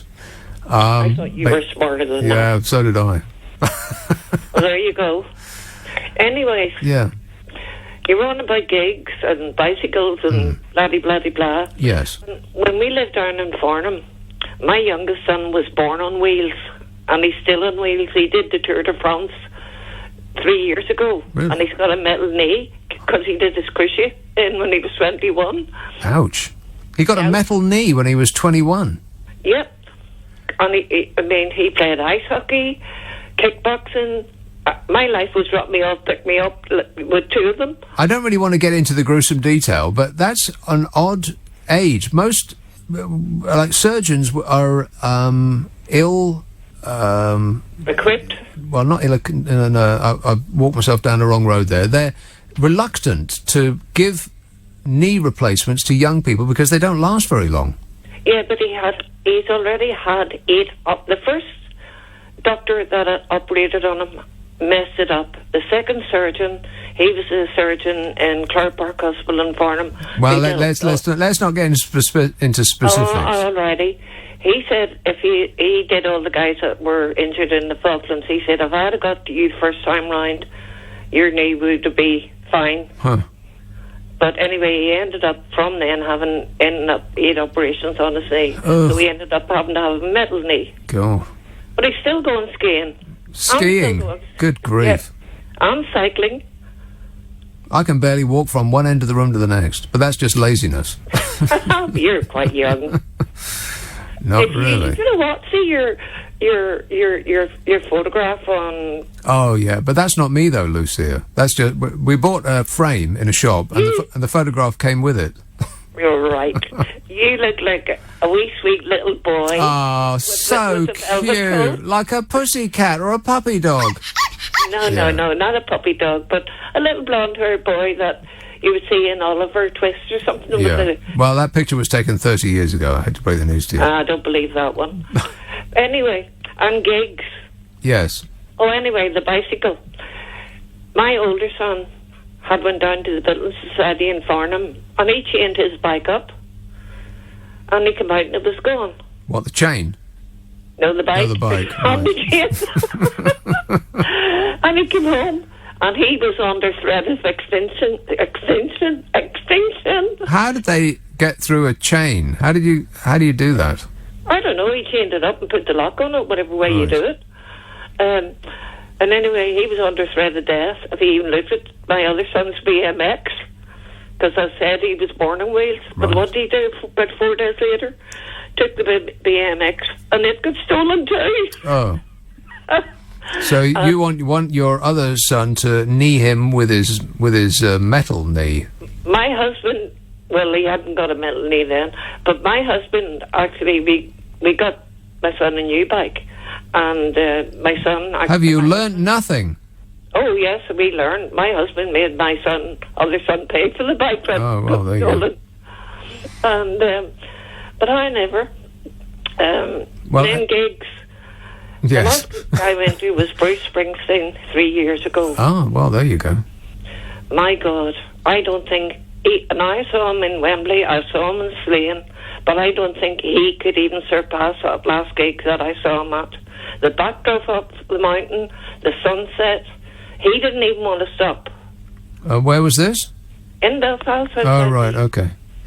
Yeah, we moved the first time I saw Bruce Springsteen, it was in Wembley, not the football stadium, but the closed venue. You know, the one with the one with the roof on it. I think it was probably 1982, something like that. Really kind of early on.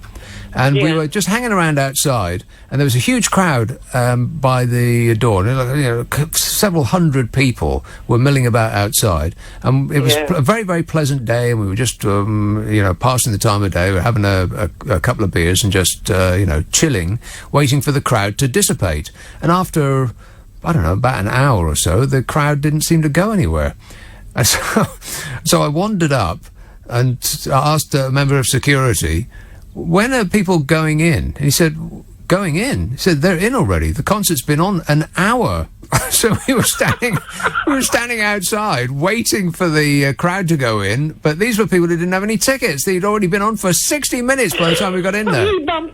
I know. But fortunately, in those days, he used to play 3.5 hours, so there was at least another 2.5 hours to go once we'd taken our seats. The worst thing that happened in like that for me, God, it was so embarrassing. It was Luther Vandross. This was I don't know, late 80s, something like that. And he was playing in Wembley again. And we were in, me and a mate were in Tottenham Court Road. And to get from Tottenham Court Road to Wembley, it's a long way. And we didn't leave remotely enough time to get there because beer got in the way. And so there's this tiny little pub or I don't know whether it's still there or not, but near Tottenham Court Road and Oxford Street. And we went in there and we had way too much to drink. And the time just ticked away. And we thought, blimey, look at the time, we better go. And these were freebie tickets that had been given to us by a record company. And so we went up there, and it took forever to get there. Wembley's so far away. Might as well have been in another country at such a distance. And this, I'm not exaggerating in any way. We got there and he was already on stage. And we sat down and we had seats next to the record company executive who'd given them to us, sitting right next to them, to him. And our bottoms touched our seats at the moment that he said, "Thank you very much, good night." We never got any more tickets from him. Strange that, eh?